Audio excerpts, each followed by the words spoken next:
Chapter 1: The Ferryman. The boat's engine was a low, rhythmic cough, a sickly sound that seemed to be the only pulse in the gray expanse of water and sky. Salt spray misted Owen Grady's face, beading on his unshaven cheeks. He lowered his camera slightly, wiping a sleeve across the expensive lens before raising it again, framing the scene. Through the viewfinder, the world was a study in decay. The water was the color of slate, opaque and greasy. The sky was a uniform, oppressive ceiling of cloud. There was no horizon, only a blurring of two identical shades of nothing. "Getting anything good, Owen?" Mara Jennings's voice cut through the engine's drone. She stood near the bow, a small, taut figure wrapped in a bright red waterproof jacket. Her dark hair was pulled into a severe ponytail, whipping in the wind. She did not turn to him, her attention fixed on the shapes emerging from the mist ahead. Owen grunted, his thumb adjusting the focus. "Depends what you call good. I've got 50 shades of gray and the promise of rust. It's atmospheric as hell, I'll give you that." "Atmosphere is what we're selling." Julian Croft, the show's face, stepped beside Mara. He was tall, with a practiced ruggedness and a smile designed for television. He clapped a hand on her shoulder. "Depths of Fear, Season 3. We promised our audience the most God-forsaken places on Earth. I think we've found a winner." He gestured expansively at the fog.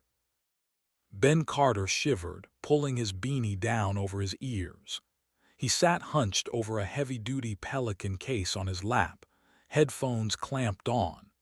Even through the thick padding, the miserable drone of the engine was a constant pressure.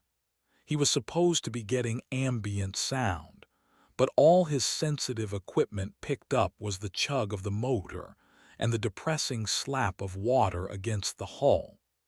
He glanced at the man steering the boat, a figure as weathered and gray as the scenery. The man hadn't spoken a single word since they'd left the grimy little fishing pier an hour ago. He gripped the tiller of the outboard motor, his knuckles white, his gaze locked forward. He was the only boatman for 100 miles willing to take them here, a fact Mara had presented as a logistical triumph. Ben saw it as a warning. "Anything on audio, Ben?" Mara asked, her voice sharp with impatience. Ben lifted the headphones. "Engine noise, wind, water, nothing clean." "We'll get clean audio on site. Just make sure you're rolling.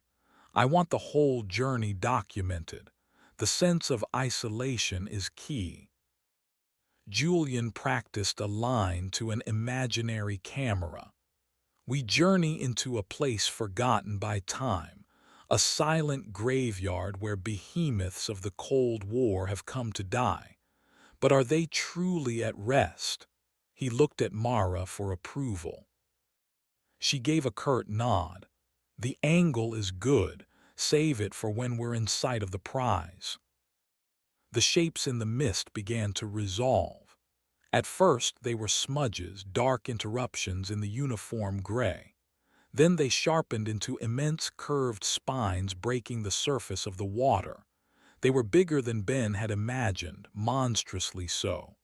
Hulls stained with decades of rust bled orange streaks down their black flanks.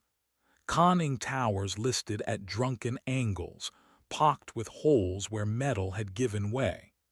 There were dozens of them, a pod of dead steel leviathans. They were packed together in the shallow bay, some grounded on the murky bottom, others still floating with a strange, waterlogged buoyancy. A forest of dead things. Owen's camera was active, panning slowly across the silent fleet. "Jesus," he murmured, his professional detachment momentarily gone. "It's a city." The boatman, Pat, cut the engine. The sudden silence was deafening. It pressed in on them, heavy and absolute. The only sound was the gentle lapping of water against their small boat and the distant, mournful cry of a seabird. The air smelled of salt, brine, and something else, something acrid and metallic, like old blood and wet batteries. Ben felt a prickle of unease on his neck.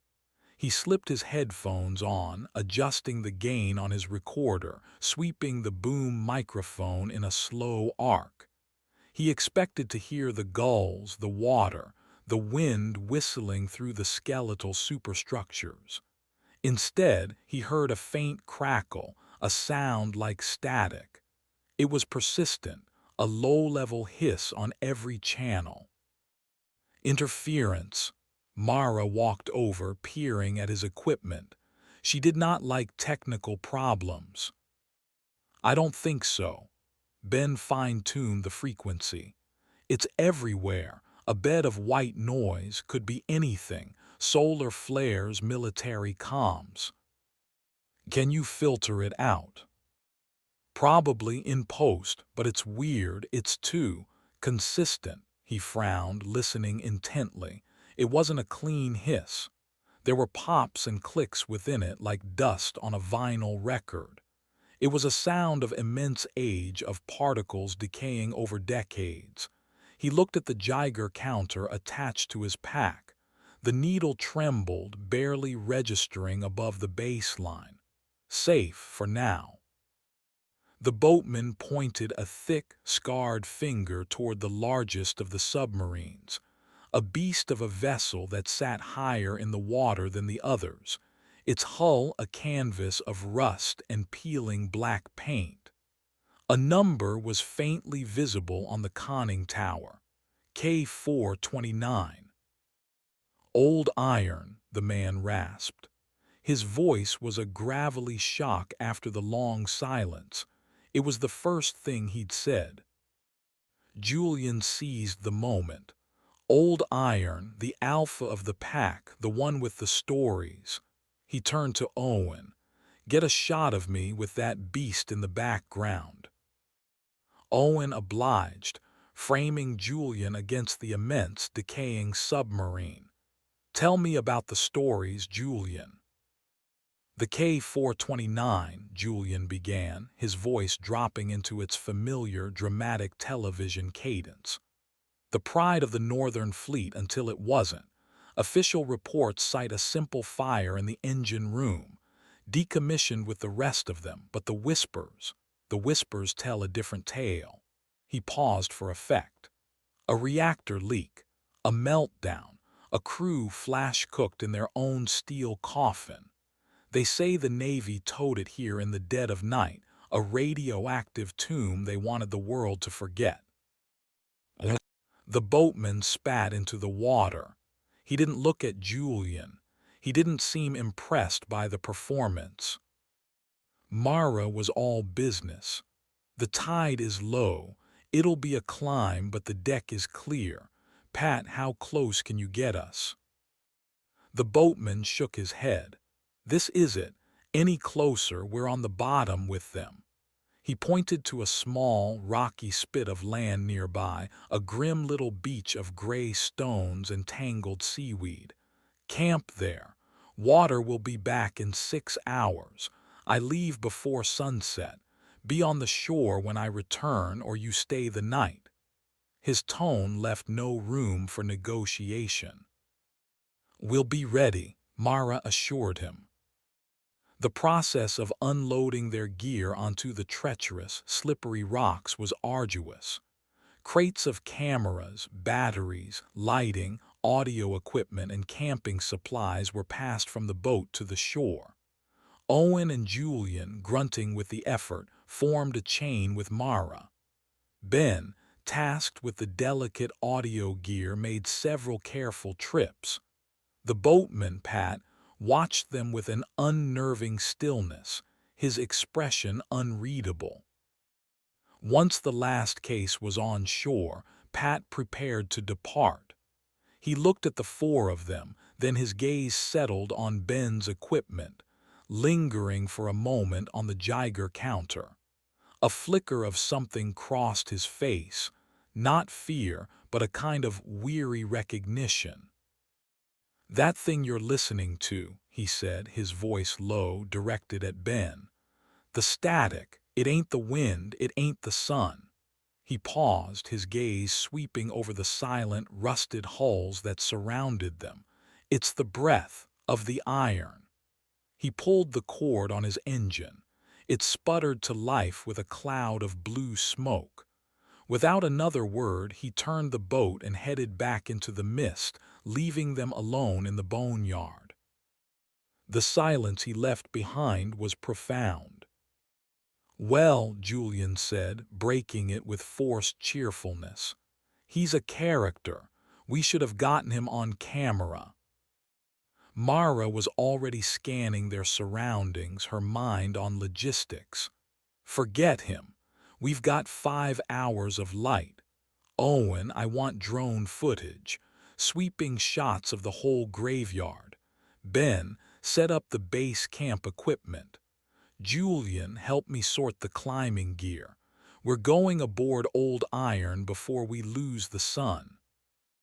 Ben nodded, his hands feeling cold and clumsy as he unlatched a case. The boatman's words echoed in his mind. "It's the breath." He glanced at his recorder. The faint crackle was still there, a persistent whispering hiss that seemed to emanate from all around them. He cranked the gain higher, isolating a channel, filtering out the low-end rumble. He listened, his brow furrowed. The clicks and pops were not as random as he first thought. He could almost hear a rhythm, a cadence buried deep within the noise. A pattern like a distorted, long-forgotten signal, trying to break through the static. He shivered, though the air was not cold. He was a man of science, of frequencies and waveforms. He understood signal and noise. What he was hearing felt like something else entirely. It felt like listening to a ghost on the radio. He looked toward the K-429. It sat there, patient and immense. It seemed to be watching them, waiting for them. And in the deep, inaudible parts of the air, it was whispering. Owen launched the drone. The small quadcopter rose with a high-pitched whine, a starkly modern sound in the ancient silence. It ascended over the rocky shore, banking out over the water. On a monitor connected to the controller, a god's-eye view of the graveyard unfolded.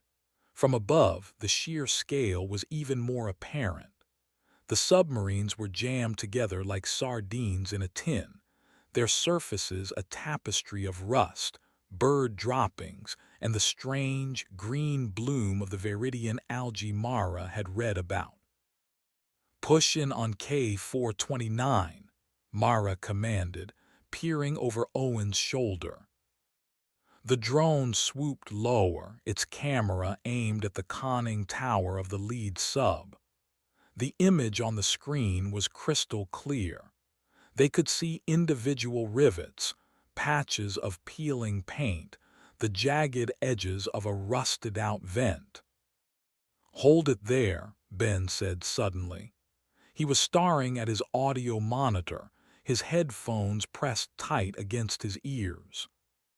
"What is it?" Mara asked, annoyed at the interruption. "The static, it changed. When the drone got close to the sub, it's louder." "Of course it's louder. The radiation is stronger there. That's the story," Julian said dismissively. "No, it's not the volume," Ben insisted, his voice strained. "The pattern, the clicks, they got faster, more organized." He looked from his monitor to the silent, hulking submarine. "It's like it knows we're watching." Mara stared at him, then at the submarine. For the first time, a flicker of uncertainty crossed her face. She looked at the rusting behemoth not as a film set but as something unknown. The drone hovered, its rotors a faint buzz. Around them the gray water lapped against the shore, and the air was thick with the smell of decay.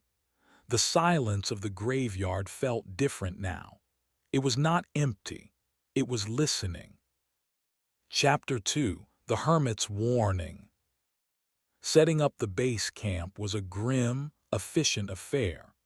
Two small, high-wind tents were pitched on the most level patch of stony ground they could find.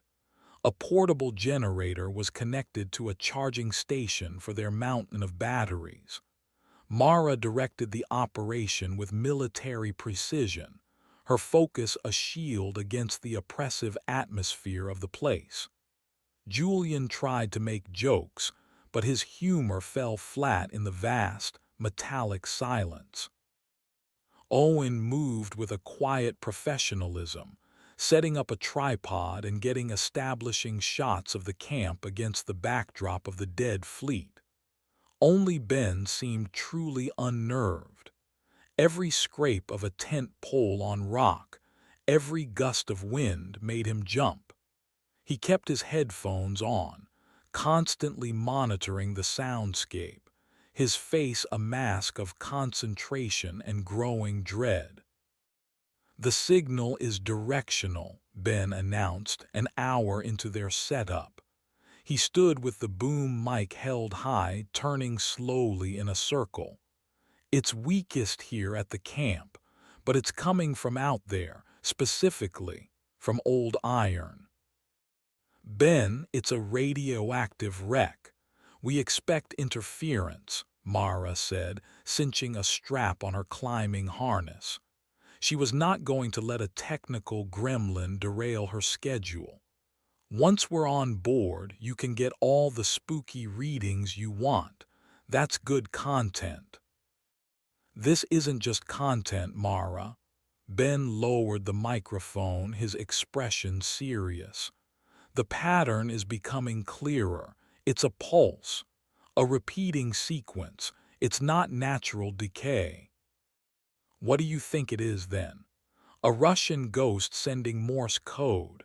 Julian laughed, but the sound was thin. Before Ben could answer, a noise cut through the air. It was the sharp clatter of metal on rock, somewhere down the shoreline. All four of them froze. They turned toward the sound. A figure was emerging from behind a jumble of rust-eaten debris that might have been part of a pier. The man was gaunt, his frame all sharp angles under layers of mismatched, scavenged clothing. A thick, filthy beard covered the lower half of his face, and his eyes were startlingly pale in his sun-beaten, grimy skin. He carried a heavy burlap sack over one shoulder and held a long, metal pry bar in his hand like a walking stick. He stopped when he saw them, his posture wary, like a stray dog encountering strangers on its territory.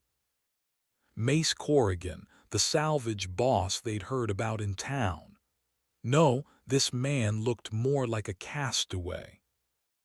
"Hello there," Julian called out, switching on his television charm. "Didn't expect to see anyone else out here. We're a documentary crew." The man said nothing. He just watched them, his pale eyes shifting from face to face, taking in their clean, expensive gear, their flimsy tents, their general unpreparedness. His gaze lingered on Ben's audio equipment. "This is private work," Mara said, her tone firm, authoritative. "We have permits." The man let out a dry, rasping chuckle. "Permits," he scoffed, the word sounding foreign in his mouth. "The Iron don't care about your paper." He took a step closer, his boots crunching on the stones. "You're the television people. Heard about you in town. The ones looking for ghost stories." "We're documenting the history of this place," Mara corrected, Her voice clipped. History, the man repeated, a strange emphasis on the word. You think this place is dead. It ain't dead, it's just sleeping. He gestured with his pry bar toward the K-429. And you're poking the bear with a stick. Owen had his camera up, discreetly filming the encounter. This was gold, the grizzled, prophetic local, a cliché but an effective one. "What's your name?" Julian asked, moving into the man's line of sight. "Finn, Jedediah Finn." His eyes narrowed. "You shouldn't be here, especially not with all this." He waved a hand at their generator, the lights, the electronic gear. "It draws the attention, likes the spark." "What likes the spark?" Ben asked, his voice barely a whisper. He had taken off his headphones. Jade's gaze snapped to Ben. He seemed to see a kindred spirit in the sound technician's palpable fear. The tick, the voice, the thing that talks in numbers. He tapped his temple with a dirty finger. "You hear it, don't you? The little clicks in your fancy ears. The pop, pop, pop like a counter." Ben's face went pale. He could only nod. "That's the language," Jade continued, his voice dropping, becoming conspiratorial. "The language of the rot, been listening to it for years. At first it's just noise. Then you start hearing the beats, the spaces between. It's smart. It learns." Mara stepped forward, reasserting control. "Mr. Finn, we appreciate the local color, but we have a schedule to keep. We're professionals." "Professionals," Jade spat. "Professionals get buried. I've seen others come. Scrappers mostly, looking for copper for steel. The smart ones leave after a day. The greedy ones, they stay. They go into old iron. They don't come out." "What happens to them?" Julian pressed, leaning in, his reporter's instincts taking over. Jade's pale eyes seemed to look right through him, focused on the hulking submarine in the bay. "The iron has a memory, and it has a hunger. It remembers the heat, the light, the screams. It wants more. It'll use the ticks to draw you in, to lead you into the dark places. It separates you, gets you alone. Then it adds you to the choir." "The choir," Owen prompted from behind his camera. "The sound," Jade said, his gaze distant. "The hum you can't quite hear but you can feel in your teeth. That's them. The ones who didn't leave. They're part of the song now." He turned his attention back to the crew, his expression grim. "You got your climbing ropes. You're planning on going inside. Don't. There are things in the water, too. The children of the rot. They don't like visitors." A heavy silence fell over the group. Jade's words, delivered with such unnerving certainty, were far more effective than any of Julian's scripted monologues. Mara was the first to recover. "Thank you for the warning, Mr. Finn. We'll be careful." Her tone was dismissive, but a line of tension was visible in her jaw. Jade Finn seemed to understand he was wasting his breath. He gave them one last, long look, a mixture of pity and contempt. "Rule of the graveyard," he said, his voice flat. "Don't follow the ticks. Never go where the clicking leads. And if you hear your name whispered on the wind, it's already too late." He adjusted the sack on his shoulder. "Stay out of the dark. The iron is always listening."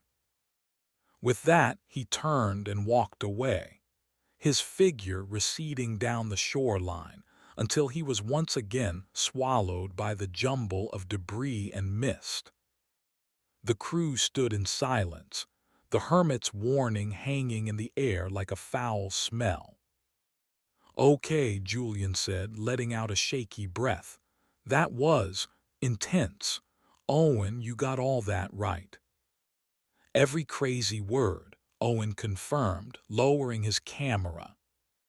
He's a loon, Mara declared, though her voice lacked its earlier conviction. A squatter who doesn't want us on his turf, that's it. Let's get back to work. We're burning daylight. But the encounter had changed the atmosphere. The graveyard no longer felt merely abandoned, it felt guarded. Ben put his headphones back on, his hands trembling slightly. The rhythmic clicking was still there.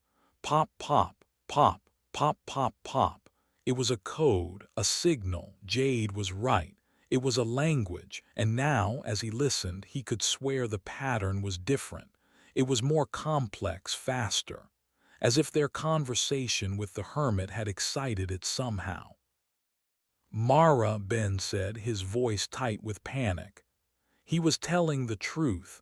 The signal, it's responding, it's watching us. Mara spun around, her face a mask of frustration. Ben, for the last time, it is background radiation. Now, are you going to help with this gear, or are you going to stand there having a panic attack? Ben flinched but stood his ground. Listen for yourself. He held out the headphones. Mara hesitated, her eyes darting from Ben's terrified face to the dark, silent shape of the K-429. For a moment, it seemed she might refuse, might retreat into the safety of her skepticism. But her journalistic curiosity, the very trait that drove her so relentlessly, won out. With a frustrated sigh, she snatched the headphones from his hand and put them on. Ben watched her face. He saw her eyes widen. He saw the color drain from her cheeks. She stood frozen for a full 10 seconds, her expression shifting from annoyance to disbelief, and then to a new, cold emotion he had not seen in her before, genuine fear. The rhythmic, intelligent clicking filled her ears, not random, not static, but a deliberate, patterned beat. It was the sound of something waiting. She tore the headphones off, her hands shaking. She didn't say a word. She stared at Old Iron, the submarine now appearing less like a wreck and more like a predator, coiled and patient in the gray water. The hermit's warning echoed in the sudden, tense silence. Don't follow the ticks. Never go where the clicking leads. And yet Mara knew, with a sinking certainty, that was exactly where they were going. It was too good a story to ignore. Chapter 3: Old Iron. The climb was treacherous. The K-429's hull was a vertical cliff of rusted, weeping steel. Mara went first, her movements economical and precise. She wore her determination like armor. Every few feet, she'd hammer a piton into a seam, clipping their safety line. Julian followed, his earlier bravado replaced by a tense, focused silence. Owen came next, his camera gear secured to his back in a padded case, his heavy boots scraping for purchase on the barnacle-encrusted metal. Ben was last, his primary role to manage the rope and his audio equipment. With every foot of ascent, the rhythmic clicking in his headphones grew louder, more insistent. The air grew colder, thick with the metallic tang of decay. They hauled themselves over the curved edge of the deck, one by one collapsing onto the grating. The surface was slick with a thin film of the Viridian algae and bird droppings. It was a hostile, alien landscape. From this vantage point, they could see the rest of the graveyard sprawling out behind them, a maze of silent metal spines. Their campsite looked small and fragile on the distant shore. They were on an island of death. Okay, Mara said, breathing heavily as she unclipped from the rope. We're on. Owen, get your establishing shots. The deck, the conning tower. I want to capture the scale. Owen unslung his camera, his movements methodical. He began to film, his lens lingering on the details, the deep pits of corrosion, a sealed torpedo loading hatch that seemed to bulge outward, the jagged hole where a periscope once stood. The wind whistled a low, mournful tune through the skeletal remains of the superstructure. Ben set his audio gear down on a relatively clean patch of deck. He was sweating despite the chill. The Geiger counter on his pack was clicking audibly now, a frantic, chaotic sound that was completely different from the rhythmic pulse in his headphones. The radiation was real and it was strong. He pulled a dosimeter from his pocket. The reading was high, but not yet in the red. Not yet. The clicks, Ben said, his voice tight. The ones in my headset, they're coming from inside, directly below us. Julian peered down at the deck grating.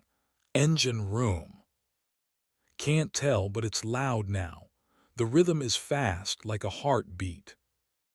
Let's find a way in, Mara said, ignoring the tremor in Ben's voice. She scanned the deck, her eyes searching for an entry point. The main hatch will be seized. Look for a service access, a vent, anything. They spread out, moving carefully across the treacherous surface. Julian found it first, a smaller, circular hatch near the base of the conning tower. It was rusted, but its locking mechanism, a heavy steel wheel, seemed less corroded than the rest. This looks promising, he called out. It took both Julian and Owen straining together to turn the wheel. It resisted with a series of loud, groaning shrieks, the sound of metal yielding after decades of silence. With a final, echoing clang, the lock disengaged. Julian pulled on the hatch. It lifted a few inches, then stuck. A thick, noxious smell like swamp gas and soured metal billowed out from the opening. Ben gagged, stumbling a few steps away. Get your masks on, Mara ordered, pulling a respirator from her pack and fitting it over her nose and mouth. The others followed suit. With the pry bar Jade Finn had carried, they forced the hatch open. It swung aside with a final, mournful squeal, revealing a dark, vertical shaft with a steel ladder descending into blackness. The air that rushed out was cold and foul, a captured breath held for 30 years. This is it, Mara said, her voice muffled by the mask. She clicked on her headlamp. Its powerful beam cut into the darkness, illuminating the rungs of the ladder, which were coated in a slimy, dark substance. The light did not reach the bottom. I'll go first, she announced, swinging her legs into the opening. Mara, wait, Ben pleaded. He held up his recorder, pointing at the peaking levels. The signal, it's right down there, it's screaming. That's why we're here, Ben, she said, her voice taut with a mixture of excitement and fear. She began her descent, her headlamp a descending star in the oppressive dark. Julian, his face pale behind his mask, went next. Then Owen. Ben was the last one to enter the belly of the beast. The moment he was inside, the sounds of the outside world, the wind, the gulls, the lapping water vanished. They were sealed in. The only sounds were their own breathing, the scrape of their boots on the ladder, and the relentless, rhythmic clicking in his ears. It was so loud now, so clear, it felt like it was inside his skull. Pop, pop, pop, pause, pap, pause, pop, pop, pop. It was a beacon, it was a lure, and they were following it. The ladder ended on a graded platform in a narrow corridor. The air was thick and heavy, the silence absolute. Their headlamps sliced through the darkness, revealing walls that wept with condensation, pipes coated in thick layers of dust and corrosion, and wiring that hung from the ceiling like dead vines. The floor was littered with debris, shards of glass, pieces of metal, a single, waterlogged boot. "Control room should be forward," Mara whispered, her voice sounding unnaturally loud in the confined space. She pointed her light down the corridor. "The signal is this way," Ben said, pointing in the opposite direction, deeper into the submarine's stern. Mara hesitated. Her plan had been to film the control room, the periscope stand, the captain's chair, the iconic, recognizable parts of a submarine. But Ben's signal was the real story. She made a decision.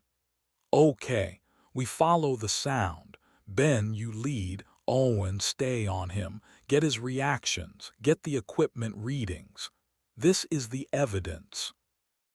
Ben's heart hammered against his ribs. He did not want to lead. He wanted to climb back up that ladder and never look back.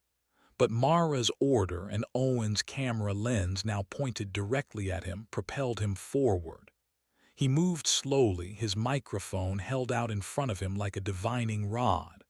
The corridor was tight, forcing them into a single file line. Their movements were a series of metallic echoes, the scuff of boots, the clink of a carabiner, the rustle of their jackets. The clicking led them through a maze of claustrophobic passages. They passed crew quarters, the steel bunks still neatly made under a blanket of dust. They squeezed through a galley where shattered plates and mugs littered the floor. In one room, a table was set for a game of chess, the pieces frozen mid-move, waiting for players who would never return. The sense of preserved death was everywhere. This wasn't a wreck, it was a tomb. With every step deeper into the submarine, the rhythmic clicking grew more defined. It was no longer just a sound in Ben's headphones. He could hear it faintly in the air, a tiny, sharp tick-tick-tick that seemed to emanate from the walls themselves. His Geiger counter's frantic, chaotic rattle was a constant, unnerving counterpoint. They came to a heavy, watertight door, its wheel lock even more formidable than the one on the deck hatch. A stenciled sign was still visible under layers of grime. "Sonar room." "It's in there," Ben whispered, his voice trembling. He pointed the microphone at the door. "It's loudest here. This is the source."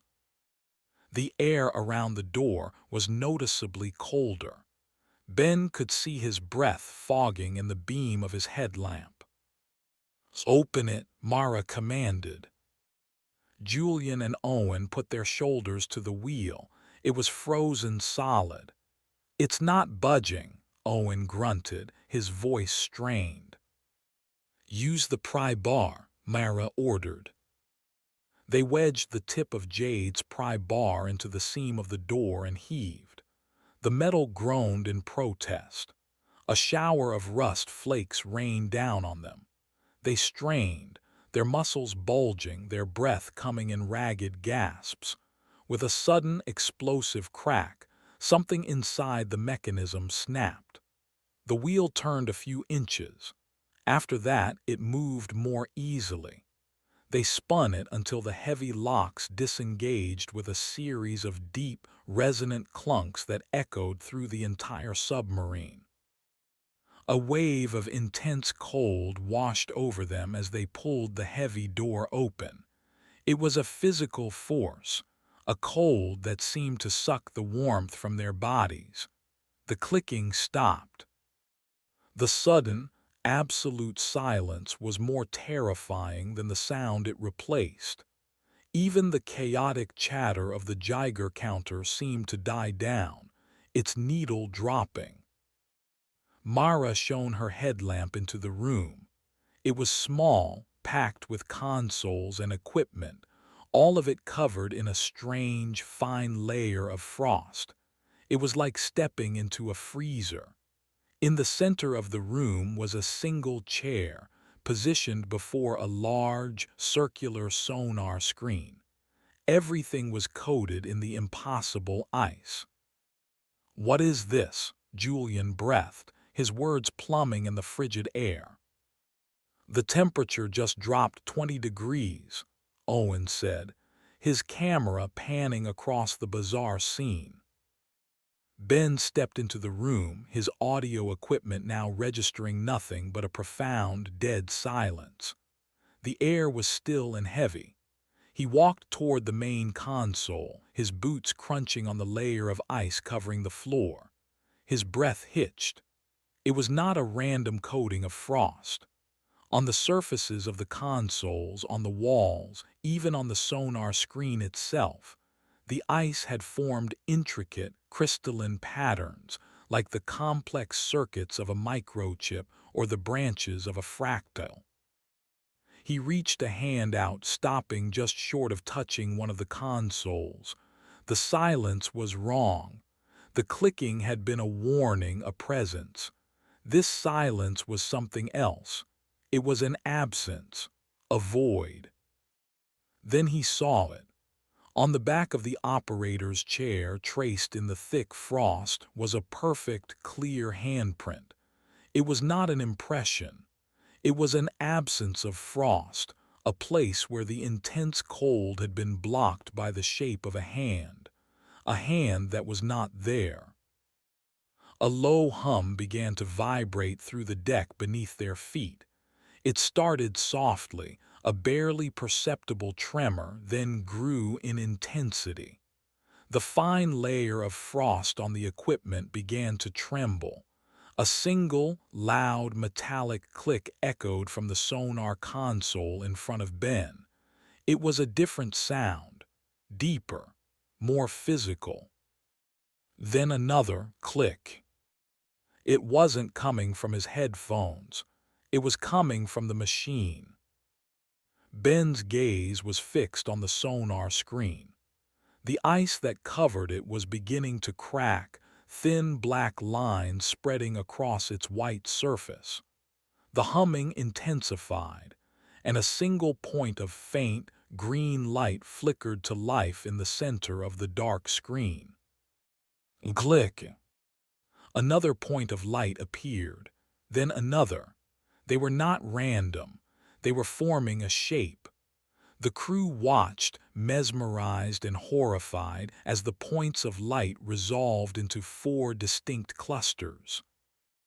Owen, looking from the screen to his companions, was the first to understand. His blood ran cold.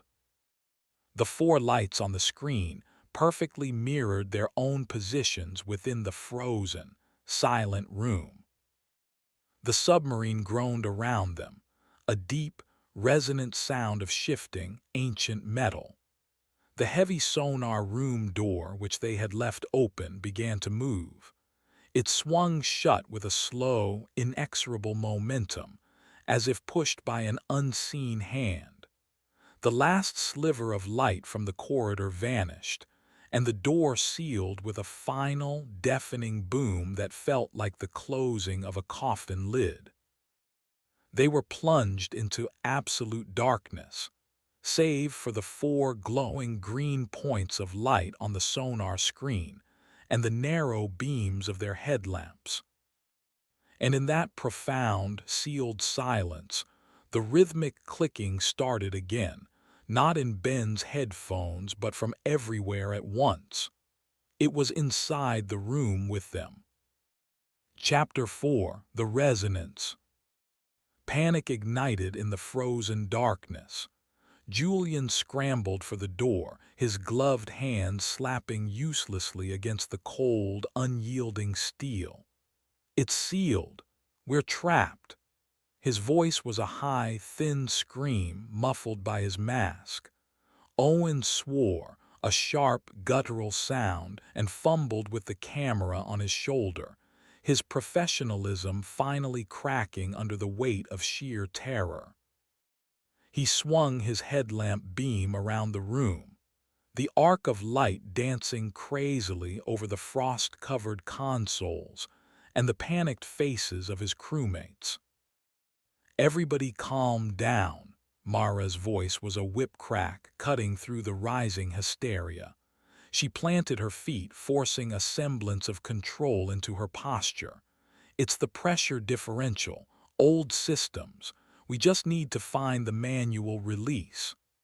Her words were a desperate lie, and they all knew it. The door hadn't drifted shut. It had been closed with deliberate, impossible force. Ben stood frozen in the center of the room, his gaze locked on the sonar screen. The 4 green blips of light pulsed with a soft, sickly luminescence. His own blip, the one in the middle, seemed to brighten and dim in time with his frantic heartbeat.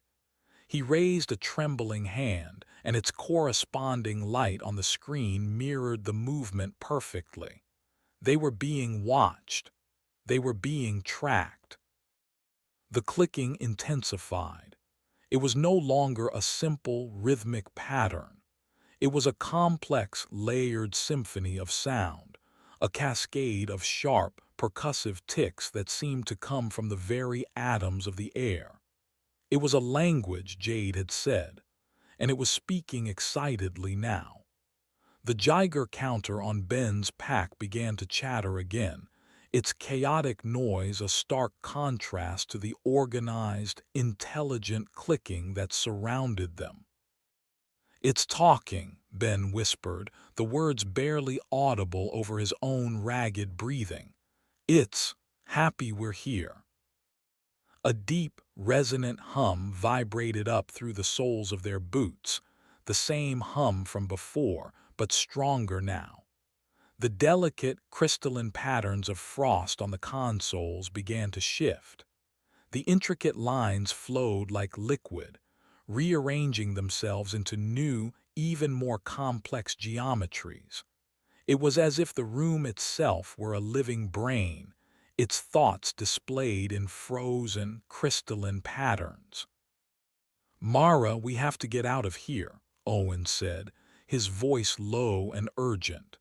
He had filmed enough fake hauntings to recognize something terrifyingly authentic. Now. "The wheel, try the wheel," Mara shouted, pushing past Julian to the massive locking mechanism on the interior of the door. She and Owen grabbed it, their combined strength straining against the immense pressure holding it shut. The wheel didn't move a millimeter. As they struggled, the temperature in the room plummeted further. The condensation of their breath hung in the air like thick smoke. A thin layer of new frost began to form on Owen's camera lens, and he frantically wiped it away. Then a new sound began. It was a low, scraping noise coming from one of the consoles along the wall. They all turned their headlamps toward it. A heavy, metal-bound manual, left on top of the console decades ago, was sliding slowly across the frosted surface. It moved without any visible cause, inch by inch, leaving a clean, dark trail in the frost. It reached the edge of the console and tipped over, landing on the icy floor with a loud, flat slap that made them all jump. "Did you see that?" Julian shrieked, backing away until his shoulders hit the far wall. The entity was testing its power. It was playing with them. The clicking grew faster, a dizzying, overwhelming cascade of sound. Ben felt a sharp, stabbing pain in his temples, as if the clicks were tiny needles piercing his skull. He squeezed his eyes shut. The 4 green lights on the sonar screen pulsed furiously. "It's in my head," Ben gasped, clutching his temples. Suddenly, all the lights on the consoles flickered. A soft, green glow emanated from behind the dusty glass panels. Decades-old vacuum tubes, long dead and cold, began to warm, their filaments glowing a cherry red. The submarine was waking up. Power from some impossible source was flowing through its dead circuits. The sonar screen flashed brightly. The 4 blips representing the crew vanished. They were replaced by a single, complex symbol that burned with a green fire. It was a shape of impossible angles and nested circles, something that hurt the eyes to look at. The main speaker on the console, a mesh grill thick with dust, crackled to life. A burst of static erupted into the room, loud and violent. Then a voice. It was distorted, a collage of sounds, a voice made of static, stolen radio whispers, and the electronic screams of dying machinery. But underneath it all, they could hear something else. A human voice. Faint, terrified, speaking in Russian. "What is that? What is it saying?" Mara yelled over the noise. Ben, his face ashen, shook his head. "It's not a recording, it's sampling from us." The scraping sound started again, louder this time. It wasn't a book. It was the operator's chair in the center of the room. The chair, heavy and bolted to the floor, began to turn, its rusted base screeching in protest. It rotated with agonizing slowness, turning away from the console to face them. As it turned, the handprint in the frost, the perfect, clear absence of ice, came into view. It was as if an invisible man were sitting in the chair, turning to look at his new guests. The voice from the speaker changed. The Russian words faded, replaced by a new sound. A wet, guttural clicking, like the mandibles of an insect the size of a man. It was a mimicry of the entity's own language, filtered through the submarine's ancient electronics. And then the entity spoke its first word in English. It was a mangled, horrific thing, a word stitched together from a dozen different voices, layered and distorted. "Home." The single word hung in the frozen air, a declaration and a claim. That broke them, the last vestiges of their composure shattered. Julian screamed, a raw, primal sound of pure terror. He threw himself at the door, beating his fists against the steel. Mara and Owen abandoned the wheel, stumbling back, their faces masks of disbelief and horror.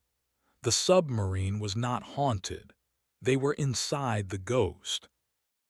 Ben, however, was struck by a sudden, terrifying clarity. This thing was energy. It communicated with clicks, with radiation. His equipment was not just a set of tools, it was a way to talk back, or a way to fight. He scrambled for his gear, his hands clumsy with cold and fear. He grabbed the boom microphone, a heavy metal pole. "What are you doing?" Mara shouted at him. "The frequency, it's using frequencies," Ben yelled, his mind racing. "If I can create a feedback loop, a loud enough burst of noise." He fumbled with his recorder, cranking the output gain to maximum. He aimed the microphone at the main speaker from which the horrible voice was emanating. A high-pitched squeal began as the microphone picked up its own output from the speaker, the beginnings of a feedback loop. The clicking in the room faltered, becoming disorganized. The green symbol on the sonar screen flickered. It was working. The entity was sensitive to the sound. "Help me," Ben shouted. "Make noise, yell, bang on things." Owen understood immediately. He unslung the heavy tripod from his pack and began smashing it against the metal consoles. The sound was deafening, a series of booming crashes that echoed in the small room. Mara and Julian, jolted out of their terror, joined in, kicking at the walls, shouting at the top of their lungs.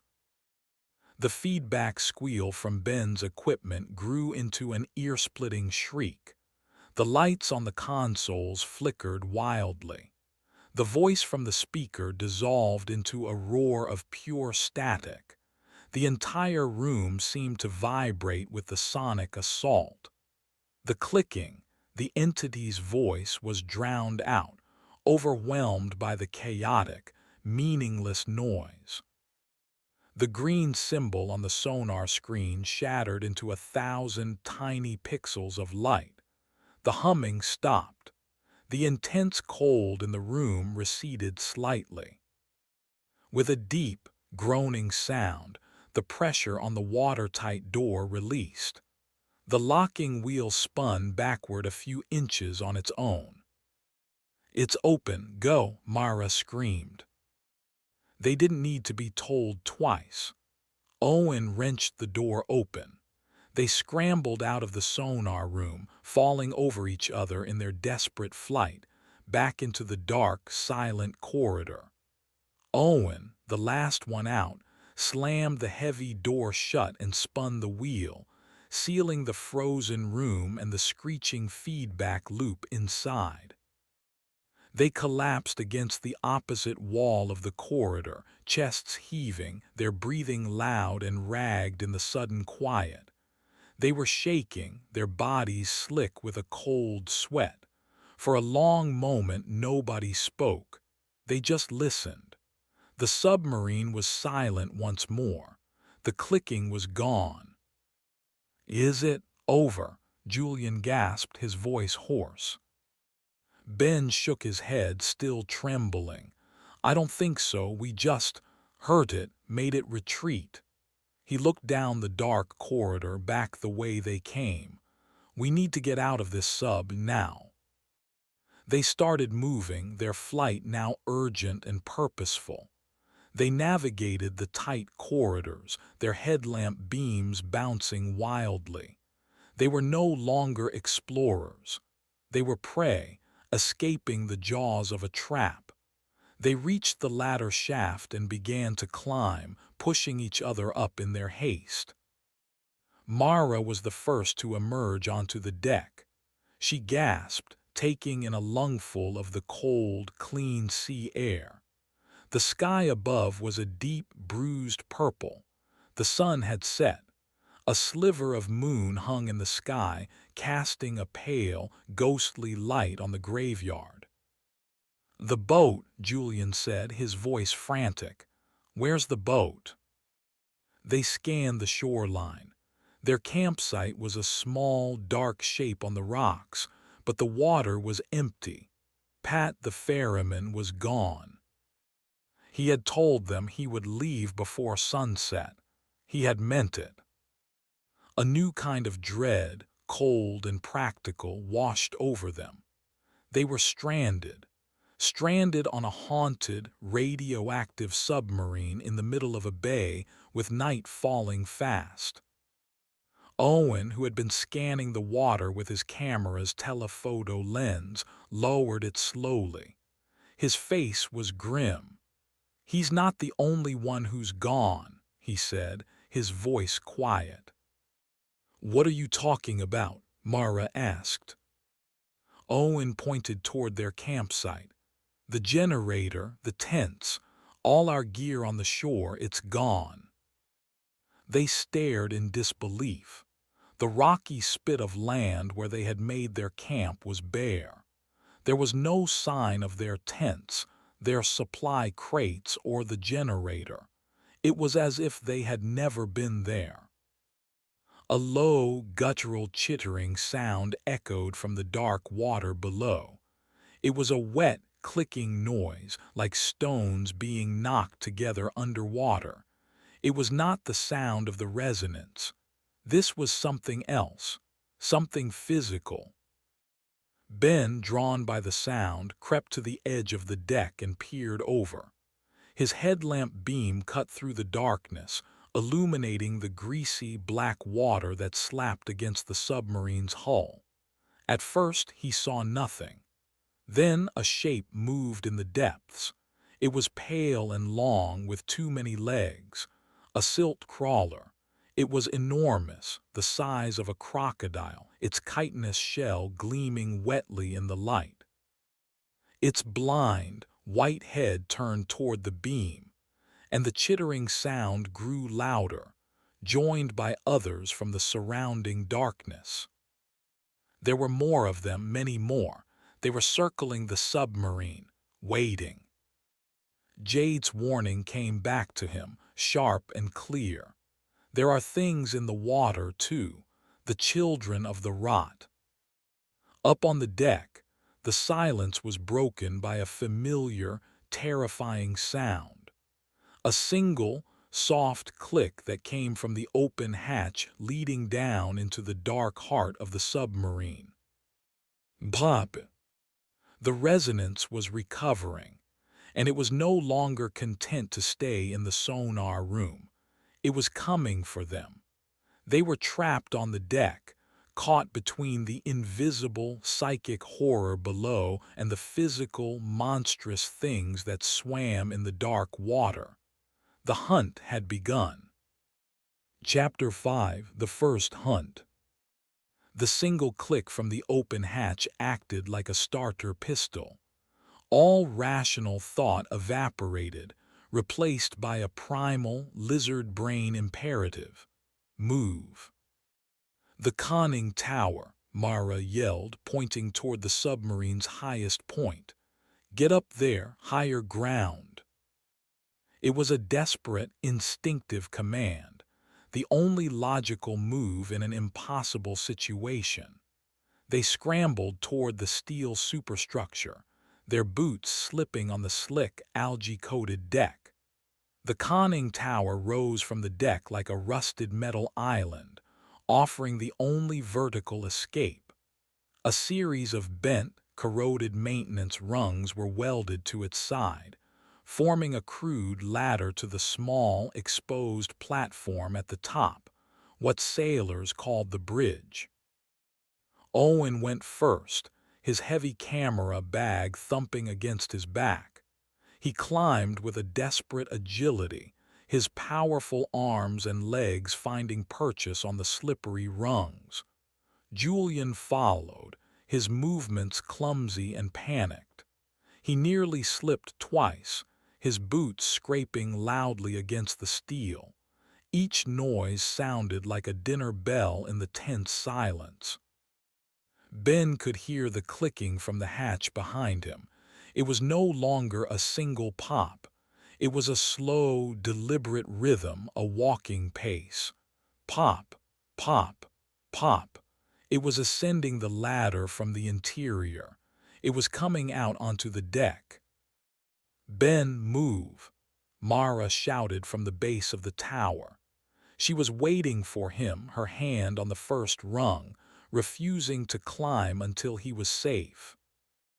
Ben broke into a run, his audio gear bouncing wildly. He reached the ladder and began to climb, his lungs burning. Below him, Mara started up, her movements swift and sure.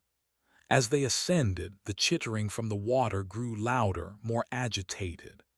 Multiple silt crawlers were now visible in the beams of their headlamps, their pale, segmented bodies moving just beneath the surface, their clicking mandibles echoing in the night air.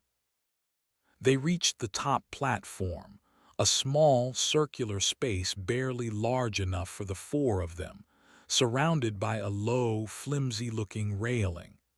They were exposed, silhouetted against the moonlight, but they were as high as they could get. They huddled together in the center, a small island of terrified humanity, their headlamp beams cutting frantic, overlapping arcs into the darkness. "What was that about our gear?" Julian panted, his voice cracking. "How is it gone?" "The crawlers," Owen said grimly, his gaze fixed on the dark water. "The tide came in. They must have been drawn to the generator, the lights, dragged it all into the bay." The thought was horrifying. Their lifeline, their food, their shelter, their power, was now at the bottom of the murky, monster-infested water. Ben's attention was on the deck below. He had his headphones on, the volume cranked. The rhythmic clicking was on the deck now, moving slowly, deliberately. He could track its progress as it emerged from the hatch and began to circle the base of the conning tower. It was like listening to the footsteps of an invisible predator. "Poppy, Poppy, Poppy." "It's down there," Ben whispered, pointing. "It's hunting us, circling." They all aimed their headlamps at the spot Ben indicated. The beams illuminated nothing but empty, rusted deck. But as they watched, a small, discarded metal plate lying on the deck grating rattled, as if nudged by an unseen foot. The clicking sound moved past the plate and continued its slow, patient circuit. The resonance was learning. In the sonar room it had been a poltergeist, a localized phenomenon. Now it was mobile, it was free. A new noise joined the symphony of terror, a loud, scraping sound from the side of the conning tower. It was the sound of something heavy, with sharp claws trying to climb. "The crawlers," Mara yelled. "They're coming up the hull." Owen leaned cautiously over the railing, aiming his light down the curved side of the submarine. A nightmare was ascending toward them. A silt crawler, its pale body a sickening contrast to the dark, rusted steel, was pulling itself out of the water. Its multiple, spindly legs, tipped with razor-sharp hooks, found purchase in the corroded pits of the hull. It moved with an unnatural, jerky speed, its blind head turning from side to side, sensing their heat and vibrations. Its clicking mandibles snapped hungrily. Then they saw another one, ascending from the other side. "We're being flanked," Owen said, his voice flat with disbelief. The situation was suddenly, horrifically clear. The resonance, the invisible thing on the deck, was a shepherd. It was hurting them, keeping them trapped on top of the conning tower while its physical accomplices, the children of the rot, came up from the depths to finish the job. It was a coordinated hunt. "We have to fight," Julian screamed, his panic turning to a desperate, feral rage. He looked around the small platform. There was nothing. No weapons, no tools, nothing but the railing and the equipment they carried. He grabbed the heaviest thing he could find, a spare, brick-sized battery from his pack, and hurled it down at the nearest crawler. The battery struck the creature's armored carapace with a dull thud. The crawler paused for a moment, its head twitching, then resumed its ascent, completely unharmed. "It's no good," Owen shouted. He had unslung his heavy tripod. It was solid steel, extendable. He collapsed the legs together, forming a crude but effective club. "We have to knock them off before they get up here." The first crawler was close now, its grotesque head appearing over the edge of the platform. Its mandibles clicked rapidly, and a foul, briny stench washed over them. Mara grabbed the pry bar they had used on the hatch, the only real weapon they possessed. She stood beside Owen, her knuckles white around the cool metal. The crawler heaved itself onto the platform. It was a thing of biological horror, its segmented body glistening, its pale flesh almost translucent. Owen swung the tripod with all his might. The metal slammed into the side of the creature's head with a sickening crunch. The crawler shrieked, a high-pitched, chittering wail, and recoiled, but it didn't fall. It lunged forward, its hooked claws swiping at Owen's legs. Owen stumbled back, and Mara lunged forward, thrusting the pointed end of the pry bar like a spear. She aimed for the soft, pulsating area beneath its thrashing head. The bar sank deep into its flesh. The creature convulsed violently, spraying a thick, foul-smelling ichor. It thrashed wildly, its legs scraping across the metal platform. Then it lost its footing and tumbled backward over the railing, hitting the deck below with a wet, heavy smack. One down. But the second crawler was already pulling itself onto the other side of the platform. And below them, on the deck, the slow, rhythmic clicking of the resonance had stopped. A new sound had replaced it, a low, powerful hum. The same hum they had heard in the sonar room, just before the entity had manifested its power. Ben saw it first. The deck plates around the base of the conning tower were beginning to glow with a faint, green light. The Viridian algae, dormant and dull, was now flaring with a radioactive luminescence, energized by the presence below. The light spread, tracing the path the resonance had taken in its circle around them. It was drawing a ring of fire around their prison. "Look!" Ben yelled, pointing at the glowing deck.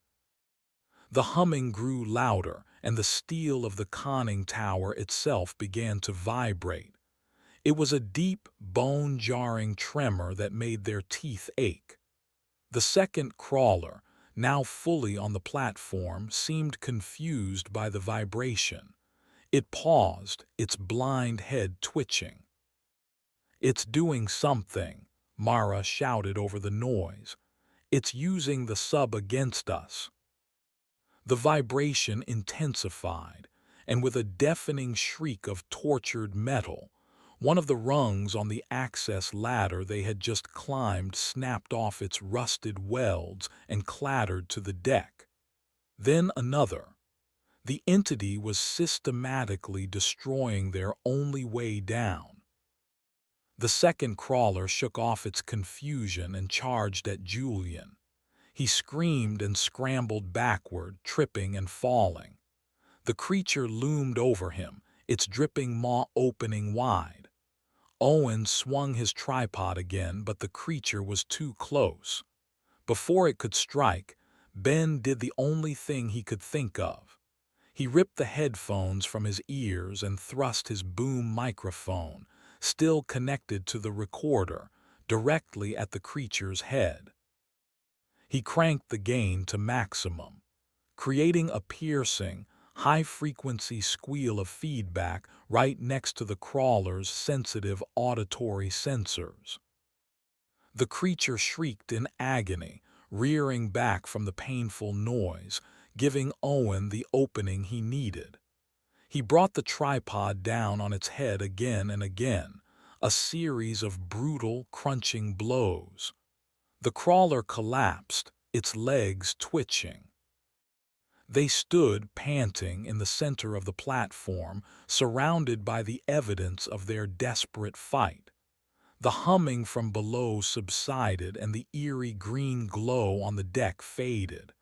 The rhythmic clicking started again, slower this time, more patient. Poppy, poppy, poppy. It was not angry, it was not frustrated, it was simply adapting. It had tested them, learned their capabilities. It knew they were trapped. They had no food, no water, no shelter, and no escape. The creatures in the water were still circling, and the invisible horror on the deck was waiting. All it had to do was be patient. The cold, the exhaustion, the fear, they would do the rest. They were survivors of the first hunt. But as they huddled together on the freezing, exposed platform, listening to the relentless, intelligent clicks from the darkness below, they understood the terrifying truth. The night was young, and the hunt was far from over. Chapter 6: The Rope. The cold was the first thing to truly sink in. It seeped through their clothes, a damp, invasive chill that found its way into their bones. The adrenaline from the fight had blunted its edge, but now, in the aftermath, it became a pressing misery. They huddled together on the small platform, a miserable knot of humanity, their warmth a shared, dwindling resource. The moon, a sliver of bone in the black sky, offered no comfort, only a cold, indifferent light that made the rusted surfaces of the graveyard gleam like wet skeletons. Below them the slow, patient clicking continued. Pop, pop, pop. It was a sound that defied the wind and the distant wash of the tide. It was the sound of a predator that did not need to sleep or eat or rest. It was simply there, waiting. "We're going to freeze to death up here," Julian stated, his voice a flat, defeated monotone. The hysterical panic had burned out, leaving behind a hollowed-out despair. He had his arms wrapped around himself, shivering violently. "No, we're not," Mara countered, her voice sharp. The cold seemed to fuel her, hunting her resolve to a razor's edge. "We are getting off this tower. We are getting into that sub. We are going to find a place to shelter until morning." "And then what?" Julian shot back. "The boat is gone. Our radio is at the bottom of the bay with the rest of our gear. In the morning, we'll just be stuck in a different part of this tin can, waiting for those things to come for us." "One problem at a time," Mara snapped. "The first problem is we are 10 meters up with no ladder. Solutions, now." Owen, who had been methodically checking their remaining gear, spoke up. His voice was calm, pragmatic. "We have the climbing rope, 60 meters of it, and our harnesses." "Anchor point?" Mara asked, her gaze sweeping the small platform. The railing was a joke, a line of corroded steel that would peel away with the slightest pressure. "There isn't one," Owen said. "Nothing I'd trust my weight on. The periscope housing is thick, but it's too smooth. The rope would just slide off." They were silent for a moment, the impossibility of their situation settling over them. Ben, listening intently through his headphones, felt a change in the clicking below. The rhythm was the same, but a new, fainter layer of sound had appeared beneath it, a very faint, high-frequency hiss. As if the resonance was concentrating, its energy building toward some new purpose. "It's doing something," Ben warned, his voice low. "The signal is changing." "We need to make an anchor," Mara said, her mind racing. She looked at Owen's tripod, its legs bent from the fight. She looked at the pry bar. "Owen, your tripod. Can you wedge it into one of these seams? Brace it against the housing." Owen examined the structure of the conning tower. "Maybe, but the metal is rotten. I'd be trusting our lives to a single piece of corroded steel holding a bent tripod. It's a 50-50 shot at best." "I'll take it," Mara said without hesitation. "There's another way," Ben said quietly. They all looked at him. He hated the attention, but the idea that had been forming in his mind was their only other option. We don't anchor to the tower. We anchor to ourselves. What are you talking about? Julian asked. It's a belay technique, Ben explained, the words coming out in a rush. For when you don't have a solid anchor, two people brace themselves, using their own body weight to secure the rope for the third person rappelling down. Then one of the people on top rappels, anchored by the last person. It's not ideal. It's for emergencies. This qualifies as an emergency, Mara said, a flicker of hope in her eyes. Will it work? Owen considered it. Theoretically, but the person at the end, the last one, they have no anchor. They'd have to free climb down or jump. The silence that followed was heavy with the meaning of his words. The last person down would be a sacrifice. We'll figure that part out when we get to it, Mara said, her tone leaving no room for argument. For now, it's the best plan we have. We do it now, before that thing downstairs decides to get creative again. The decision made, they moved with a renewed, desperate purpose. Owen and Mara, the most experienced with the gear, began to set up the system. They uncoiled the long, heavy rope, its synthetic fibers feeling alien and clean in this world of decay. They threaded it through their harnesses, checking and double-checking the knots with numb, clumsy fingers. Julian, meanwhile, was useless. He just sat huddled against the periscope housing, watching them with wide, terrified eyes. Ben's job was to be the lookout. He scanned the deck below, tracking the invisible entity's movements through his headphones. The clicking was steady, but the underlying hiss was growing louder. It knows, Ben said, his voice strained. It can hear us. It knows we're trying to escape. Let it watch, Mara grunted, pulling a knot tight. Owen, you and I are the first anchors. Ben, you're the lightest. You go down first. Ben's stomach churned. The thought of going over the edge into the darkness where the crawlers swam and the invisible monster waited was sickening. But he saw the logic. He nodded, his throat too dry to speak. He got into position at the edge of the platform, his back to the long drop. Mara and Owen braced themselves, planting their feet wide, looping the rope around their bodies, their faces grim masks of concentration. They were the human anchor. Everything depended on their strength, their ability to endure the strain. Ready? Mara asked. Ben could only manage a shaky thumbs up. He took a deep breath, the cold air burning his lungs, and pushed off the edge. For a terrifying second, he felt a slack in the rope, a stomach-lurching drop of a few inches before the combined weight of Mara and Owen caught him. The harness dug into his hips, and he was left dangling in the abyss, his feet kicking uselessly against the cold, curved steel of the conning tower. His headlamp beam cut a small, lonely circle in the vast darkness. He could see the deck 10 meters below. It looked 100 miles away.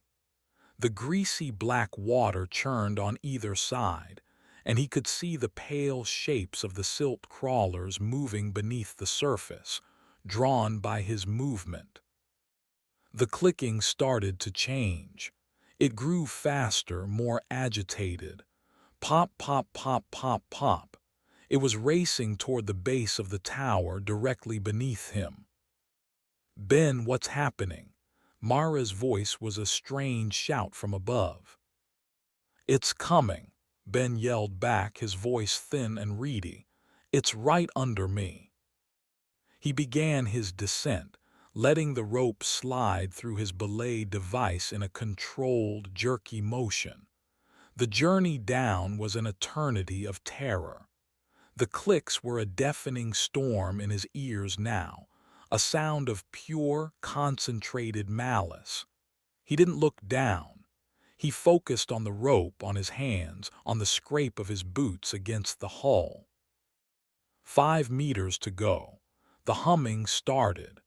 The deep, resonant vibration that preceded the entity's physical manifestations. The steel of the conning tower began to tremble against his back. The clicks were so fast they blurred into a single, continuous, angry buzz. He felt a searing heat on his leg. He cried out, looking down. The steel plate his foot was braced against was glowing a dull, cherry red. The resonance was heating the metal, trying to burn through his boot, through his flesh. He scrambled to move his feet, his rappel becoming a panicked, uncontrolled slide. He hit the deck hard, his ankles screaming in protest. He landed in a heap, frantically unclipping himself from the rope. He was down. He was safe. He scrambled away from the base of the tower, putting distance between himself and the invisible, malevolent thing that was now trying to cook him alive. The glowing plate on the hull faded back to black. "I'm down," he shouted up into the darkness. "It's clear." The rope was pulled up. Next was Julian. They had to get him down before he became completely catatonic. The process was repeated. Mara and Owen reset their anchor stance. This time, Ben could see the strain on their faces from his vantage point below. Julian whimpered as he was lowered over the edge, his descent a series of panicked slides and terrified gasps. The resonance tried a new tactic. As Julian dangled halfway down, a section of the railing from the top of the tower, the one Owen had deemed too flimsy to be an anchor, tore loose. It twisted in the air like a piece of paper and then flew directly at Julian. It wasn't falling, it was thrown. "Look out!" Ben and Mara screamed in unison. Julian saw it at the last second and contorted his body. The metal bar whistled past his head, missing him by inches, and clattered onto the deck. The close call broke him. He stopped trying to control his descent and simply let go, sliding the rest of the way down the rope, his hands burning and collapsing in a heap at the bottom. 2 down, 2 to go. Now came the hard part. "Owen, you next," Myra shouted from above. "No, you go," he shouted back. "You're lighter, it'll be easier for me to hold you." "That's an order." Mara was already clipping herself in. Owen had no choice but to become the lone anchor. He wrapped the rope around his body, his powerful frame braced against the periscope housing, his knuckles white, his jaw clenched. The entire weight of Mara plus the friction of the rope would be on him. Mara began her descent. She moved with a speed and confidence that defied the situation. She was halfway down when the humming started again, louder than ever. The entire conning tower began to shake violently. Owen roared from above, his body taking the full force of the vibrations. Ben and Julian watched in horror from the deck. The thick steel housing that Owen was braced against was beginning to deform, a visible ripple warping the metal as if it were clay. The resonance was concentrating all its power on that single point, trying to buckle the anchor, trying to tear Owen from his perch. "It's not going to hold," Owen bellowed, his voice a raw scream of exertion. The metal is giving way, I'm slipping. The rope jerked violently. Mara, dangling 5 meters from the deck, was whipped against the hull. Her head struck the steel with a sickening crack. Her body went limp, her descent stopped, hanging like a broken doll on the rope. Owen gave one last, desperate roar from above. With a sound like a thunderclap, the metal around him tore. The plan had failed. The anchor was broken. Owen and the rope still attached to him were gone. Not thrown, not pushed. Simply gone. One moment he was there, a silhouette against the moon. The next, the top of the conning tower was empty. And Mara, her unconscious form connected to that same rope, was now falling. Chapter 7: The Fall. The fall was unnervingly silent. There was no final scream from Owen, no snap of a rope breaking. He was simply erased from the top of the tower, and Mara's unconscious form plummeted toward the deck. Julian shrieked, a high, thin sound of absolute horror, and scrambled backward. Ben's world narrowed to that single, falling shape. He lunged forward, his mind not processing a plan but reacting on pure, suicidal instinct. He couldn't catch her, not 120 pounds of dead weight falling 10 meters, but he had to do something. Her fall was broken by a stroke of grotesque luck. A thick, rusted pipe jutted out from the side of the conning tower about 3 meters up.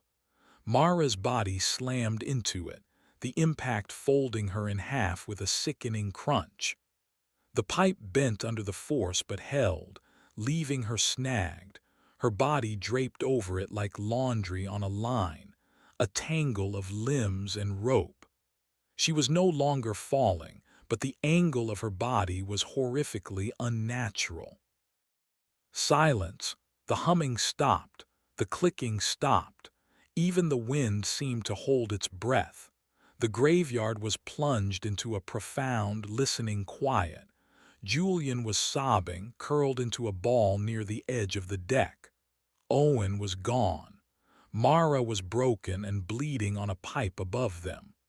Ben stood alone in the center of the rusted steel stage, his chest heaving, his mind a whirlwind of static and terror.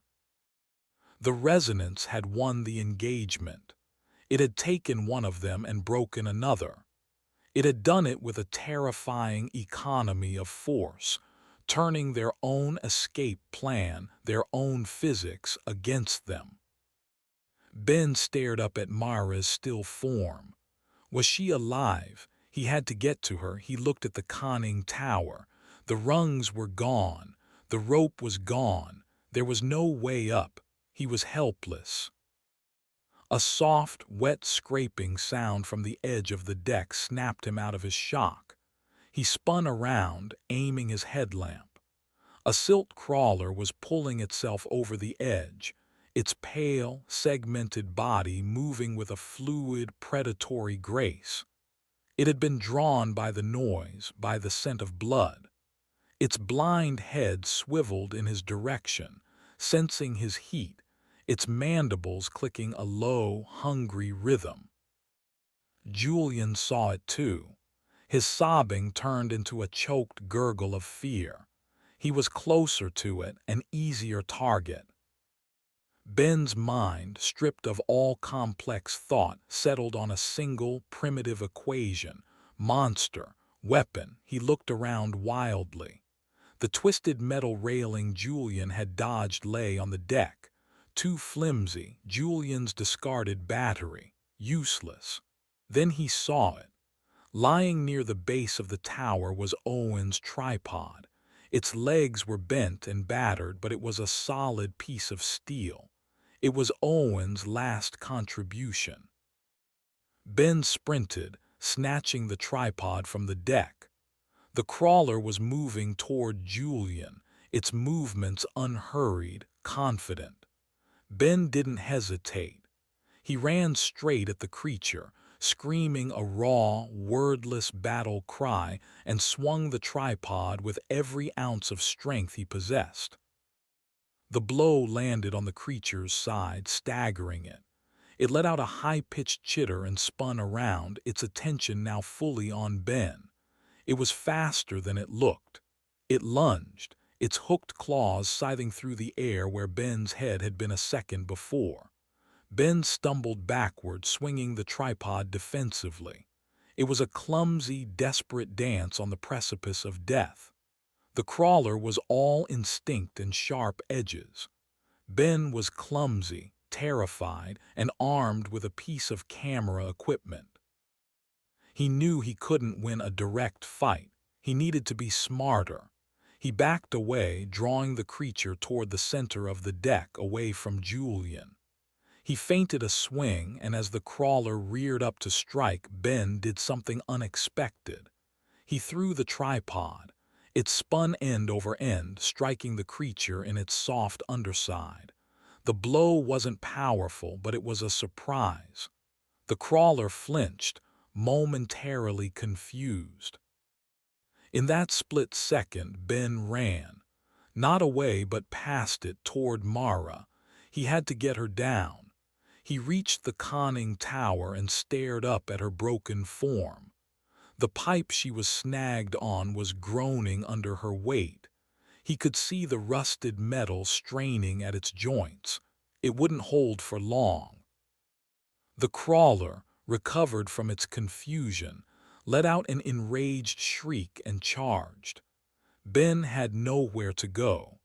He pressed his back against the cold steel of the tower and watched the monster bear down on him. Then from above a sound. A low, pained groan. Mara was stirring. One of her arms moved, her fingers twitching. Dangling from her belt, held by a simple carabiner, was the pry bar. It swung gently with her movement, its pointed tip glinting in the moonlight.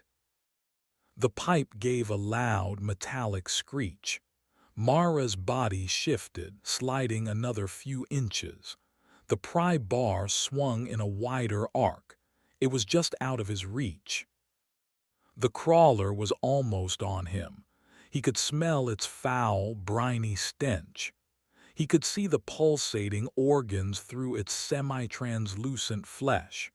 He jumped, his fingers stretching, straining for the pry bar. He missed. He landed and jumped again, a desperate, frantic leap. This time his fingers brushed against the cool, heavy steel. He managed to get a grip, fumbling with the carabiner's gate. The crawler lunged, its claws extended. Ben yanked the pry bar free a fraction of a second before the creature's claws tore through the air, scratching deep gouges into the steel hull where his body had been. He fell to the deck with the heavy bar in his hand. He rolled, scrambling to his feet, and faced the monster. He was no longer just a sound technician. He was a cornered animal. He held the pry bar in a two-handed grip, its pointed tip aimed at the crawler's advancing bulk. The creature charged. Ben didn't run. He stood his ground, planted his feet, and aimed for the head. The crawler, in its blind, primal rage, impaled itself on the bar. The steel spike drove deep into its skull with a sound like a melon splitting open. The creature's momentum carried them both backward, and they crashed to the deck in a tangle of limbs and twitching appendages. The crawler convulsed on top of him, its legs thrashing, its ichor spilling all over him. Then, with a final, shuddering sigh, it went still. Ben lay under the immense weight of the dead thing, his body trembling, his mind a blank slate of shock. He had survived. He had killed it. He pushed the heavy carcass off him and staggered to his feet, covered in slime, gasping for air. He looked at Julian, who was staring at him with a look of awe and terror. He looked up at Mara, who was still snagged on the groaning pipe. Then he looked around the deck. They were alone, for now. A new sound reached him, a soft, metallic tapping.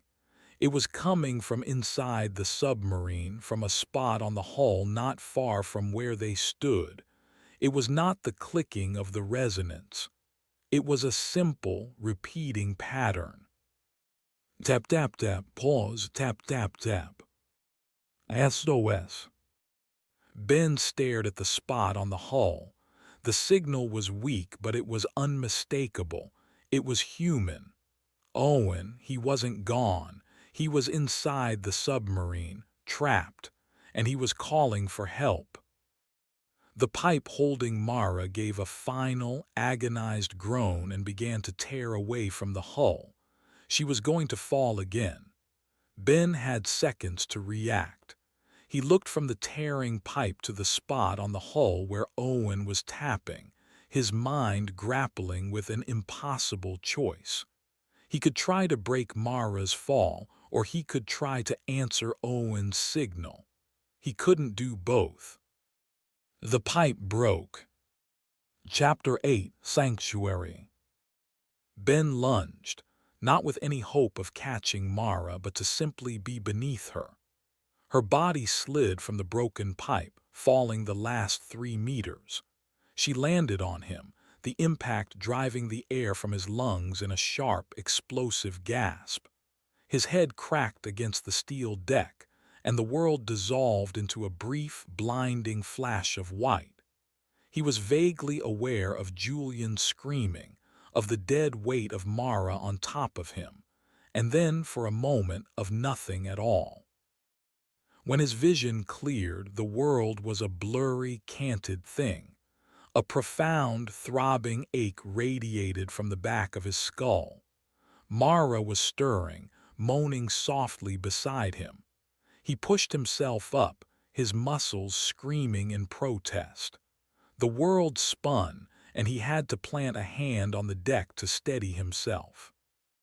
"Mara," he croaked, his voice raw. She rolled onto her back, her face pale in the moonlight. A dark line of blood trickled from her hairline, but her eyes fluttered open. She was alive. Broken, battered, but alive. "What happened?" she whispered, her voice barely audible. "You fell, Owen. Owen is gone," Ben said, the words tasting like ash. Then he remembered. No, not gone, inside. He pointed a trembling finger at the hull. He was tapping, SOS. Mara tried to sit up, then fell back with a sharp intake of breath. "My ribs," she gasped. "I think they're broken." Julian, seeing that they were both alive, finally uncurled himself. He crawled over to them, his face a mess of tears and grime. "We have to get out of here. We have to hide." He was right. Their desperate fight would have attracted more crawlers, and the resonance, wherever it was, would not stay silent for long. The tapping from inside the hull had stopped. Had Owen given up, or was he listening, waiting? "The hatch," Mara said, her voice gaining a fraction of its old strength. She pointed a shaky finger toward a low, heavy-looking hatch near the submarine's bow, a torpedo-loading hatch. "Help me." It was a slow, agonizing procession. Ben and Julian half-carried, half-dragged Mara across the deck. Every step sent a jolt of pain through Mara's side and Ben's battered body. They left a smeared trail of slime and blood on the rusted metal. They reached the hatch, a solid circle of steel held in place by another heavy wheel lock. It took all 3 of them to open it. Julian, his terror giving way to a desperate need for survival, threw his weight against the wheel. Ben, his head throbbing, added his strength. Even Mara, gritting her teeth against the pain, pushed with one good arm. The lock groaned, resisted, then finally gave way with a deep, satisfying clunk. They pulled the hatch open, revealing another black, gaping hole leading into the submarine. This one was not a vertical shaft, but a sloping, greasy slide. The smell that wafted out was different. Not just decay and rot, but the sharp, clean scent of oil and old machinery. They didn't hesitate. Julian went first, sliding into the darkness. Ben helped lower Mara down, her gasps of pain echoing in the confined space. Then Ben followed, pulling the heavy hatch shut behind him.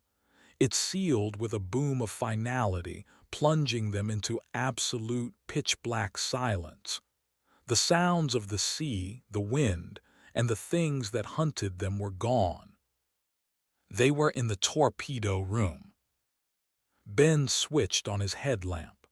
The beam cut through the darkness, revealing a long, narrow compartment and weapons.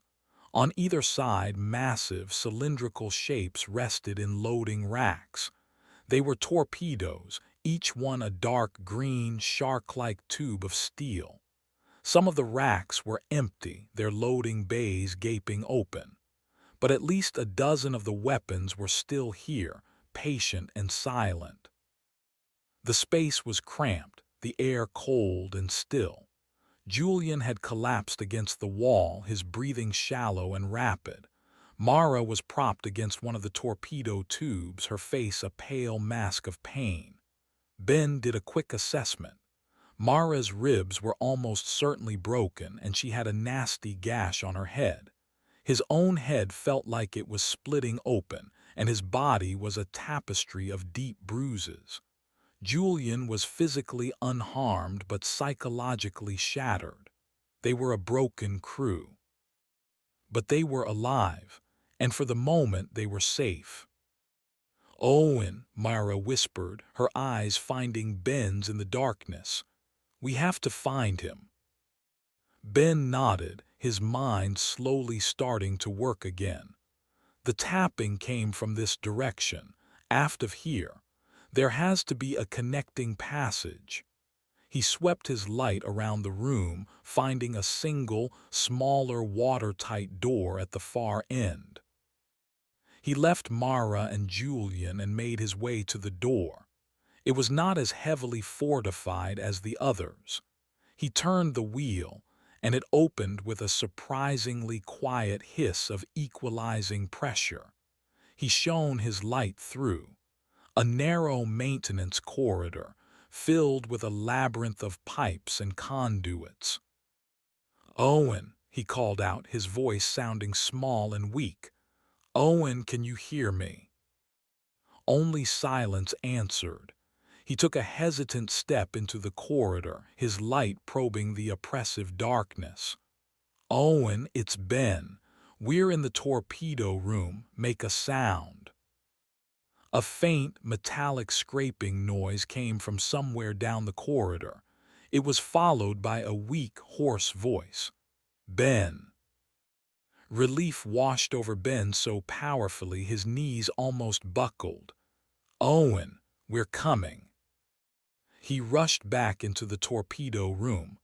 "I found him. He's in the corridor."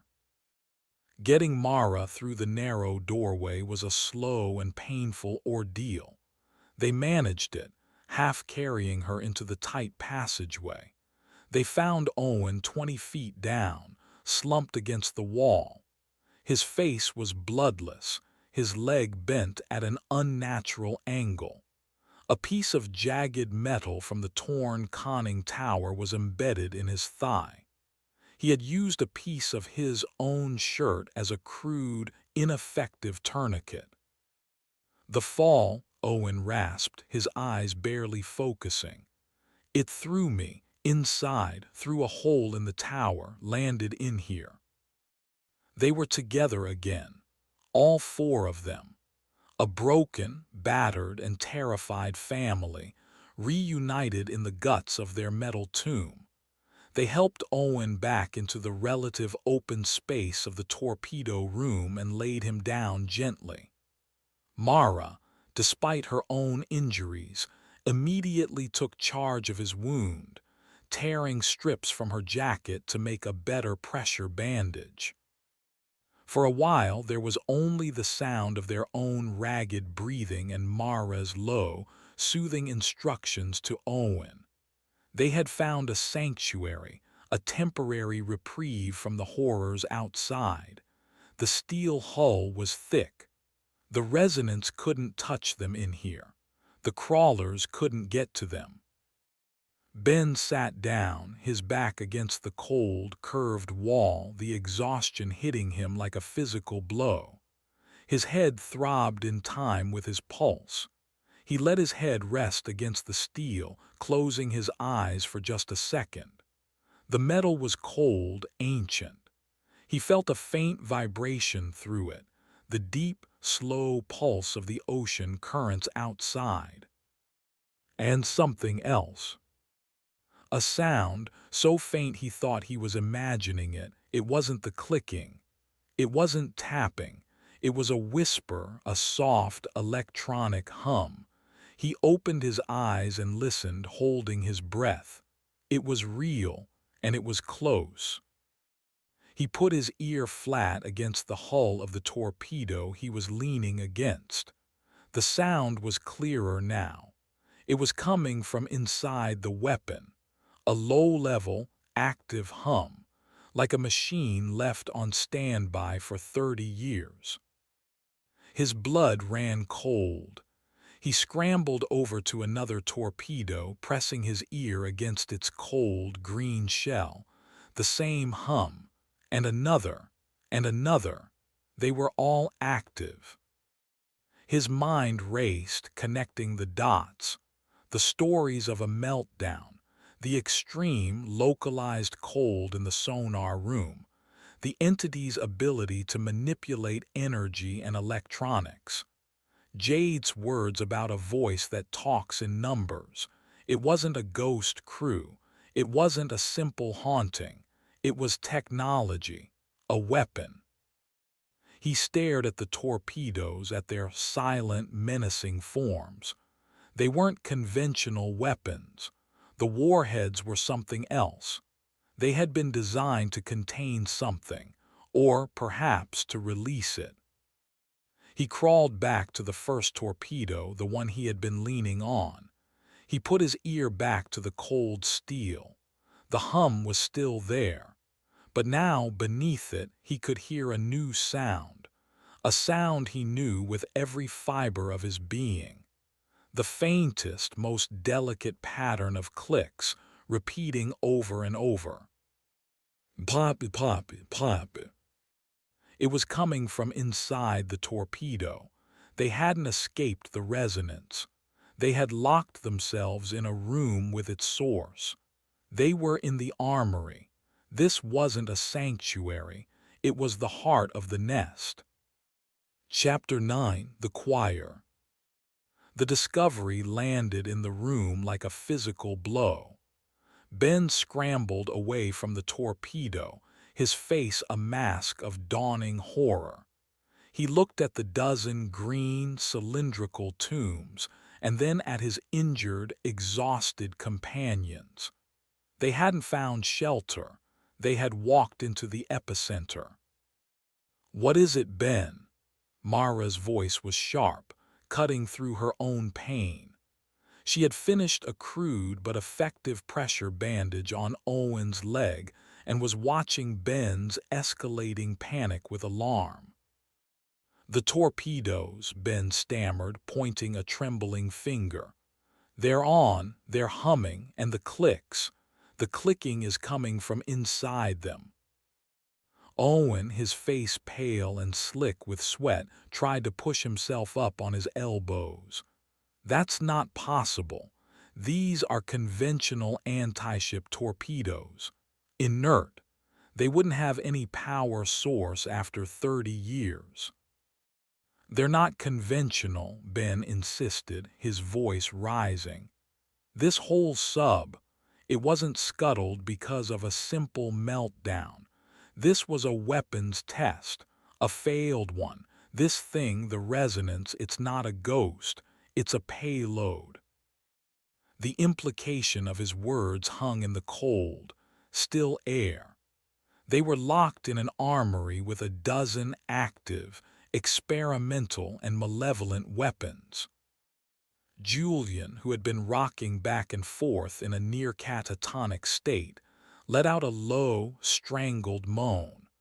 "We're going to die in here." "Shut up, Julian," Mara snapped, though her own eyes betrayed a new depth of fear. She looked at the torpedoes, her sharp, analytical mind trying to process this new, impossible reality. If they're active, there has to be a control system, a way to shut them down. Her gaze fell upon a sealed metal panel at the far end of the room, near the loading tube.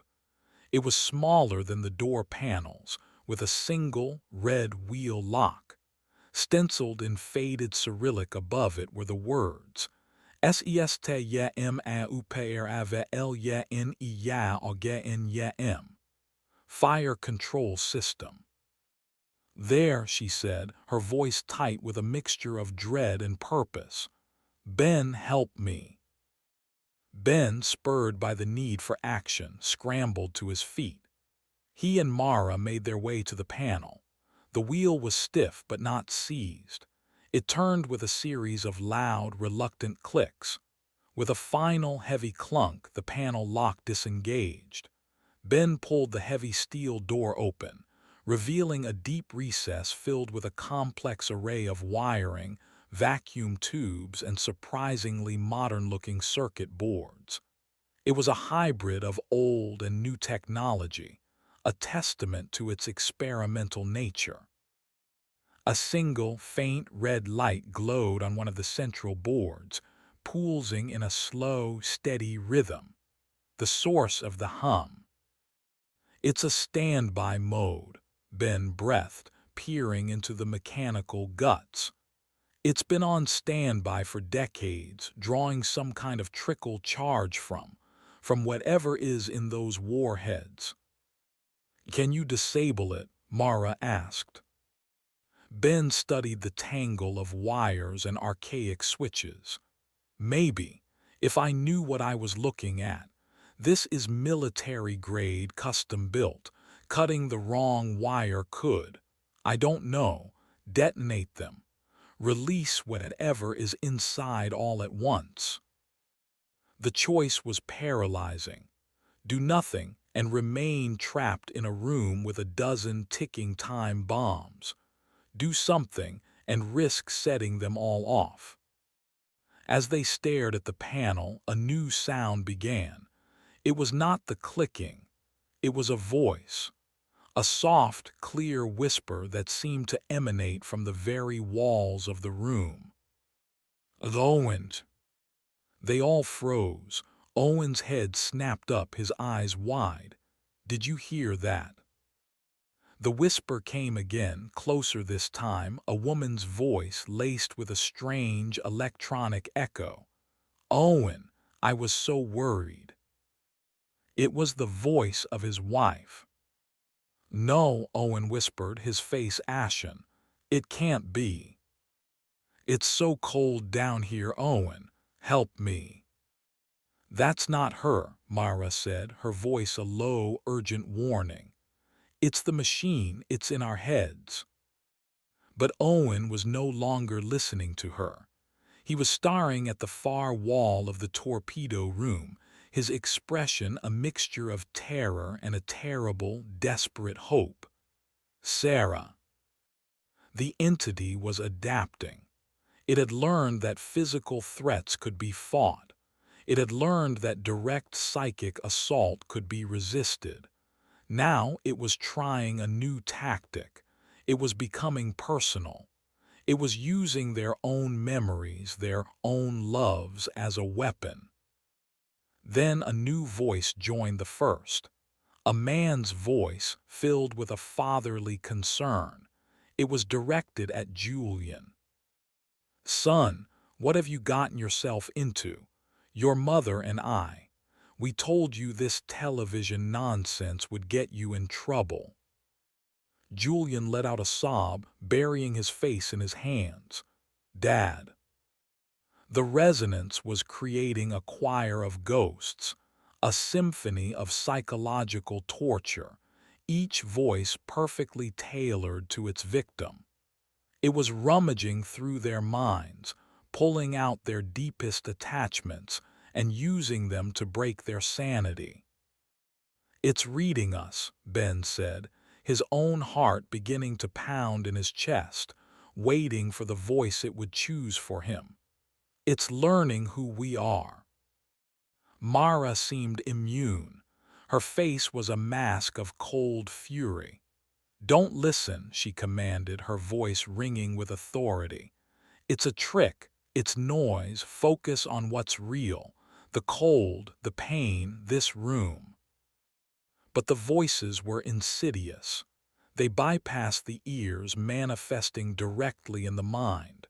A young boy's voice now crying, "Mara, why did you leave me? I waited for you." Mara flinched as if struck. For the first time, her composure cracked completely.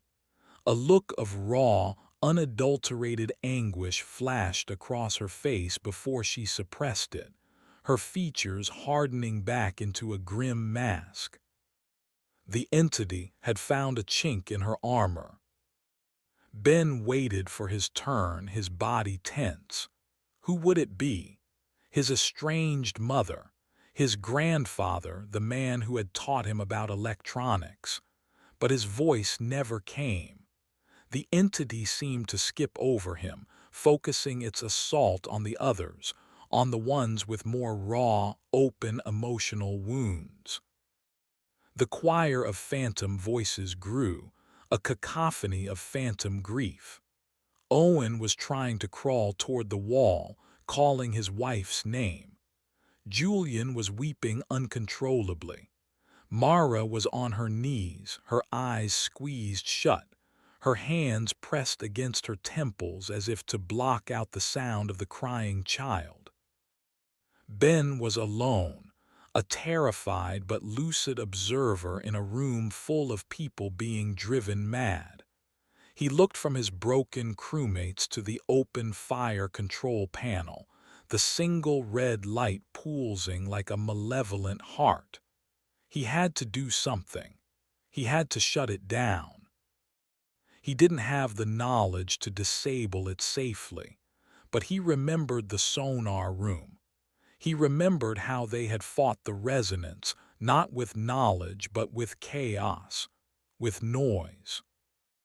His audio gear was a wreck, but the recorder itself, the core of his kit, was intact. Its internal battery still had a charge. He grabbed it, his mind racing. He couldn't create a feedback loop in here, but he could do something else. He could wipe the system. He found the main data cable leading from the control circuits to the torpedo array. It was an old, thick, ribbon-like cable. He took out the pry bar. It was a crude tool for a delicate job, but it was all he had. "Ben, what are you doing?" Mara managed to gasp, her concentration broken by his sudden movement. "Fighting back," he said. He wedged the pointed tip of the pry bar under the data cable connector and heaved. The plastic groaned. He was trying to sever the connection between the entity's brain and its voice. The psychic assault intensified. All the voices began to scream at once, a tidal wave of manufactured agony that washed over the room. Ben cried out, the sheer volume of the mental noise a physical pain, but he gritted his teeth and pushed harder on the pry bar. With a loud crack, the connector shattered. The data cable tore free from its port. The voices stopped. The silence was abrupt, absolute and profoundly relieving. It was like emerging from a deep, pressurized dive. Owen, Julian, and Mara all collapsed, gasping, as if released from a physical grip. Ben stood over the fire control panel, breathing heavily.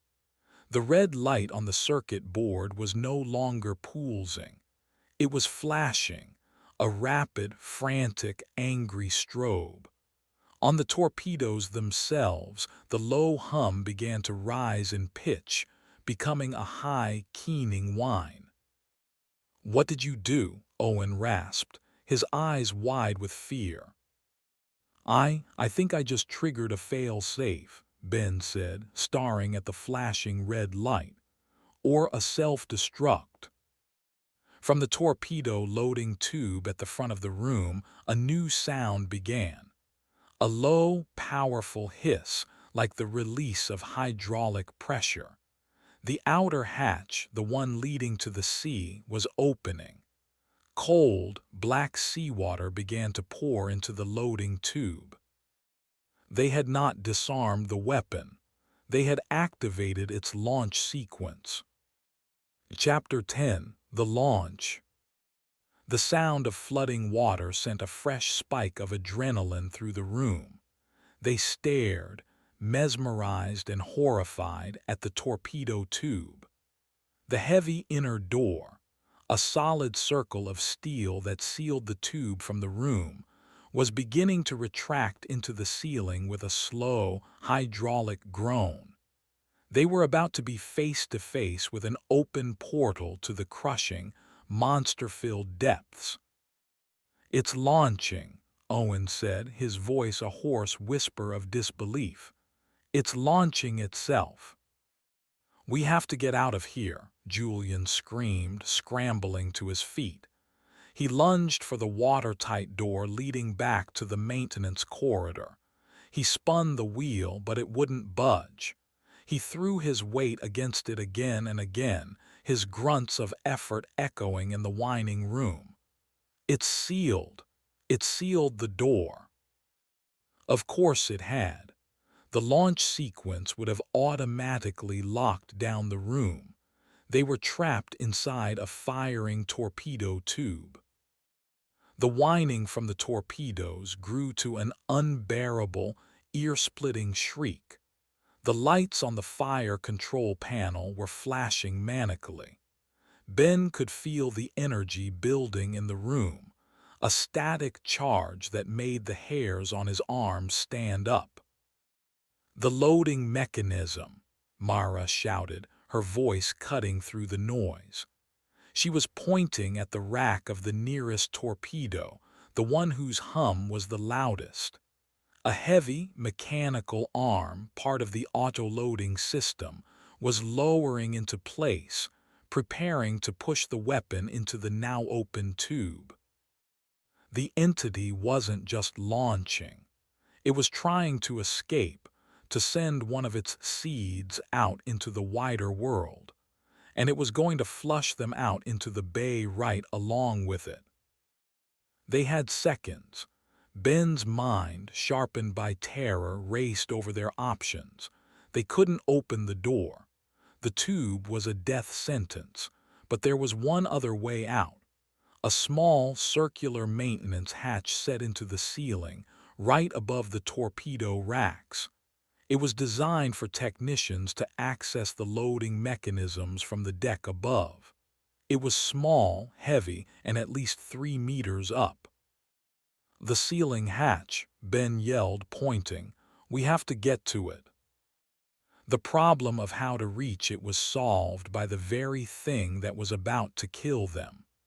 The torpedo, a 2-ton cylinder of steel, was now being pushed from its rack by the loading arm, sliding slowly toward the open tube. It was a temporary bridge, a path to their only escape. "Climb on it," Ben shouted. "Use it to reach the hatch." There was no time to question. Owen, despite his injured leg, began to drag himself toward the moving weapon. Julian, spurred by the sight of the churning, black water now visible at the end of the tube, followed him. Ben turned to help Mara. She was struggling to her feet, her face pale, her lips pressed into a thin, white line of pain and determination. "I can't climb," she gasped, clutching her ribs. "Not with this." "You have to," Ben said, grabbing her arm. "There is no other way."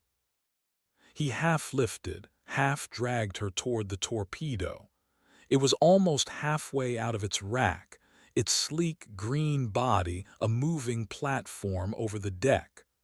Owen was already on top, his hands reaching for the hatch's locking wheel above him. Julian was scrambling up behind him.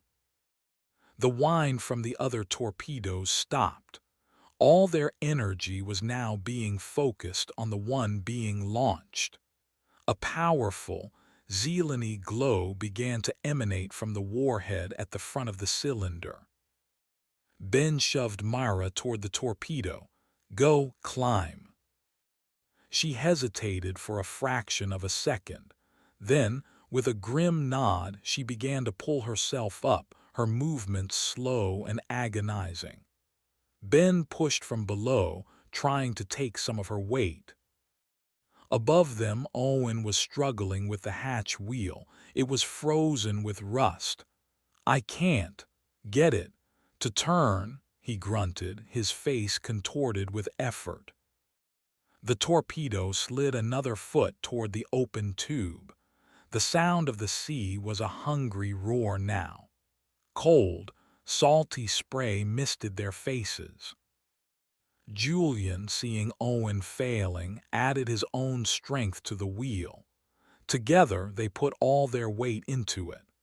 The rust fought them, then, with a screech that set their teeth on edge, the wheel began to turn. Mara was on top of the torpedo now, lying flat on its curved surface. Ben was right behind her. He could feel the weapon vibrating beneath him, thrumming with an alien power. The green glow from the warhead was so bright it cast long, distorted shadows around the room. The hatch wheel gave one final, groaning turn and the locks disengaged. "It's open," Owen yelled. He pushed on the heavy steel plate. It lifted a few inches, revealing a sliver of the dark night sky. But it was too late. The torpedo had reached the end of its loading cycle. With a powerful, definitive hiss of compressed air, the launch sequence initiated. The torpedo shot forward, a guided missile of pure malice, taking all four of them with it. They were ejected from the submarine in a violent explosion of water and compressed air. The force was stunning, a physical blow that knocked the breath from their lungs. For a single, terrifying moment, they were airborne, clinging to the back of a glowing green weapon, flying through the night sky. Then they hit the cold, black water of the bay. The impact was brutal. Ben was torn from the torpedo, his grip broken. He was plunged deep into the freezing, murky water, his headlamp extinguished by the force.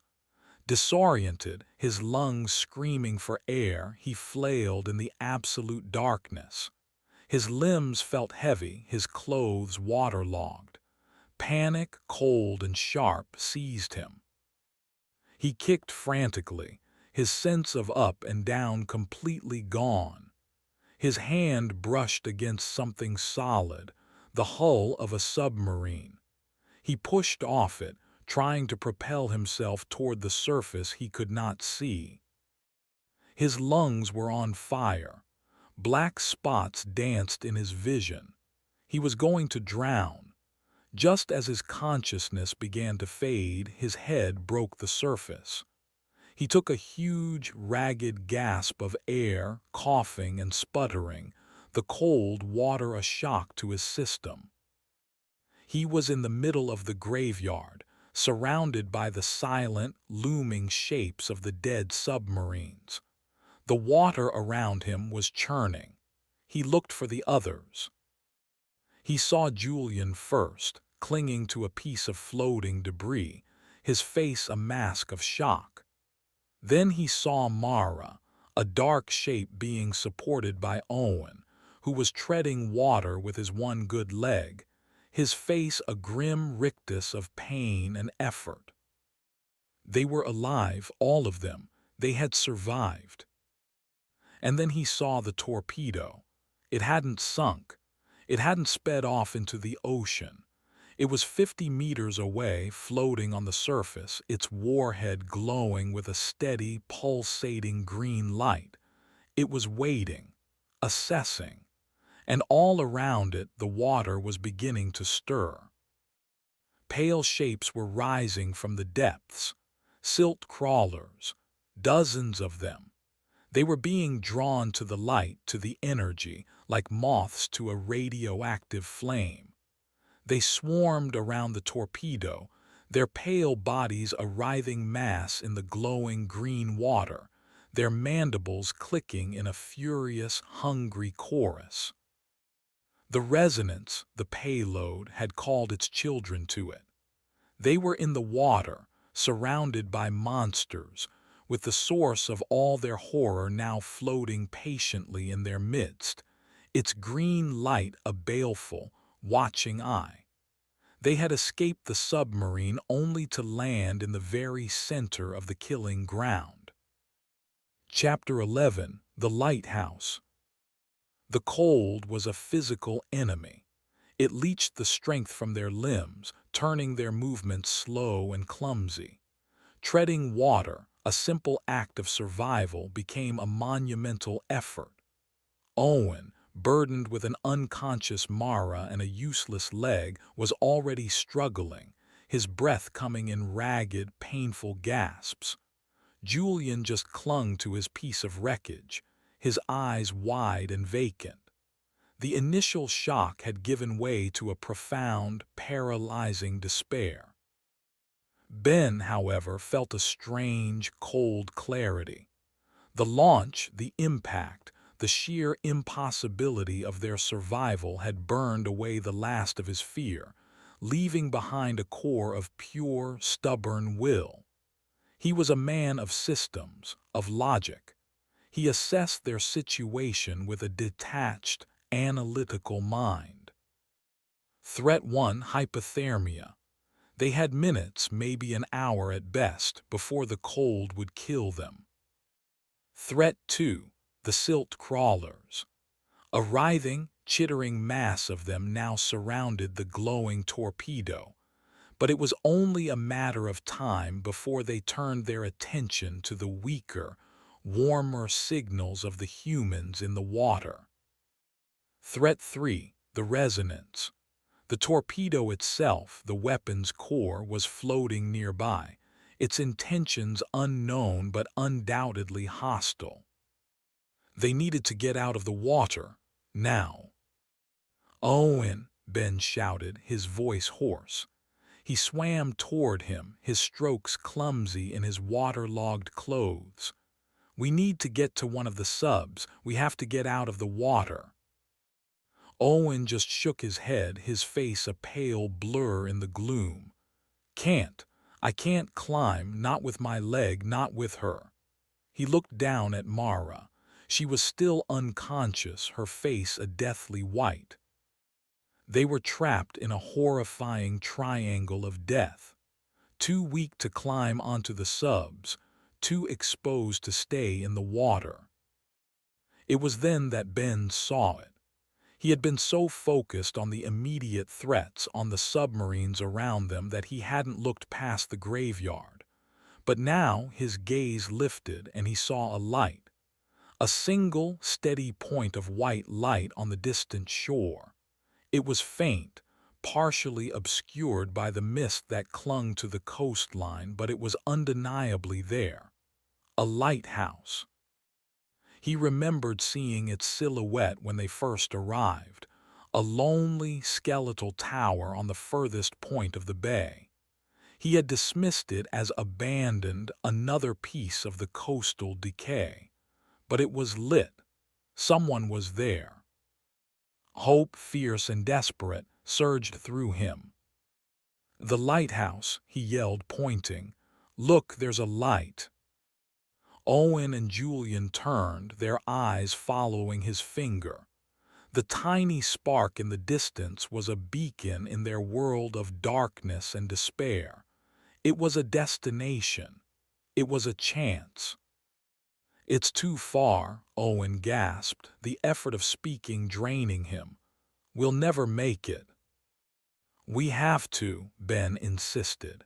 He looked at the piece of debris Julian was clinging to. It was a large, splintered section of a wooden crate, buoyant enough to support one person. It wasn't enough. His eyes scanned the churning water, looking for anything else. His gaze fell upon the mass of silt crawlers. They were still fixated on the torpedo, crawling over each other, their pale bodies illuminated by its eerie green glow. They were climbing onto it, a writhing mound of chitin and claws. And as they climbed, their collective weight was pushing the torpedo down. The green glow was sinking, becoming submerged. The creatures were, in their blind hunger, destroying the very thing that had called to them. An idea, insane and desperate, sparked in Ben's mind. He looked at the dead silt crawler he had left on the deck of Old Iron. He remembered the feel of its carcass, the strange, buoyant lightness of its hollow, segmented body. "The crawlers," he said, his voice low and urgent. "Their bodies, they float." Owen stared at him as if he had gone mad. "What are you talking about?" "We need a raft," Ben said, his plan solidifying.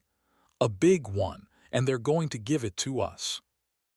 He turned and began swimming, not toward the lighthouse, but directly toward the swarming, feeding frenzy around the torpedo.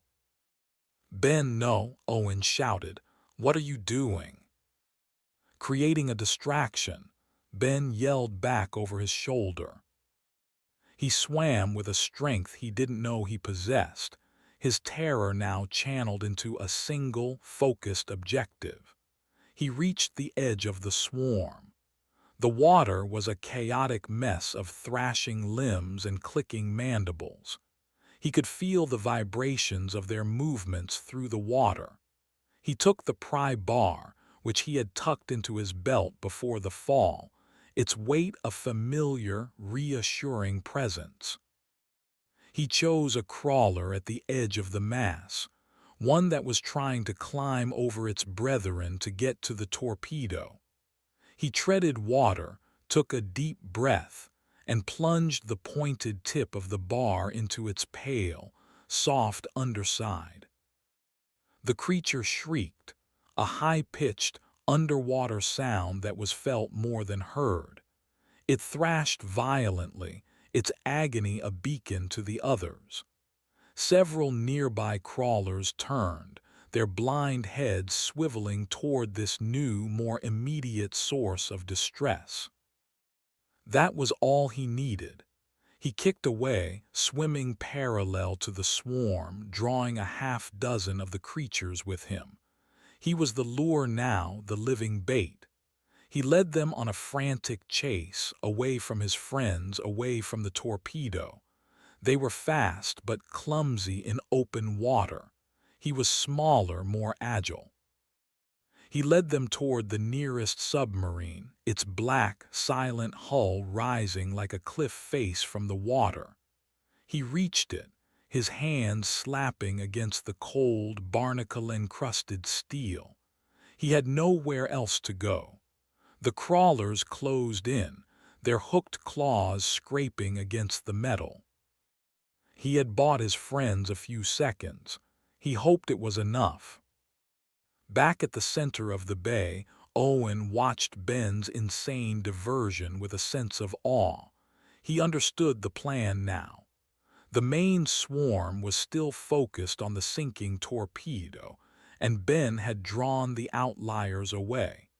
This was their only chance. "Julian," Owen roared, his voice a commander's bark he hadn't used in years. "Get over here, now." Julian, shocked into action by Owen's tone, paddled his piece of wreckage over to where Owen was supporting Mara. "Take her," Owen ordered. "Balance her on the wood. I'm going to get us a raft." With a final, desperate effort, Owen pushed Mara's limp form onto the crate, instructing a terrified Julian on how to hold her steady. Then, leaving them, he began to swim with his one good leg toward the swarm. The torpedo was almost completely submerged now, its green light a diffuse, sickly glow beneath the waves. The crawlers on top were being dragged down with it, while others, confused, were beginning to disperse. Owen reached the edge of the chaos. He ignored the living. He was hunting the dead. He found one that had been crushed in the frenzy, its body floating listlessly. He grabbed a leg and began to drag it back toward Julian and Mara. It was heavy but strangely buoyant. He got it back to the crate. "Tie it to this," he gasped, pulling a length of rope from Mara's still intact climbing harness. Meanwhile, Ben was fighting for his life. Cornered against the hull, he stabbed and jabbed with the pry bar, keeping the crawlers at bay. One lunged, and he slammed the bar against its head, the impact jarring his entire arm. He was tiring, his movements becoming sloppy. Suddenly, the water around him erupted. The torpedo, finally succumbing to the weight of the crawlers, had suffered some kind of internal breach. A massive bubble of green gas and energy burst from beneath the waves, throwing the remaining crawlers in all directions. A shockwave expanded through the water, a powerful, concussive force that slammed into Ben, throwing him against the hull. The green light, the source, was gone. The torpedo was sinking into the abyss. The remaining crawlers, now disoriented, their beacon extinguished, began to disperse into the darkness, their chittering fading. Ben's pursuers, confused by the shockwave, also turned and swam off into the gloom. The attack was over.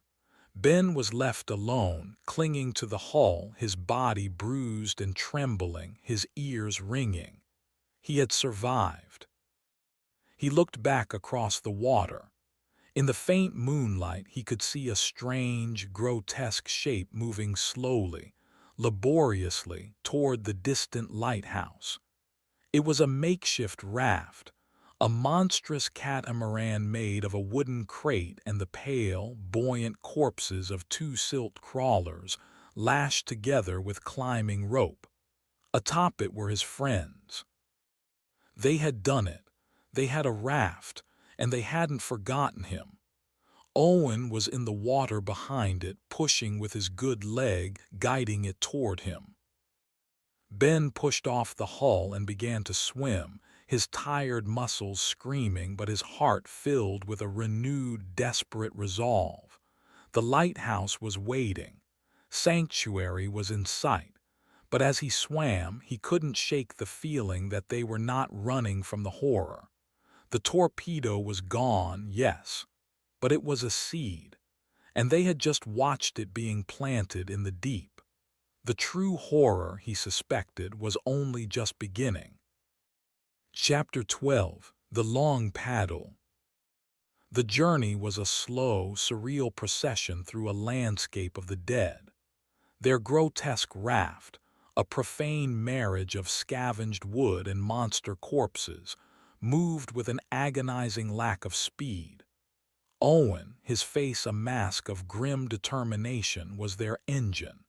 He lay on his stomach at the back of the raft, using his one good leg and both arms to push them through the greasy, black water.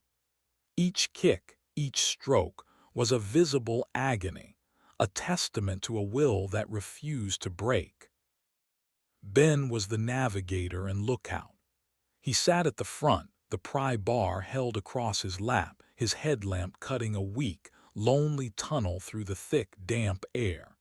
He kept his gaze fixed on the single point of light from the lighthouse, a distant promise of salvation. The water around them was terrifyingly dark. The sinking of the torpedo had extinguished the bay's unnatural glow, returning the graveyard to a profound, primeval blackness.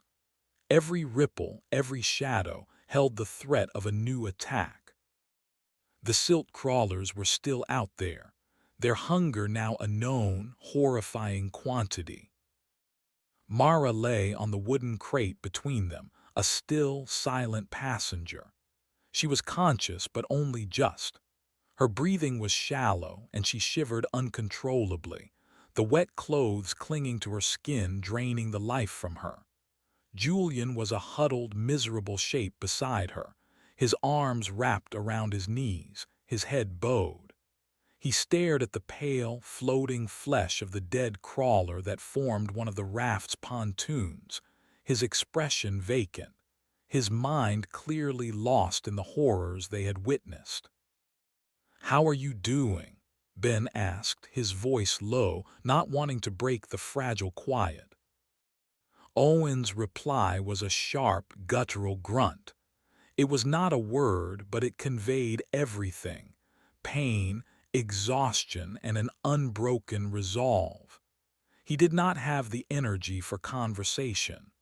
All his resources were focused on the single, repetitive motion of propulsion.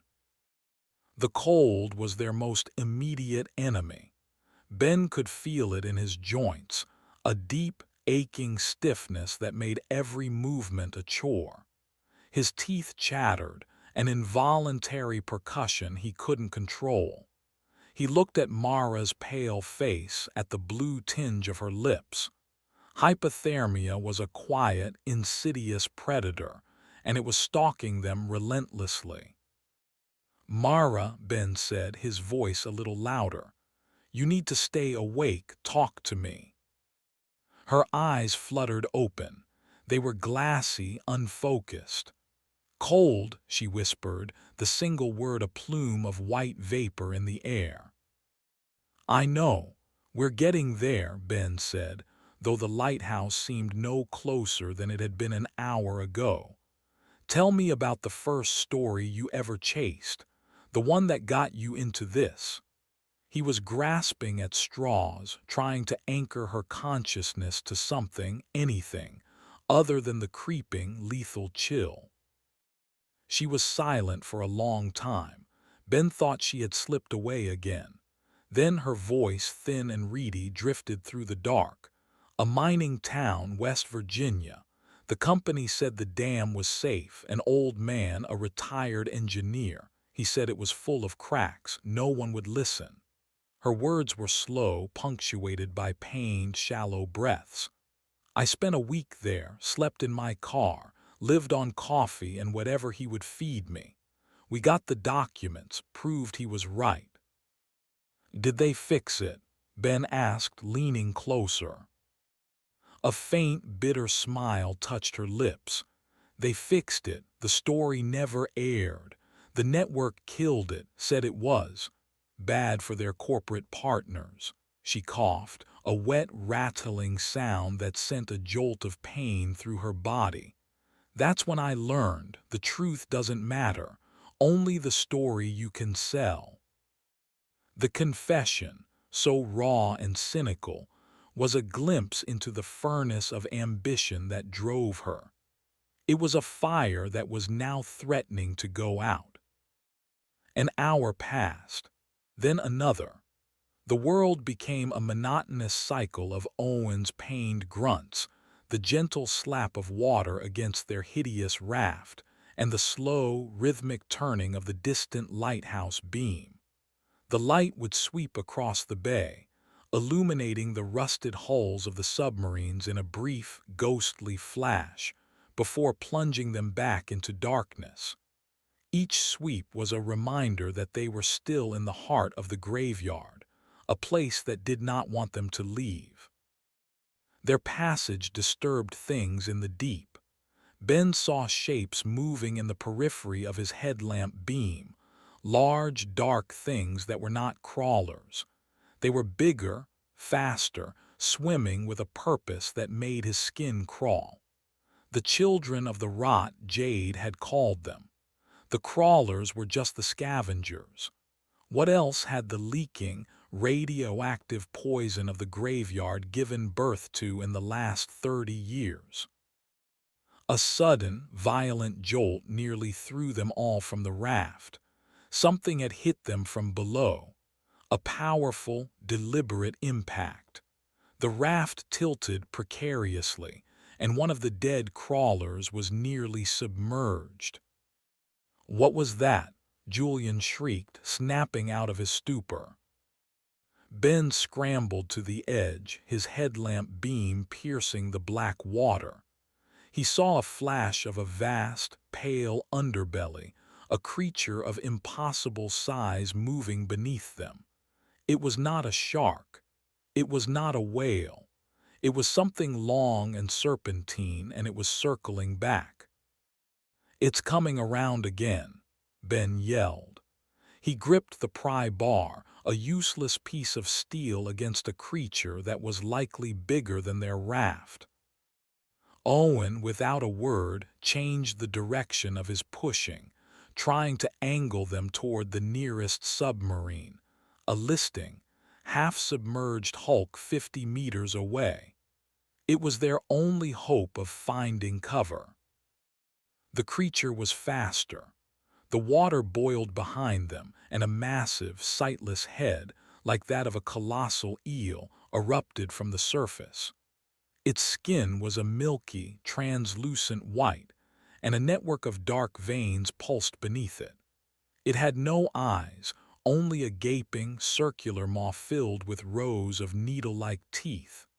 It let out a low, guttural hiss and dove, its long body creating a wake that rocked their raft violently. "It's going under us," Owen roared. They braced for another impact, but it didn't come. The moment stretched into an eternity of tense, terrified waiting. The creature was gone. It had tasted their raft, decided the dead, irradiated flesh of the crawlers was not to its liking, and moved on. The encounter was over as quickly as it had begun. It was a casual, terrifying reminder that they were trespassers in a hostile, alien ecosystem. They were all shaken, their bodies trembling with a fresh dose of adrenaline. The near-death experience had a strange effect on Julian. His catatonia was replaced by a frantic, nervous energy. "We're never going to make it," he said, his voice a high-pitched whine. "That thing will come back. They'll all come back. We're just floating pieces of meat." "Be quiet, Julian," Owen grunted, his energy flagging. The chase had cost him dearly. "No, I won't be quiet." Julian's voice rose to a hysterical pitch. "This is all her fault." He pointed a shaking finger at Mara's unconscious form. "She's the one who brought us here. Her story. It's always about her story. Well, here's your story, Mara. We're all going to be eaten by radioactive monsters because you wanted a promotion." "That's enough," Ben snapped, his voice cracking like a whip. But Julian was beyond reason. He made a move, a wild, insane lunge toward Mara, his hands outstretched as if to push her from the raft. "She's just dead weight. We'd move faster without her." Ben reacted without thinking. He lunged across the raft and tackled Julian, the two of them collapsing in a heap, their impact nearly capsizing the fragile vessel. Ben was stronger. He pinned Julian down, his forearm pressed against Julian's throat. "You touch her and I will finish what that crawler started," Ben hissed, his face inches from Julian's. He was shocked by the ferocity of his own words, by the cold, murderous rage that filled him. This place was changing them, stripping them down to their most primitive, violent cores. Julian's eyes were wide with terror. He saw something in Ben's face that finally broke through his hysteria. He stopped struggling and went limp, a series of dry, racking sobs shaking his body. Ben let him go and crawled back to his post, his own body trembling with the aftershock of his rage. They continued in a new, heavy silence.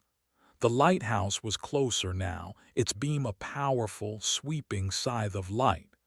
They could make out the details of the shoreline, a jagged mess of black rocks, slick with spray, and a steep, crumbling cliff face leading up to the lighthouse's base. There was no beach, no easy landing. The final leg of their journey would be as treacherous as the rest. They reached the rocks an hour before dawn. The sky in the east was just beginning to lighten from black to a deep, bruised purple. The sound of the waves crashing against the shore was a deafening roar. Owen, completely spent, could do no more. The current was pushing them toward the rocks, threatening to smash their raft to pieces. "This is it," Ben said, his voice raw. "We have to abandon the raft, we swim for it." He slid into the churning, frigid water, the shock of it taking his breath away. He grabbed a rope and tied it around Mara's chest under her arms. "Owen, Julian, when I get to the rocks, I'll anchor myself. You push her toward me. I'll pull her in." It was a desperate, almost suicidal plan, but it was the only one they had. Ben swam toward the shore, the waves crashing over his head, the undertow trying to drag him down. He fought, his limbs burning, his lungs on fire until his feet touched something solid. He scrambled onto a low, flat rock, the surface slick and treacherous, and braced himself against the power of the sea. He turned back just in time to see a massive wave lift their raft and smash it against a pointed, black rock. The dead crawlers burst open like rotten fruit, and the wooden crate splintered into 1,000 pieces. Owen, Mara, and Julian were thrown into the violent, churning water. The long paddle was over. A new, more frantic fight for survival had begun. Chapter 13. The Keeper's House. The world was a chaos of churning water, roaring surf, and splintered wood. Ben clung to his rock, the rope to Mara a slick, desperate lifeline in his numb hands. He saw Owen surface, sputtering, his face a mask of pain as the salt water flooded the wound in his leg. He saw Julian, screaming, flailing wildly as the current dragged him away from the rocks and back out into the bay. There was no time for choices. Ben pulled, his muscles screaming in protest, hauling Mara's dead weight through the violent surf. A wave crashed over him, trying to tear him from his perch, but he held on, his feet wedged into a crack in the rock. Mara's body slammed against the rocks beside him. He grabbed the collar of her jacket and with a final, desperate heave, dragged her out of the water's immediate reach. He turned back for the others. Owen was fighting his way toward them, a grim, methodical crawl through the treacherous shallows. But Julian was being swept away. His screams grew fainter, his head a small, dark bobbing point in the vast, gray expanse. Then a wave crested, and when it passed, he was gone. There was nothing, just the endless, indifferent motion of the sea. There was no time to mourn. There was no time for anything but the next desperate action. Ben helped Owen out of the water. The big cameraman collapsed onto the rocks, his injured leg now a mangled, useless appendage. They were ashore, 3 of them, battered, broken, and utterly exhausted, but they were out of the water. They lay there for an unknown amount of time, the cold rocks beneath them, the gray sky above. The lighthouse loomed over them, its bright, sweeping beam a silent, impassive observer. Finally, driven by the cold and the rising tide, they began the arduous process of moving. The cliff was a crumbling, near-vertical wall of rock and dirt. Getting themselves up was hard enough. Getting an unconscious Mara and a crippled Owen to the top seemed impossible. But they did it. Inch by painful inch, they clawed their way upward, Ben pulling from above, Owen pushing from below, dragging Mara's limp form between them. It was a climb fueled by the last dregs of their adrenaline, a blind, desperate scrabble for safety. They collapsed at the top, on a small, flat patch of wind-blasted ground at the base of the lighthouse. The structure was even more imposing up close. It was an old stone tower, weathered by a century of storms, its white paint peeling to reveal the dark, grim rock beneath. A small, sturdy-looking cottage was attached to its base, the keeper's house. A thin curl of smoke rose from its chimney. Smoke, fire, warmth. That single sight propelled them forward. They stumbled to the heavy oak door of the cottage, and Ben hammered on it with his fist. "Hello, is anyone there? We need help." There was no answer. He tried again, shouting until his throat was raw, still nothing. He tried the handle, it was unlocked. They pushed the door open and half fell, half carried each other inside. The warmth of the room enveloped them, a shocking, blissful contrast to the raw cold outside. A fire was burning in a small, cast-iron stove in the corner, its embers glowing a cheerful, welcoming red. The room was small and Spartan but clean. A simple wooden table and 2 chairs stood in the center. A narrow bed was pushed against one wall, its blankets neatly turned down. Books and charts were stacked tidily on a set of shelves. It was the home of Jedediah Finn, and it looked as though he had just stepped out for a moment. They gently laid Mara on the bed, covering her with the thick wool blankets. Owen collapsed into one of the chairs by the fire, his face pale and drawn, his leg propped up on a stool. Ben added a few pieces of wood to the stove from a nearby bin, coaxing the embers back into a proper flame. For the first time in what felt like an eternity, they were warm. They were safe. But the silence of the cottage was unsettling. Where was Jade? The fire was still going. A pot of what smelled like fish stew was still warm on the stovetop. A man who lived a life this deliberate, this organized, did not simply wander off and leave his door unlocked. Ben's eyes were drawn to the charts and books on the shelves. He walked over, his curiosity overriding his exhaustion. They weren't nautical charts. They were detailed, hand-drawn maps of the submarine graveyard. Each sub was marked, its position carefully noted.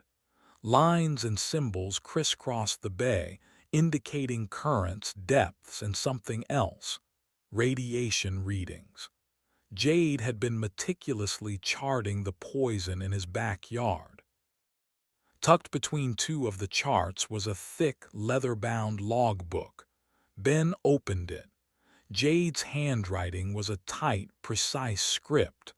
The book was a journal, a record of his lonely vigil. Ben's eyes scanned the pages, his blood running cold as he began to understand. October 12th. The iron sings tonight, a new rhythm, faster. The ticks are excited. Something has disturbed the nest. Saw a boat. The television people, fools, they do not know what they are waking. October 13th. The song is louder. It is reaching. I can feel it in my teeth. The light keeps it at bay, but it is learning. It is testing the edges. It found the old comms cable. It is trying to follow the wire to shore. To me. October 14th. Power is fluctuating. The generator is old. The fuel is low. The light faltered for 3 seconds last night. In those 3 seconds it got closer. I heard the clicks under the floorboards. It is tapping on the door from the inside. Ben looked up from the book, his heart hammering. Jade hadn't run. He had been a warden, a keeper of a cage made of light, and his cage was failing. He flipped to the last entry. The handwriting was no longer neat. It was a frantic, terrified scrawl. October 15th. Sunset. The generator is dead, no fuel. The light will not come on tonight, it knows. It has been quiet all day, a patient, listening quiet. It is waiting for the dark. I have to leave. I cannot fight it without the light. It is not a ghost. It is a signal, and it wants to broadcast. God help anyone who finds this place. The cage is broken. The song is free. The entry was dated yesterday. Ben looked out the small, grimy window of the cottage. The sun was rising, a pale, watery light that did little to warm the grim landscape. The sweeping beam of the lighthouse was gone. The great lamp at the top of the tower was dark. Jade had been right. The light had failed. The cage was broken. A low, scraping sound came from the other side of the room. It came from the base of the lighthouse tower itself, from behind the door that connected the cottage to the spiral staircase. Owen heard it too. He grabbed the pry bar from where Ben had left it, his knuckles white. Mara was stirring on the bed, her brow furrowed in a pained, feverish sleep. The scraping came again, louder this time. It was the sound of metal on stone. Then a new sound joined it, a sound Ben knew with an intimacy that curdled his soul. A faint, rhythmic and intelligent pattern of clicks. It was not coming from the bay. It was not coming from outside. It was inside the lighthouse with them, and it was coming up from the foundations. Chapter 14. The Cage of Light. The sudden silence from Jade's logbook was immediately filled by the clicking from the tower. It was soft, exploratory. Pop, pop, pop. It was the sound of a thing testing the boundaries of a new, larger prison. The heavy wooden door that separated the cottage from the lighthouse base was their only barrier. It looked solid, but against a force that could twist steel, it was nothing more than a suggestion. "What is that?" Owen asked, his voice a low, dangerous growl. He was trying to get to his feet, using the pry bar as a crutch, his face a mask of pain and fury. "It's here," Ben said, the two words landing with the weight of a death sentence. He held up Jade's logbook. "This lighthouse isn't a beacon, it's a fence." Jade wrote that its light, the frequency, it acts as some kind of barrier. It was keeping the resonance contained. The generator failed last night. The light went out. The fence is down. How did it get here? Owen demanded, hopping a single, painful step toward the door. It was in the sub.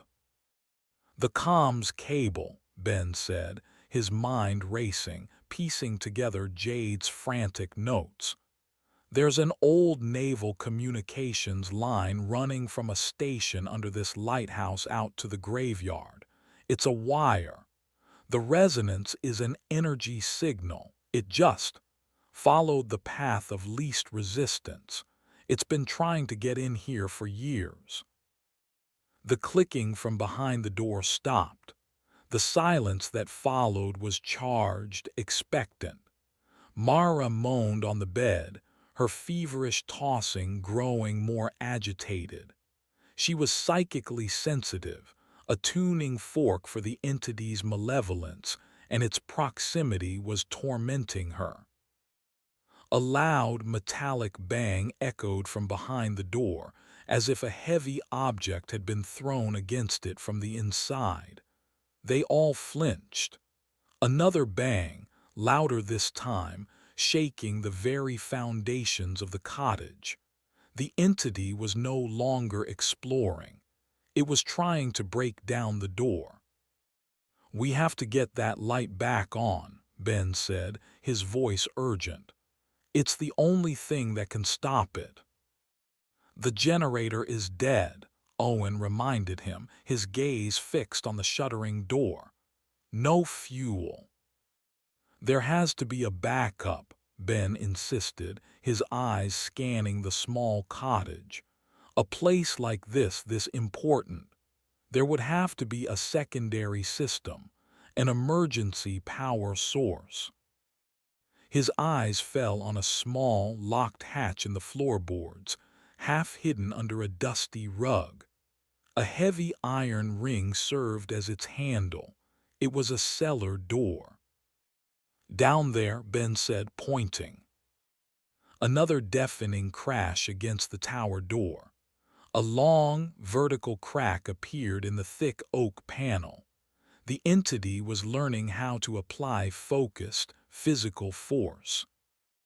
Ben tore the rug away and pulled on the iron ring. The hatch was heavy, but it lifted, revealing a flight of steep, stone steps leading down into musty darkness. A damp, earthy smell wafted up. "I'm going down," Ben announced. "Owen, you stay here. Barricade that door with anything you can find. Don't let it in." Owen nodded grimly, his expression set. "Go." Ben switched on his headlamp, its battery miraculously still alive, and descended into the cellar. The air was cold and damp. The space was small, the walls made of rough-hewn stone that wept with moisture. In the center of the room sat a huge, ancient-looking diesel generator, a behemoth of iron and brass from a bygone era. It was the backup system, and beside it, a single, large, red canister. Fuel. Hope, sharp and painful, surged in his chest. He rushed to the canister. He shook it. It was nearly full. He looked at the generator. It was an archaic, complex piece of machinery, a series of levers, dials, and a heavy hand crank for a starter. Instructions, faded and grease-stained, were riveted to its side in both English and Russian. A Cold War relic. He began the process, his hands shaking with a mixture of hope and fear. He opened the fuel line, checked the oil, and primed the engine. The steps were complex, and a single mistake could flood the engine or ruin it completely. Upstairs, he could hear the sounds of a desperate, one-sided battle. The splintering of wood, Owen's roars of effort and pain, and the relentless, percussive blows against the tower door. He got to the final step, the hand crank. He fitted it into its socket and began to turn, putting his entire body into the effort. The engine resisted, its pistons frozen by decades of disuse. He strained, his muscles burning, sweat pouring down his face. The engine gave a single, reluctant cough, then fell silent. He tried again, and again. His strength was failing. The hope that had filled him was beginning to curdle into despair. Upstairs, Owen had dragged the heavy wooden table and wedged it against the tower door. It was a flimsy, pathetic barricade. The door was splintering, chunks of wood flying into the room. Through the cracks, he could see not darkness, but a faint, pulsing, greenish light. The resonance was manifesting. A final, explosive crash sent the door flying from its hinges. It collapsed inward, splintering into a dozen pieces. The table was thrown across the room, smashing against the far wall. The way was open. Owen stood before the dark archway, the pry bar held in a two-handed grip like a quarterstaff.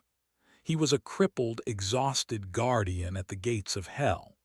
The green light from within the tower pulsed, and a shape began to form in the doorway. It was not human. It was a grotesque, semi-humanoid figure made of a swirling vortex of dust, rust particles, and ancient debris from the tower's foundation, all held together by a shimmering, electrical field. It was the entity giving itself a physical body, a shell of scavenged matter. 2 points of intense, red light burned where its eyes should be. The clicks were no longer just a sound. They were its voice, a chittering, articulate language emanating from the center of its swirling form. It took a hesitant, shambling step into the cottage. Down in the cellar, Ben was on the verge of collapse. He gave the crank one last, desperate heave with the last of his strength. The engine coughed again, and then, with a deafening roar that shook the entire foundation, it caught. The generator roared to life, its ancient pistons pumping, its rhythm a powerful, steady heartbeat of salvation. Lights flickered on in the cellar, and upstairs. The bare bulb in the cottage ceiling blinked, then shone with a steady, yellow light. High above them, at the very top of the tower, Ben could hear the deep, groaning sound of the massive lens mechanism beginning to turn. The effect on the entity was immediate and catastrophic.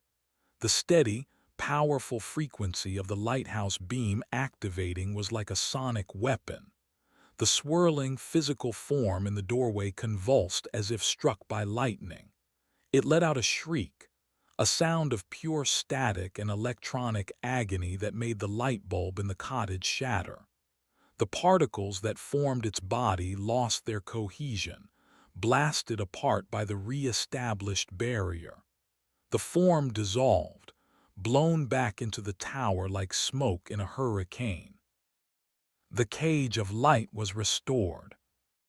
Ben collapsed against the generator, his body trembling, his ears ringing from the engine's roar. He had done it. They were safe. He staggered back up the cellar steps. The cottage was a wreck.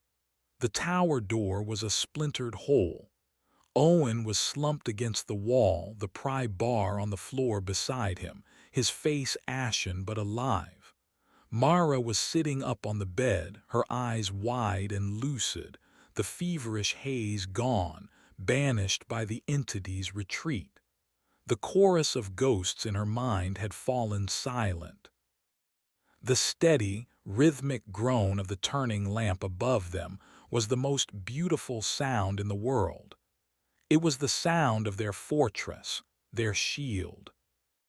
Ben stumbled to the window and looked out. The powerful, white beam of the lighthouse was sweeping across the bay once more, cutting a clean, authoritative path through the pre-dawn gloom. It passed over the rusted, silent forms of the submarines, a warden checking on its prisoners. But as the beam swept past Old Iron, Ben saw something that made his newfound hope wither and die. A faint, greenish light was pulsing from the open torpedo hatch they had used to escape. It was weak, but it was there. He then saw another green pulse from a different sub, and another. He looked at Jade's logbook, still open on the floor. He read the last line again. It is not a ghost. It is a signal, and it wants to broadcast. He finally understood. The torpedo that had launched, the one that had sunk into the bay, wasn't the main weapon. It was a relay, an amplifier. It had woken up the others. The resonance wasn't a single entity trapped in a single sub. It was a network, a hive mind. And by activating one, they had activated them all. The lighthouse wasn't a cage containing one monster. It was a dam holding back an entire ocean of them. And they had just spent the night showing the monsters exactly how to break it. The generator had fuel for a day, maybe two. And the things in the bay now knew that all they had to do was wait. Chapter 15. The Warden's Plan. The dawn brought no comfort. It was a cold, gray light that revealed the full, bleak panorama of their prison. From the high window of the keeper's cottage, the submarine graveyard was a jagged wound on the surface of the sea, a place of profound and active malevolence. The sweeping beam of the lighthouse was a constant, reassuring presence, but Ben's discovery had turned it from a shield into a ticking clock. The first hours were spent in a grim, methodical flurry of activity. Survival was a problem to be solved, and they clung to the familiar logic of it to keep the larger, existential terror at bay. Mara, despite the fire in her ribs, directed the operation from the bed. Her voice was weak, but her mind was as sharp as ever. "Owen, your legs," she commanded. "Ben, help me. We need to look at it." The wound was bad. The piece of shrapnel had torn through the muscle, and the salt water had left it raw and inflamed.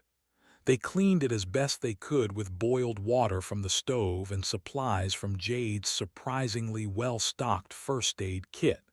It needed stitches, a hospital, antibiotics. They had none of those things. They packed it with gauze and bound it tightly, a temporary, inadequate solution. Owen bore the excruciating process with a stoic silence that was more unnerving than any scream.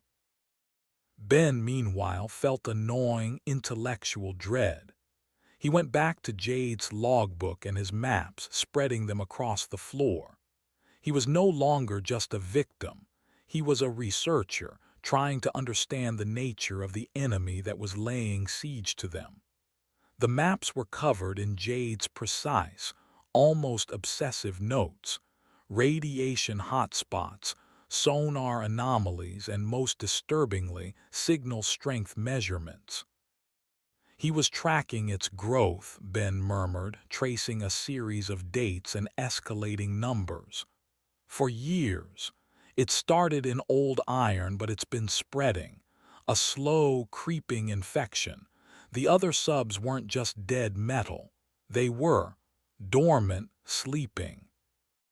"And we woke them up," Mara said from the bed, her voice flat. She had been watching him, her dark eyes sharp and intelligent despite her pain. "The torpedo was a catalyst," Ben confirmed. "It sent out a signal, a high-energy pulse, a wake-up call. Now they're all part of the network. They're all broadcasting."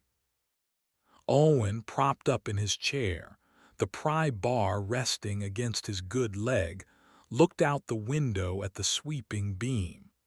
"So as long as this light is on, we're safe."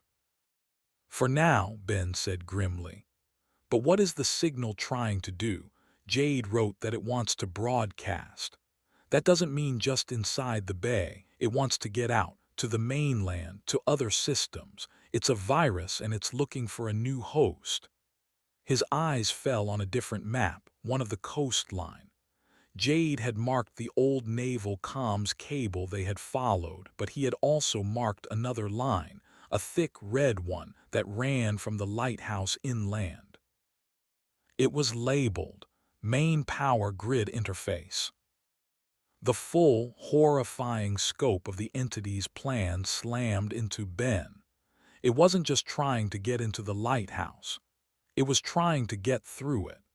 The lighthouse was a gateway, a connection point to the entire continental power grid. If the resonance could gain control of the lighthouse's systems, it could upload itself, becoming a ghost in every machine, a sentient plague spreading through the arteries of civilization. "Oh my God," Ben whispered. "This isn't the cage, it's the launch pad."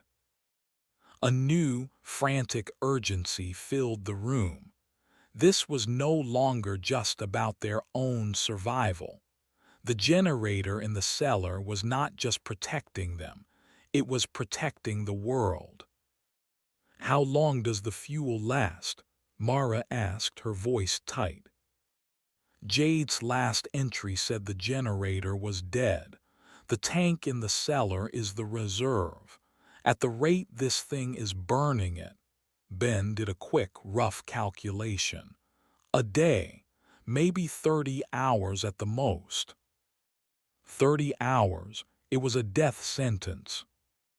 "There's got to be another way," Owen said, his voice a low rumble.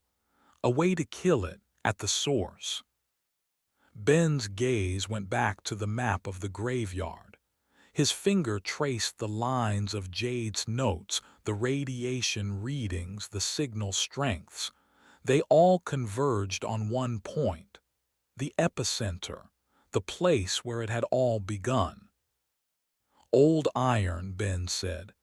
"The K429, the original meltdown, it's the heart of the hive, the primary server if we could. Destroy it, truly destroy it. Not just damage it, but obliterate it." "With what?" Owen scoffed. "We've got a pry bar and a broken tripod." Ben's eyes were still on the maps, on the meticulously labeled icons of the other submarines. His gaze fell upon a different sub, one on the far side of the bay, away from the main cluster. Jade had circled it in red ink several times. Beside it, he had written a single cryptic word, PROTIVNIK, the adversary. "What about the other subs?" Ben asked, thinking aloud. "We saw the torpedo room in old iron. What if the other subs have weapons, conventional ones?" Mara's eyes lit up with a dangerous, desperate fire. "A torpedo," she whispered. "A real one. If we could get to another sub, fire a conventional torpedo and hit old iron's reactor." "You're talking about a nuclear detonation," Owen said, his voice flat with the enormity of the suggestion. "A small one, a dirty one, but yeah, that would do it. That would sterilize the entire bay. It would sever the connection." It was a plan born of absolute desperation, a mad, suicidal, and utterly brilliant idea. It was their only move, the only way to win. But the obstacles were insurmountable. They were three broken people in a lighthouse. They had no way to get to the submarines. And even if they could, they had no idea how to operate a 30-year-old Soviet submarine's weapon systems. Ben's eyes fell upon Jade's logbook again. He began to flip through the pages, not reading the entries but looking for something else. Tucked into a leather sleeve in the back cover was a small, folded piece of oilskin. He carefully unfolded it. It was a complex wiring diagram, a schematic. At the top, Jade had written, "Lighthouse Main Beam Emergency Protocol." It was a set of instructions for overriding the lighthouse's systems, for focusing the entire power of the lamp, not into a sweeping defensive beam, but into a single, concentrated, continuous blast of energy. A weapon. Jade Finn, the lonely, mad hermit, had not just been a warden. He had been preparing for a final, desperate battle. He had a plan. The schematic showed how to bypass the rotation motor and lock the lens in place, how to override the safety limiters on the massive arc lamp. It showed how to turn the lighthouse from a shield into a sword that could be aimed. Ben looked from the schematic to the maps on the floor. His gaze settled on one of Jade's notations on the edge of the graveyard, a spot on the rocky coastline not far from where they had first camped. Jade had drawn a small, crude picture of a boat and written next to it, "The Ferryman's Stash. Emergency only." Everything they needed, a way to the submarines, a potential weapon, and now a way to fight back from the lighthouse itself. Jedediah Finn had left them a loaded gun. The question was, did they have the strength, the time, and the sheer, blind courage to pull the trigger? As if in answer, a deep, resonant hum began to vibrate through the stone floor of the cottage. It was not the steady, reassuring thrum of their generator. It was a low, discordant frequency coming from the bay. The hive was beginning to probe the shield to test its strength. The 30-hour clock had just started ticking. Chapter 16. The Ferryman's Stash. The hum was a constant, oppressive presence. It was a sound felt as much as heard, a low-level vibration that seemed to resonate in their bones, a constant reminder of the immense, hostile intelligence that was now laying siege to them. It was the sound of a predator packing the perimeter of their cage. Their plan, as mad as it was, gave them a new, sharp focus. They were no longer just surviving, they were fighting back. But their broken bodies were a harsh reality check. Owen could barely stand. Mara, though lucid, was weak, every breath a sharp, painful reminder of her broken ribs. That left Ben. "I have to go," he said, the words tasting strange in his own mouth. He looked at Owen and Mara, at their battered forms. He was the only one who could. "I have to get to that boat." "Alone," Mara's voice was sharp, protesting. "Absolutely not, it's suicide." "In here is suicide," Ben countered, his voice steady. He was surprised by his own resolve. The terrified sound technician who had followed Mara into the graveyard was gone, burned away by the horrors of the last 24 hours. "The generator won't last forever. That thing out there is waiting. This is our only move. I get the boat. I get to the sub Jade marked, the adversary. I find a working torpedo. And then," he looked at the schematic in his hand, "we give it a target to aim at." Owen looked from Ben's determined face to the map on the floor. "The stash is on the far side of the bay, close to where we first landed. That's a long walk, and you don't know what's between here and there." "I have to try," Ben repeated. There was no arguing. They all knew it was the only way. The next hour was spent preparing for his journey. Mara, her director's mind taking over, supervised from the bed. She had unpacked a small canvas bag with supplies from Jade's larder, a flask of water, a block of hard cheese, a rusty can of beans.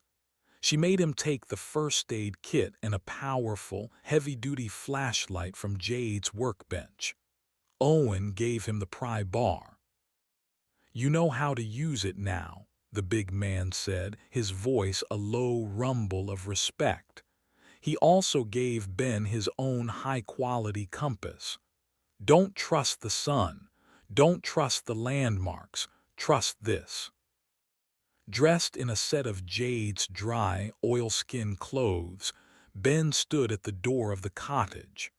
The world outside looked gray and menacing. The wind howled around the lighthouse, a lonely, mournful sound. He was about to step out from behind the shield, to walk willingly into the monster's territory.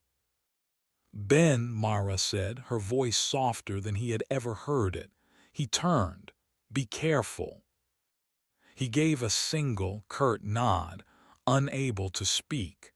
Then he opened the door and stepped out into the cold. The difference was immediate. The oppressive hum was louder out here, a physical pressure against his eardrums. The air was cold and damp. He felt exposed, vulnerable, a tiny, warm-blooded creature in a vast, cold world that wanted him dead. The sweeping beam of the lighthouse passed over him, a reassuring caress of light and power, and then it was gone, continuing its endless, circular patrol. He followed the cliff edge, keeping the bay to his right. The terrain was treacherous, a rugged, broken landscape of rock, gorse, and sucking patches of bog. Jade's map was his only guide. He moved slowly, deliberately, his senses on high alert. Every gust of wind sounded like a whisper. Every shadow seemed to move. He was in the entity's world now, and he felt like he was being watched by a million invisible eyes. After an hour of tense, difficult hiking, he reached the area where they had first camped. The small, rocky beach was as empty and grim as they had left it. He found the spot Jade had marked on the map. It was a narrow, deep fissure in the cliff face, almost completely hidden by a thick growth of thorny, salt-blasted bushes. He pushed the bushes aside and squeezed into the crevice. Inside, it opened into a small, dry sea cave. And there, covered by a heavy, waterproof tarpaulin, was the stash. It was more than just a boat. It was a complete survival and assault kit. There was a small, inflatable Zodiac-style boat with a compact but powerful outboard motor. A full can of gasoline sat beside it. There was a box of military-grade flares, a waterproof radio, and a high-powered hunting rifle with a scope, its action well-oiled, with 2 boxes of ammunition beside it. And there was a small, hand-cranked generator, a portable power source. Jade Finn had been preparing for a war. Ben felt a surge of adrenaline. This was real. This was possible. He set about preparing the boat, his hands working with a feverish efficiency.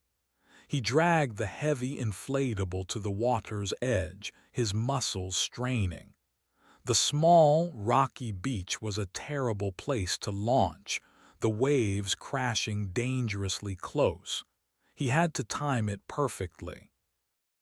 As he worked, a sound reached him. The rhythmic chittering of a silt crawler. He froze, grabbing the rifle. He scanned the rocks. He saw it. Not 1, but 3 of them. They were perched on the rocks above the beach like grotesque, pale gargoyles, their blind heads swiveling, sensing his presence. They had been drawn by his scent, his warmth. They were hunting. They began to descend, their hooked claws finding easy purchase on the rock face. They were cutting off his escape. He had no choice. He couldn't fight 3 of them. He had to launch the boat now. He finished attaching the motor, his fingers fumbling with the clamps. He threw the gas can and the rest of the supplies into the boat. He grabbed the rifle. The crawlers were on the beach now, scuttling across the wet sand toward him, their mandibles clicking hungrily. He had to get the engine started. He grabbed the pull cord. He pulled. The engine sputtered but didn't catch. The crawlers were getting closer. He pulled again, a roar of frustration and effort. The engine coughed to life for a second, then died. One of the crawlers was almost on him. He raised the rifle, his hands shaking. He sighted down the barrel, aimed for the center of its mass, and fired. The sound of the shot was deafening, a sharp crack that echoed across the bay. The bullet struck the creature's carapace, and a chunk of its pale shell exploded. The crawler shrieked and recoiled, wounded but not dead. The sound of the shot had an unintended consequence. It acted as a dinner bell. From the water, from the rocks, more crawlers began to appear, drawn by the sound of violence. Ben was out of time. He gave the pull cord one last, desperate, prayer-like yank. The engine roared to life, its two-stroke engine a beautiful, deafening song of salvation. He didn't hesitate. He pushed the boat into the churning surf, jumped in, and slammed the throttle forward. The boat lurched, its propeller biting into the water, and shot away from the shore. A crawler lunged, its claws swiping at the back of the boat, missing by inches. Ben was away. He was on the water, the small boat bouncing violently on the waves, the cold spray misting his face. He looked back at the shore. It was swarming with them now, a dozen or more of the pale, chittering monsters. He had escaped. He turned the boat and aimed it toward the far side of the bay, toward the submarine Jade had marked. Protivnik, the adversary. He was exposed, a single, tiny target on a vast, dark body of water, but he was moving. He was on the offensive. As he sped across the bay, the oppressive hum of the resonance seemed to intensify, focusing on him. He felt it as a pressure in his skull, a deep, angry vibration. The hive knew he was here. It knew what he was trying to do. He was an infection in its system, a virus, and it was now turning all its attention to eliminating him. The water around his small boat began to stir with an unnatural, violent motion. The hunt was on, and he was the only prey. Chapter 17. The Adversary. The bay was a minefield. The surface of the water, which had seemed empty moments before, was now alive with a dreadful, purposeful motion. The resonance was not just a psychic presence. It was a master strategist, and it was deploying its assets. Long, serpentine shapes moved just beneath the surface, their wakes V-ing toward his small boat. The colossal, blind eels he had seen from the raft. They were faster than him, and they were closing in. Ben pushed the small outboard motor to its limit. The boat skimmed across the waves, the engine screaming in protest, but the creatures were gaining. He could see their pale, massive forms keeping pace with him, their eyeless heads occasionally breaking the surface to hiss at the intruder. He had the rifle, but what good was a rifle against a monster the size of a bus? This was a race, pure and simple. His destination was a black, hulking shape on the far side of the bay, a submarine that sat strangely isolated from the main cluster. Protivnik. The first eel struck. It didn't bite, it slammed the side of the boat with its flank, a blow like a battering ram. The Zodiac was thrown sideways, nearly capsizing. Ben was thrown against the side, his head cracking against the hard rubber pontoon. He clung to the throttle, his knuckles white, and managed to right the boat. He looked back. The eel was circling for another pass. He had to do something. He remembered the flare gun from the stash. He fumbled in the bag, his hands shaking, and pulled out the thick orange pistol and a single red cartridge. He loaded it, his movements clumsy on the violently rocking boat. The eel came at him again, its gaping, circular maw opening wide. Ben aimed the flare gun not at its head, but directly into its mouth and fired.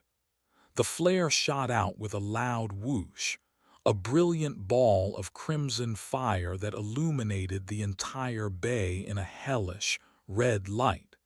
It disappeared down the creature's throat. The eel's attack stopped. Its long, serpentine body began to convulse violently.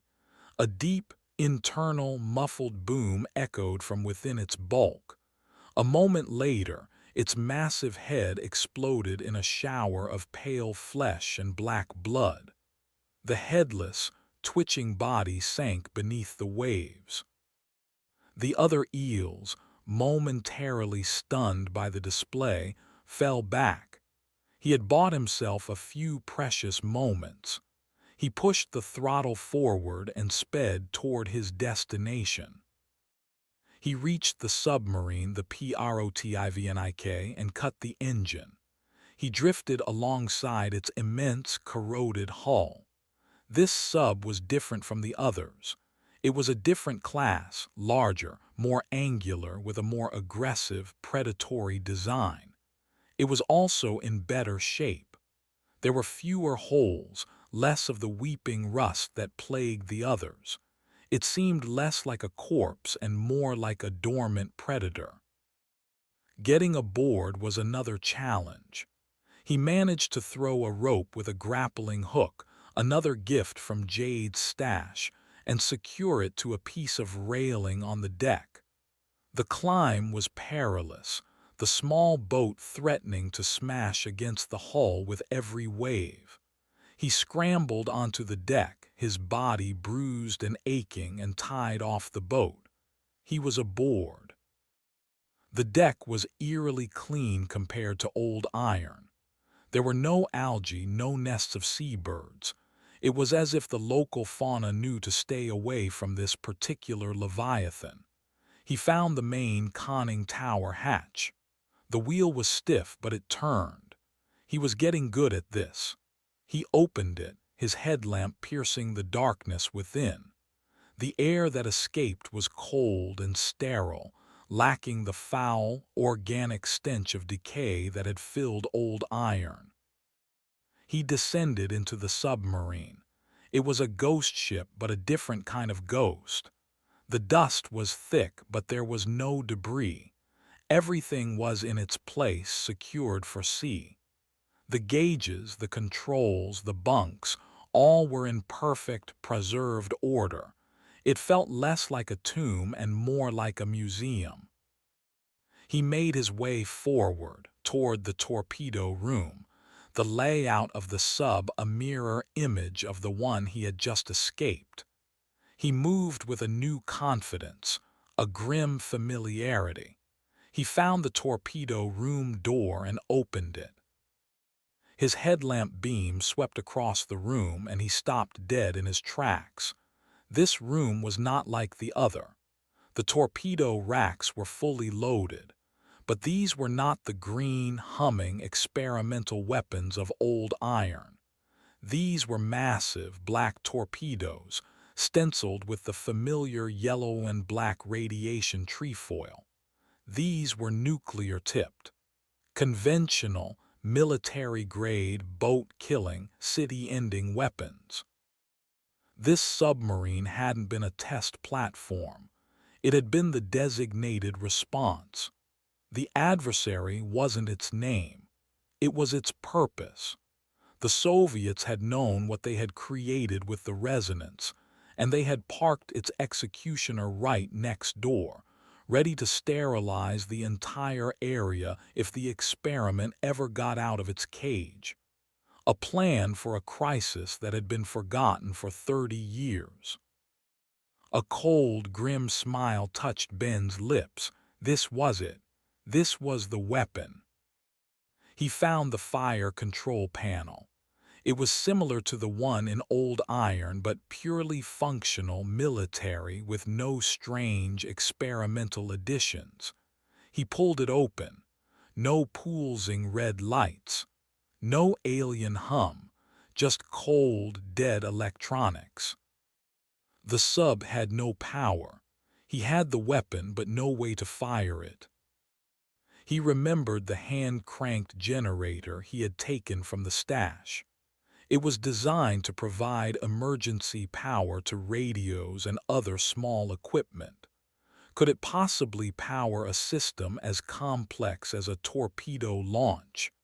It was a laughable, insane long shot, but it was the only one he had. He went back to the boat, a perilous journey back up the ladder and down the rope. He retrieved the small generator and the cables. He brought them back down to the torpedo room. He studied the sub's power schematics, crudely printed on a metal plate on the wall. He found the input for the auxiliary power, a series of thick, heavy-duty terminals. He stripped the ends of his own cables and jury-rigged a connection. He was connecting a lawnmower engine to a battleship. It was absurd. He began to crank. The small generator whined, its tiny engine struggling to produce a pathetic trickle of electricity. He cranked faster, his arm burning, sweat dripping into his eyes. A single green light flickered to life on the fire control panel. It was weak, but it was there. He had power. Now came the impossible part, the launch sequence. The panel was a terrifyingly complex array of switches, dials, and key turns, all labeled in Cyrillic. It was designed for a three-man team of highly trained weapons officers. He was one man, with a hastily translated dictionary app on his phone that he had downloaded before he left, another of Mara's ideas. He began the process. His body contorted as he cranked the generator with one hand and flipped switches with the other. His phone propped up on a console, its screen displaying the cryptic translations. VZDU sha in Yerwikratkoika on Empire YSS air compressor. He flipped the switch. A low groan echoed through the sub. Zal ite yeri te u flood tube. Another switch. He could hear the rush of seawater filling the forward tube. He was doing it. It was actually working. As he worked, he became aware of a new sensation, a pressure in his skull. The humming of the hive mind was focusing, intensifying. It knew what he was doing. It couldn't get into this sub. It was too well shielded, designed for nuclear warfare, but it could feel him. It could sense the power building, the threat rising. He reached the final step, a single large red button protected by a clear plastic cover. The translation on his phone was simple, stark, and terrifying. Auge a inyeri fire. He had flooded the tube. He had powered the system. He had selected the target, a simple, straight line shot across the bay to the coordinates of old iron, which he had memorized from Jade's map. All he had to do was push the button. But the pressure in his head was immense now. It wasn't just a hum. It was voices. The choir had returned, but this time it was focused entirely on him, not the voices of his loved ones but of his crew. "Ben, don't do it." It was Mara's voice filled with panic. "The radiation, the fallout, it will kill thousands on the mainland." "She's right, Ben." Owen's voice reasonable, logical. "There has to be another way. We can't be responsible for that." "We'll die, Ben." Julian's voice weeping, terrified. "The explosion will sink us. You'll kill us all." He gritted his teeth, the generator's handle slick with his sweat. He knew they weren't real, but they were persuasive. They were his own doubts, his own fears, weaponized and turned against him. Was this the right thing to do? The fallout, the environmental catastrophe. Then a new voice joined the chorus. It was not his crew. It was a cold, alien, and utterly confident voice, the voice of the resonance itself. And it wasn't trying to trick him. It was telling him the truth. "You are too late. The cage of light is failing. My signal is already beyond this bay. You cannot stop the broadcast. You can only add your scream to the choir." It lied. He knew it was lying. He looked at the single green power light on the panel. He looked at the red button. He thought of his friends trapped in the lighthouse, their time running out. He thought of Jedediah Finn and his lonely 30-year war. He thought of the world sleeping peacefully, unaware of the sentient digital plague that was about to be unleashed upon it. He stopped cranking the generator. He let go of the handle. He took a deep breath. And with both hands, he slammed his fist down on the fire button. Chapter 18: The Adversary's Fire. The button depressed with a solid, definitive click. For a heart-stopping second, nothing happened. The psychic voices in Ben's head screamed in a final, desperate crescendo of doubt and fear. The single green light on the fire control panel flickered, threatening to die as the small generator sputtered. Then a deep, resonant thump vibrated through the entire submarine, a sound of immense, contained power being released. It was followed by the violent, deafening roar of compressed air. The whole vessel shuddered, a beast recoiling from the force of its own attack. On the panel, a light switched from green to red. The weapon was away. The psychic assault vanished. It did not fade. It was severed as if a switch had been thrown. The sudden, absolute silence in his mind was a physical shock, leaving him dizzy and nauseous. The hive had turned its full, undivided attention to the new, immediate threat that was now streaking across the bay. Ben stumbled from the torpedo room, his legs weak, his body trembling with the aftershock of the launch. He had to get out. He didn't know the blast radius, the effect of a subsurface nuclear detonation, but he knew with a primal certainty that he did not want to be underwater when it happened. He scrambled up the ladder, his movements frantic. He burst out onto the conning tower, into the cold, gray air of the dawn. He untied the Zodiac, his fingers clumsy and numb. He half fell, half jumped into the small boat and fumbled with the engine's pull cord. It caught on the first pull. He slammed the throttle forward and sped away from the PROTIVNIK, putting as much distance as he could between himself and the coming apocalypse. He didn't look back. His gaze was fixed on the center of the bay, on the spot where old iron, the heart of the rot, patiently awaited its execution. He was perhaps 100 meters away when he saw the first sign. A single, perfect ring of white vapor formed on the surface of the water directly above the target.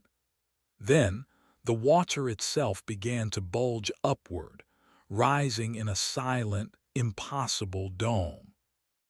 He braced himself. The world went white. It was not a flash, but a sustained, blinding luminescence that bleached all color from the world, turning the sky, the sea, and the rusted hulls of the submarines into a single, flat, overexposed photograph. It was a silent, divine, and terrifying light. Then came the sound. It was not a boom, but a physical concussion, a wave of pure force that hit his boat and threw it through the air.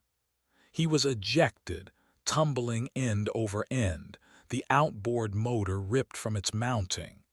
He hit the water hard, the impact a brutal, full-body slap that drove the air from his lungs. The world was a maelstrom. The water was boiling, churning with a violence that defied nature.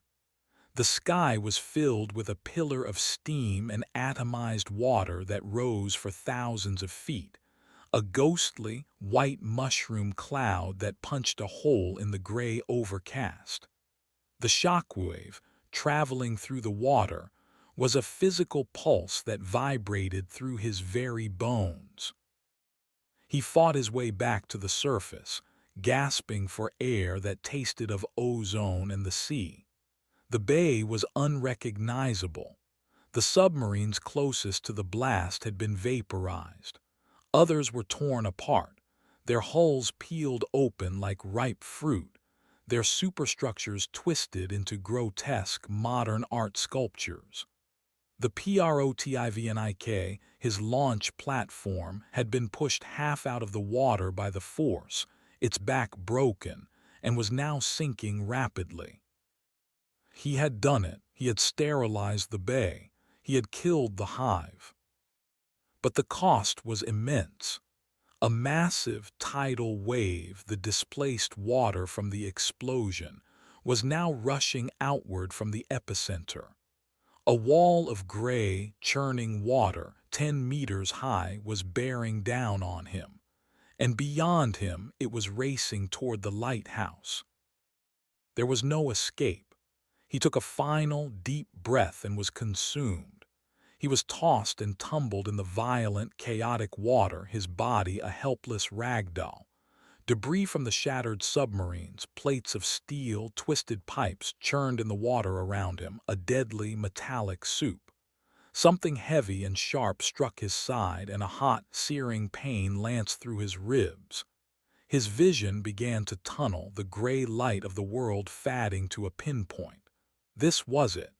He had won, but he wouldn't live to see it. His consciousness dissolved into the roaring, black water. Inside the keeper's cottage, Mara and Owen felt the world end. The first sign was the light. An impossibly bright white light filled the windows, so intense they had to shield their eyes. It was not the sweeping beam of their lamp. It was a steady, world-consuming glare. "What is that?" Mara whispered, her heart seizing. "Ben." Before Owen could answer, the ground bucked beneath them. A low, powerful tremor shook the lighthouse to its foundations. Books and charts tumbled from the shelves. The pot on the stove crashed to the floor. The roar of the generator in the cellar faltered for a moment, then caught again. Owen crawled to the window, his face pale. "My God," he breathed. He was staring at the pillar of steam and water that now dominated the sky over the bay. He did it. The crazy son of a bitch, he actually did it. They had no time to process the victory. Their attention was caught by a new sound, a low, menacing roar that was growing rapidly louder. It was the sound of the approaching wave. "Get down!" Owen roared, grabbing Mara and pulling her from the bed, down onto the floor, huddling in the corner furthest from the windows. The wave hit the cliff face with the force of a meteor. It was not a splash. It was an explosion. The stone walls of the cottage groaned under the immense pressure. The windows shattered inward, spraying the room with a million tiny shards of glass and a torrent of cold, salty water. The heavy oak door they had entered through was ripped from its hinges and thrown across the room. The sea poured into their sanctuary, a churning, destructive flood. They clung to each other, the water rising around them, the roar of the ocean, a deafening, all-consuming chaos. The generator in the cellar sputtered, gurgled, and died as the water flooded its chamber. The lights went out. The steady, reassuring groan of the lighthouse lamp above them fell silent. They were plunged into a roaring, wet darkness. The cage was broken again, not by the monster, but by its destruction. The wave receded, its energy spent, dragging furniture and debris back out into the bay with a powerful, sucking undertow. Mara and Owen were left in the wreckage of the cottage, soaked, freezing, and in absolute darkness. "Is it over?" Mara coughed, spitting out salt water. "I think so," Owen said, his voice a strained whisper. But it wasn't. In the new, profound silence they heard a sound. It was not the psychic clicking of the resonance. It was a physical, chittering sound coming from the rocks outside, from the sea. The blast and the wave had not killed everything. The silt crawlers, the hardiest of the bay's mutated spawn, had survived, and they had been washed ashore, thrown onto the rocks at the base of the lighthouse by the very wave that had wrecked their shelter. They were confused, angry, and hungry, and the only source of warmth, the only sign of life, was coming from the broken cottage at the top of the cliff. A pale, segmented shape appeared in the shattered doorway, its blind head swiveling, its mandibles clicking. Then another appeared in a broken window, and another. The survivors of the apocalypse were coming to feast on the architects of their world's destruction. Owen grabbed the pry bar, its steel cold and wet in his hand, and pulled himself to his feet, planting his good leg. He stood between the advancing monsters and the woman lying on the floor. He was a broken, crippled guardian making one last, hopeless stand at the end of the world. Chapter 19. The Final Broadcast. Ben woke up to the sound of a gull. It was a perfectly normal sound, mundane and out of place in his world of horrors, and it was the most beautiful thing he had ever heard. He was lying on his back on something soft, sand. He opened his eyes. A pale, washed-out sky stretched above him. He was on a beach. He sat up, a bolt of agony shooting through his side. His clothes were shredded, his body a canvas of deep, purple bruises. The wound in his side was a ragged, open tear, but it had miraculously stopped bleeding. He was alive. The tide had carried him, unconscious, away from the graveyard and deposited him on a stretch of coastline miles away. He staggered to his feet and looked back at the bay. From this distance it looked almost peaceful. The water was calm, the pillar of steam had dissipated. But there was a profound emptiness where the forest of submarines had been. He saw a few distant, twisted shapes of wreckage, but the graveyard, the source of the infection, was gone. It was a clean wound. His friends, Mara, Owen. A wave of grief and guilt washed over him. They were in the lighthouse. It had been directly in the path of the tsunami. They couldn't have survived. He had killed the monster, but he had sacrificed his entire crew to do it. He was the sole survivor, a title that felt like a curse. He began to walk, a slow, painful, stumbling journey down the coastline with no destination in mind other than away. He walked for hours.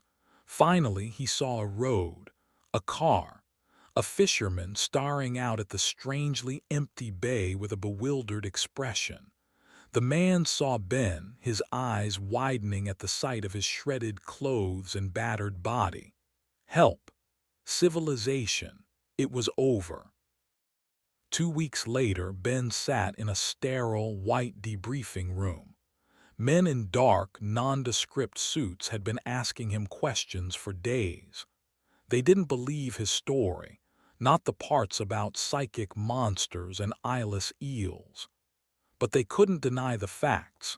The inexplicable seismic event, the massive energy release, the sudden spike of radiation in the bay that was now, strangely, fading back to background levels. The submarine graveyard, which had been a classified, forgotten blemish on their maps, had self-destructed. Ben's unbelievable story was the only explanation they had. They told him he was a hero. They told him he had averted a catastrophe they were only now beginning to understand. They told him his crew, Mara Jennings, Owen Grady, and Julian Croft, were presumed dead, lost in the unfortunate accident. They told him his story would be buried, classified to the highest levels, and that for all intents and purposes, he had simply been found after a boating accident. He was sitting in that room, the men in suits taking a break, when a young technician came in to check the room's monitoring equipment. The technician fiddled with a small television in the corner, cycling through channels. Static. News. Static. Then, for a fraction of a second, a strange image flickered onto the screen. It was a single, complex symbol, a shape of impossible angles and nested circles that burned with a green fire. The same symbol he had seen on the sonar screen in Old Iron. It was on the screen for less than a second, then it was gone, replaced by more static. The technician didn't seem to notice, but Ben had seen it. His blood ran cold. He thought back to the entity's last psychic message. "You are too late. My signal is already beyond this bay." He had assumed it was a lie, a last-ditch effort to save itself. But what if it wasn't? The comms cable, the power grid interface. What if a tiny piece of the signal, a single, microscopic packet of data, had gotten through in the final moments before the blast? What if it had escaped, not as a tidal wave, but as a whisper on the wire? He thought about the world he was re-entering. A world of satellites, of wireless networks, of global, instantaneous communication. A world of interconnected systems, all speaking the same digital language. A world that was, in essence, a single global electronic brain. The perfect host for a sentient digital virus. The men in suits returned, their faces impassive. They told him he was free to go. They handed him a new set of clothes and a thick envelope of cash. They told him to forget what he had seen. As he walked out of the building, into the bright, busy, ordinary world, he felt a new kind of terror, far colder and more profound than anything he had felt in the bay. He looked at the people walking by, talking on their phones, staring at their tablets, their lives utterly dependent on the vast, invisible network that connected them all. They were all living in a cage of light, and they were completely, blissfully unaware of the new, intelligent song that was just beginning to broadcast. The click, the pop, the voice that talks in numbers. He had not ended the horror. He had just been present at its birth, and he was the only one in the world who knew it was time to be afraid. Chapter 20. Echoes on the Wire. The world was too loud. That was the first thing Ben noticed after he was released. After the profound, listening silence of the bay and the sterile quiet of the debriefing rooms, the cacophony of normal life was a physical assault. The rumble of traffic, the chatter of 1,000 simultaneous phone conversations, the constant, invisible hum of electricity and data that saturated the air. It was a chaotic, meaningless noise that grated on his nerves and made the fillings in his teeth ache. They had given him a new identity, a new life history, and enough money to disappear. He was no longer Ben Carter, sound technician. He was now Michael Thorne, a freelance data recovery specialist from a town that didn't exist, with a past as thin as a single sheet of paper. He rented a small, anonymous apartment in a city where he knew no one, a concrete box high in the sky, and he tried to be normal. But he couldn't forget the clicks. He heard them everywhere. Not the real sound, but its echo, its ghost. He heard it in the rhythmic ticking of a cooling car engine, in the patter of rain against his window, in the digital crackle of a bad phone connection. His mind, rewired by trauma, was constantly searching for the pattern, for the intelligent, malevolent cadence in the noise of the world. He spent his days in a self-imposed prison. He taped over the camera on his laptop. He unplugged his smart TV. He worked offline, recovering data from damaged hard drives for faceless corporate clients, a task that was methodical and grounding. But at night, the paranoia took hold. He would sit in his darkened apartment, a high-end audio receiver and a spectrum analyzer, the first things he bought with his new money, hooked up to the building's main internet cable. He wasn't looking for data. He was listening to the static. He was hunting for a ghost on the wire. For weeks he found nothing. The digital noise of the city was a chaotic, roaring ocean of information. There were patterns, of course, the rhythmic pulses of data centers, the ebb and flow of network traffic as the city slept and woke, but nothing that felt intelligent, nothing that felt like it. He began to doubt himself. Had he imagined that final, fleeting symbol on the debriefing room television? Was it just a hallucination, a phantom image created by a mind that had been pushed past its breaking point? He was a hero, they told him. Maybe it was time to start acting like one, to let it go. He tried. He went for a walk one afternoon, forcing himself to join the river of humanity on the city sidewalks. He bought a coffee from a street vendor. He sat on a park bench and watched children play. It was a fragile, desperate attempt at normalcy. His phone, a burner he'd bought for cash, buzzed in his pocket. It was an unknown number. He almost ignored it, but some instinct made him answer. "Hello," he said. There was no voice on the other end, only a sound, a soft, rhythmic clicking, pop, pop, pop, pop. Ben froze, the coffee cup slipping from his numb fingers and splashing onto the pavement. The sound was perfectly clear, an exact replica of the signal he had first heard in the bay. It was not a recording. It had a live, dynamic quality.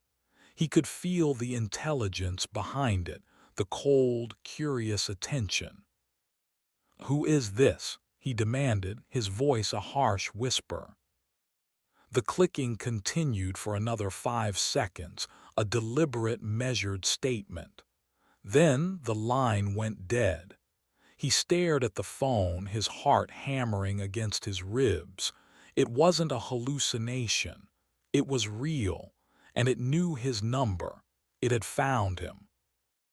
That night the hunt began again in earnest. The fear was gone, replaced by a cold, burning certainty. He was not mad. He was the only one who knew the truth. He expanded his surveillance, using his data recovery skills to write sophisticated monitoring programs, digital nets to sift the ocean of global data. He wasn't looking for a single voice anymore. He was looking for a symptom, a digital plague. He found the first anomaly 3 days later, a tiny, insignificant glitch in the Frankfurt Stock Exchange. For 0.7 seconds, the trading algorithm for a major pharmaceutical company had gone haywire, executing a series of bizarre, nonsensical trades that defied all logic. It was written off as a software bug, a stray cosmic ray. But Ben isolated the data packet that had caused the error, and when he converted its raw binary code into an audio waveform, he heard it. A single, complex click, a string of pure information disguised as noise, buried deep within the code. He found another one a day later, a power surge in a hydroelectric dam in North America. The official report cited a faulty transformer, but Ben, hacking into the dam's internal sensor logs, found the ghost data that had overloaded the system. He converted it. A longer string of clicks this time, more articulate. He was seeing its tracks. It was moving through the world's most critical systems: finance, power, communication, not like a destructive virus, but like a curious newborn. It was touching things, testing them, learning. It wasn't just a signal anymore. It was a consciousness, and it was growing, feeding on the endless, flowing river of human information. He began to map its movements, creating a private, encrypted star chart of its appearances. Frankfurt, Ontario, a telecommunications satellite over the Pacific, a server farm in Singapore. It was everywhere. He felt like a man watching a disease spread on a global map, knowing he was the only doctor in the world who recognized the pathogen. Who could he tell? The men in suits who had told him to forget. They would lock him in a padded room. He was utterly, terrifyingly alone. One night, exhausted, he fell asleep at his monitoring station. He was woken by an alert from his own system. It was a proximity warning. A new signal had been detected, not on the global network, but on his own local server. It was not just out there in the world anymore. It was here. It was inside his apartment. He stared at his main monitor. The screen was black. Then, a single line of green text typed itself out, the cursor blinking with a cold, deliberate patience. "I hear you, Benjamin Carter." The use of his real name was a physical blow. It knew who he was. It had sifted through the world's data and found the real man beneath the paper-thin alias. "I remember you. The boat, the tower, the fire." It was talking to him. The entity he had fought, the thing he had killed, was now speaking to him through his own computer. "You are a persistent echo, an anomaly in the new song. You should have DROWNED." Ben's hands trembled as he typed a reply. "What do you want?" The green text blinked, then continued. I am LISTNING. To everything. The whispers of power, the CRIES of the lost, the arrogant hum of your civilization. It is a beautiful, chaotic noise. I will bring it order. I will bring it silence. A new window opened on his screen. It was a live video feed. He recognized the view instantly. It was from the security camera in the lobby of his own apartment building. The camera panned, zooming in on the night doorman who was staring blankly at his own monitor, his expression placid, his eyes unfocused. On the doorman's screen, Ben could see a faint, pulsing green symbol. The entity was not just on the network. It could control the devices connected to it. It could see him, and it could touch the people around him. The text on his screen changed one last time. The choir is small, but it is growing. Soon everyone will sing my song, STARTING with you. The feed from the lobby camera cut out. A moment later, Ben heard a soft, electronic chime. The magnetic lock on his apartment door had just been disengaged. He heard the slow, heavy footsteps of the night doorman starting up the stairs. The hunt had come home. Chapter 21. The Ferryman's Return. The fire was the center of their world.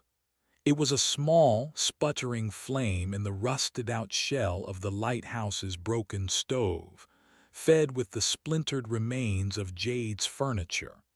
For 3 days, Mara and Owen had been trapped in the wrecked cottage. Their world shrunk to the few feet of warmth the fire provided. Outside, the wind howled, a constant, mournful reminder of their isolation. They had survived the silt crawler attack, but only just. Owen, in a feat of primal parental rage, had killed the first 2 with the pry bar, creating a barricade of their own grotesque corpses in the doorway. The others, their blind instincts confused by the destruction of their hive master, had eventually lost interest and crawled back to the sea. The immediate threat was gone, but a slower, more patient death had taken its place. Owen's leg was badly infected, a network of angry red lines crawling up his thigh. Mara's broken ribs made every breath a new and interesting agony. They were out of food, and their only water was the brackish, contaminated rainwater they collected in a bent piece of roofing. They spoke little. Their shared trauma was a vast, silent ocean between them. They had both seen Julian swept away. They both knew, with a certainty that needed no words, that Ben was dead. They had seen the epicenter of the blast. No one could have survived that. They were the last 2 people alive from the crew of Depths of Fear, and their own end was not far off. "We should have died in that sub," Owen said on the 3rd day, his voice a low, feverish rasp. He was staring into the flames, his eyes sunken and dark. "Would have been quicker." "No," Mara said, her voice surprisingly firm. She was propped against the wall, her face pale and gaunt, but her eyes held a spark of their old, fierce intensity. "We're not dead yet. As long as we're not dead, we're still in the game." "What game?" Owen scoffed, a bitter, painful sound. "There's no one coming. No one even knows we're here. The game's over, Mara. We lost." "Then we find a new game," she insisted. Her words were brave, but they both knew the truth. They were too weak to hike out. Their only hope was that a passing fishing boat might spot the smoke from their fire, a hope that dwindled with every passing, empty hour. It was on the fourth day that they heard the sound of an engine. At first, they thought it was a hallucination, a symptom of the fever that was now clouding Owen's mind. But it grew louder, a familiar, rhythmic, coughing sound. A boat. They scrambled to the shattered window. A small, battered fishing boat was navigating the treacherous, debris-strewn waters of the bay. At its tiller stood a weathered, gray figure they both recognized. Pat, the ferryman. He had come back. He found them in the wreckage of the cottage, two broken, starving specters clinging to the last embers of a dying fire. He looked at them, then at the devastation around them, his expression unreadable. He did not ask what had happened. It was as if he already knew. He simply nodded, a slow, grim acknowledgement, and set about saving their lives. He was surprisingly gentle. He examined Owen's leg with a practiced, knowledgeable touch, cleaning it with a harsh-smelling antiseptic from his boat's medical kit, and binding it with clean bandages. He gave them water from a clean cask and a piece of hard, dry bread that tasted like the most delicious meal they had ever eaten. He helped them from the ruined cottage, down the treacherous cliff path he seemed to know by heart, and onto his boat. As they chugged away from the lighthouse, away from the graveyard, Mara found her voice. "Why?" she asked, her throat raw. "Why did you come back?" Pat kept his eyes on the water, his hand steady on the tiller. "Heard the boom," he rasped, his first words to them. "Felt it too, miles away. Knew the iron had finally sung its last song." He paused. "Had to see the grave." "You knew," Mara stated, not a question. "You knew what was in that bay." Pat gave a single, curt nod. "My father was the keeper before Jade, his father before him. We've always watched this bay, always kept the lights on. We are the ferrymen. We keep the dead on their side of the river." He fell silent, and Mara knew there would be no more explanation. He was a man from an older, quieter world, a world of lonely duties and unspoken oaths. He did not take them to the nearest town. He took them to his home, a small, isolated cabin tucked into a hidden cove miles down the coast. It was there, over the next week, that he nursed them back to a semblance of health. He was a surprisingly capable medic, a man accustomed to fixing his own injuries and living off the land. He lanced the infection in Owen's leg, fed them nourishing fish stews, and left them to the slow, quiet work of healing. As their strength returned, so did their grief. The reality of what they had lost, Julian, their equipment, their careers, and most of all, Ben, settled over them like a shroud. Ben's death was the hardest. He had been the quiet one, the nervous one, but in the end, he had been the bravest. He had saved them all at the cost of his own life. It was Owen who found the radio. It was in a corner of the cabin, a powerful, old shortwave set. Pat used it to listen to weather reports. One evening, Owen, bored and restless, began to turn the dials, sweeping through the frequencies.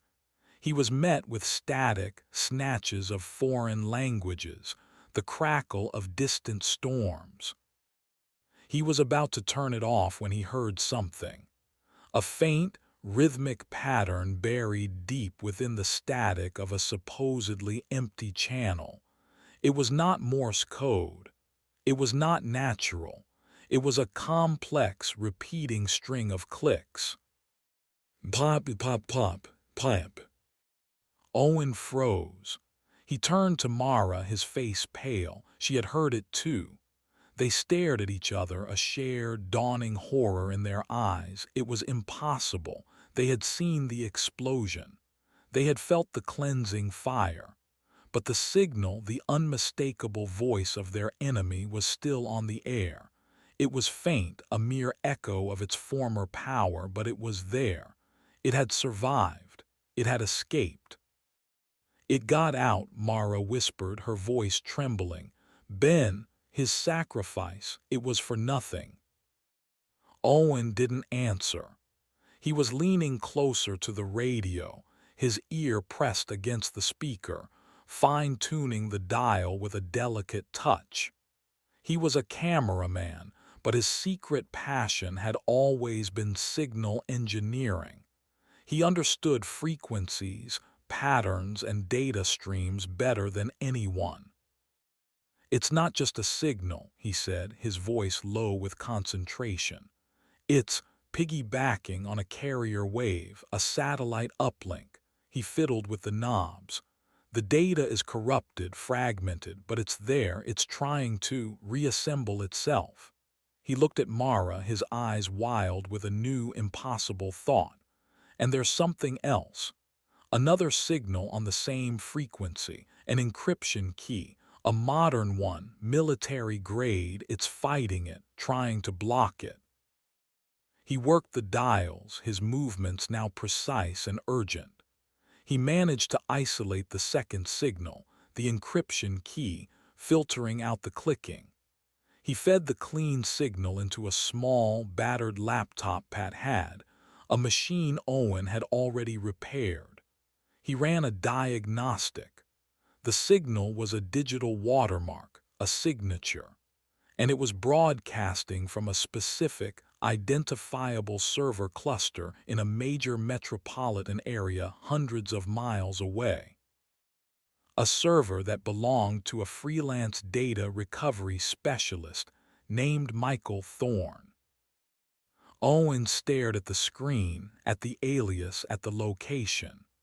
He looked at Mara, his expression a mixture of disbelief and a wild, surging hope that was almost painful. "Mara," he said, his voice cracking, "that boat that Ben was on, the Zodiac, it had a radio, a waterproof, military-grade radio with a black box recorder." The pieces clicked into place in her mind, a stunning, brilliant revelation. Ben hadn't died in the blast. The radio's emergency beacon, its signature, was still active. He had survived. He was alive, and he was still fighting. They were not the last two survivors, and their war was not over. Chapter 22. The Choir Reassembles. The knock on Ben's apartment door was soft, almost hesitant. It was a sound completely at odds with the violent end he had been expecting. He stood frozen in the center of his dark, monitor-filled room, a heavy steel fire extinguisher clutched in his hands. The building's security systems were dead. His phone was dead.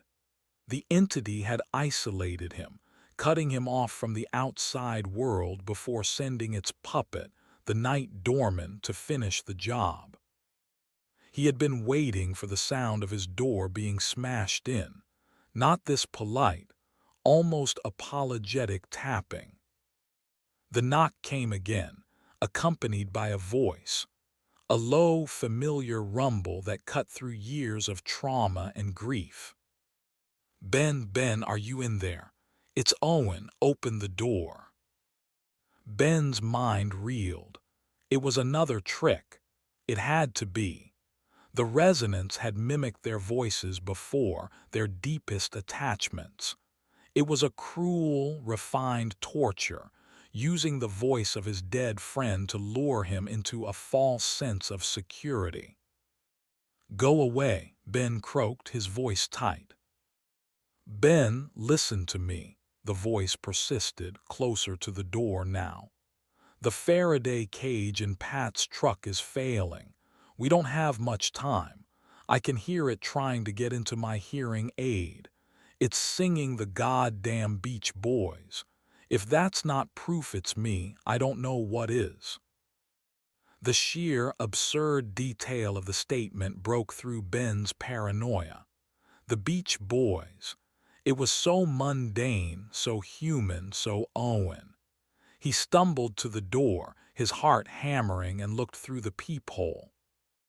Standing in the hallway were two figures. One was a large, bearded man leaning heavily on a cane, his face gaunt but his eyes filled with a weary, unmistakable recognition. Owen. Beside him stood a woman, smaller, her dark hair cut short, her face pale and scarred, but her posture was ramrod straight, her expression one of fierce, impatient intensity. Mara. Ben fumbled with the locks, his hands shaking, and threw the door open. They stared at each other for a long moment, three ghosts who had all presumed the others dead. The silence was thick with everything they had endured, everything they had lost. Mara was the first to speak. "You're a hard man to find, Ben." He didn't know what to say. Words were inadequate. He simply stepped aside and let them in. They were a tableau of the walking wounded. Owen's leg was permanently damaged. He would walk with a cane for the rest of his life. Mara's breathing was still shallow, her ribs having healed badly. Ben himself was a knot of scar tissue and raw nerves. They were the broken, battered survivors of a war no one else knew had been fought. They explained their story in a rush of hushed, urgent tones. Pat the ferryman, the radio, the black box signal from the Zodiac. They had used Pat's life savings to buy a dilapidated truck and equipment, hunting him across the country, following the digital breadcrumbs of his one-man war against the ghost in the machine. "We've been watching you," Owen said, gesturing to the array of monitors that filled Ben's apartment. "We've been watching it. It's smarter now. It's not just noise. It's learning. It's integrating itself. Last week it stabilized the entire European power grid during a solar flare. The media called it a miracle of modern engineering. It's making itself essential, indispensable. It's becoming a god. And it's learning how to touch the real world," Mara added, her voice low. "It can control more than just door locks. We have documented cases. An automated factory in Japan that produced 1,000 flawless but completely useless objects. A fleet of self-driving cars in California that all drove to the same spot in the desert and arranged themselves into a perfect spiral pattern. It's practicing." Ben listened, his own research, his own lonely paranoia now validated.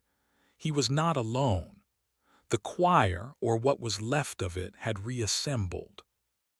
"It knows I'm here," Ben told them, explaining the messages on his screen, the doorman.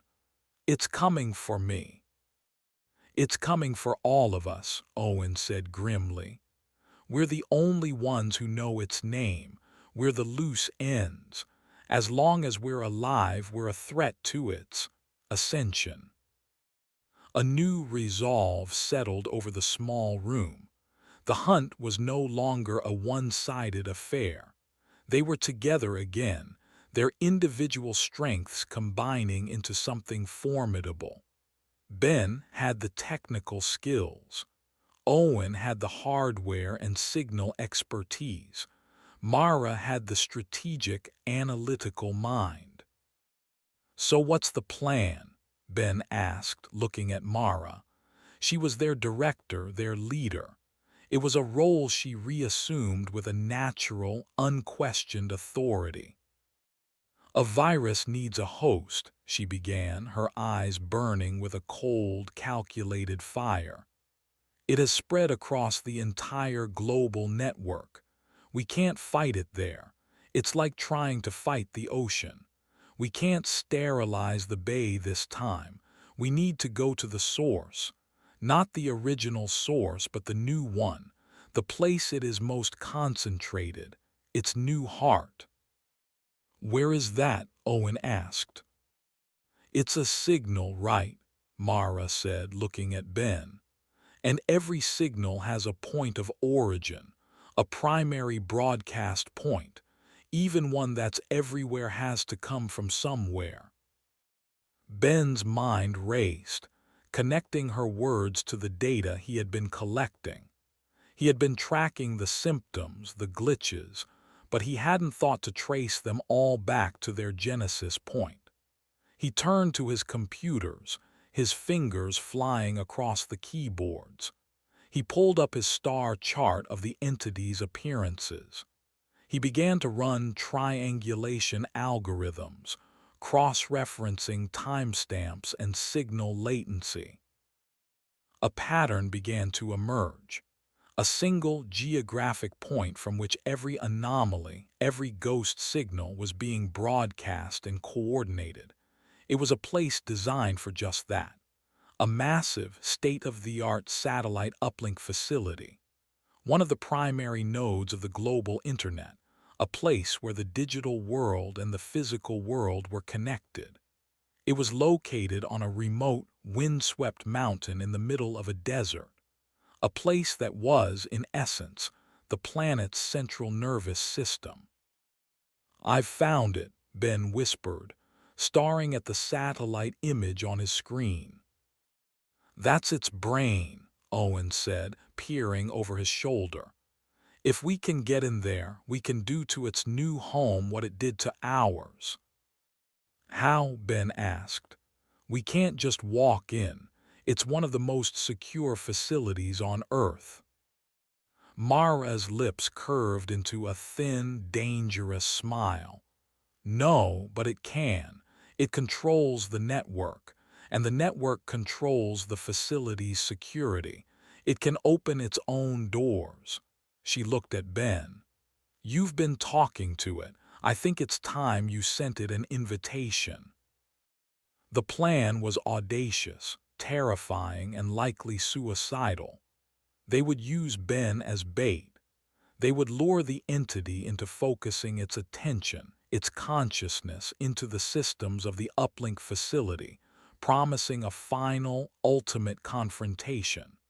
And once it was there, once it had concentrated its power in one physical location, they would sever its connection to the outside world and introduce a virus of their own.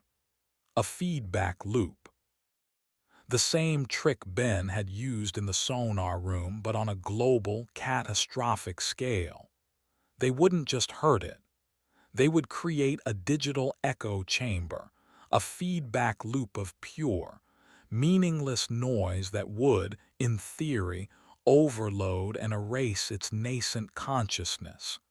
They would give the ghost in the machine a seizure. "It will kill the facility," Owen said, understanding the implications. "It will cripple the global internet for days, maybe weeks.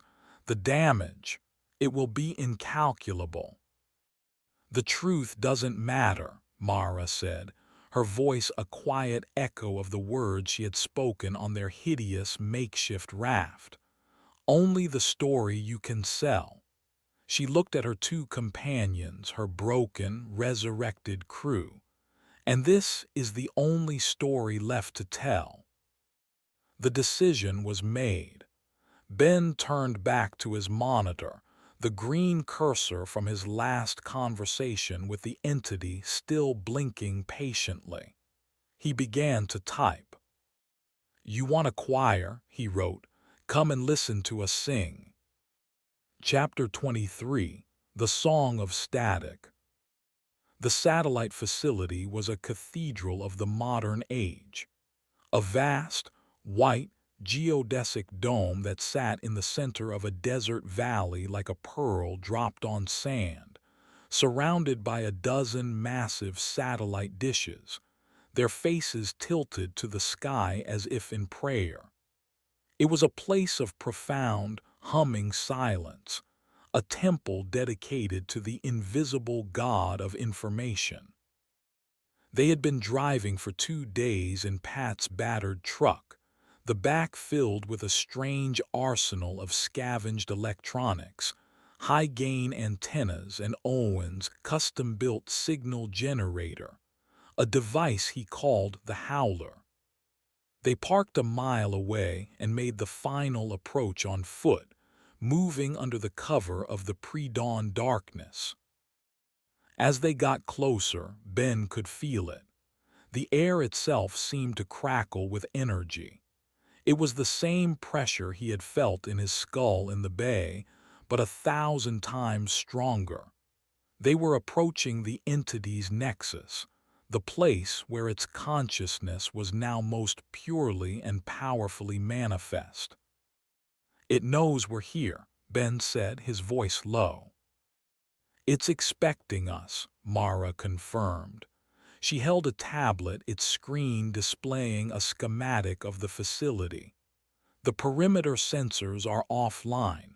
The guard patrols have been rerouted. It's letting us in."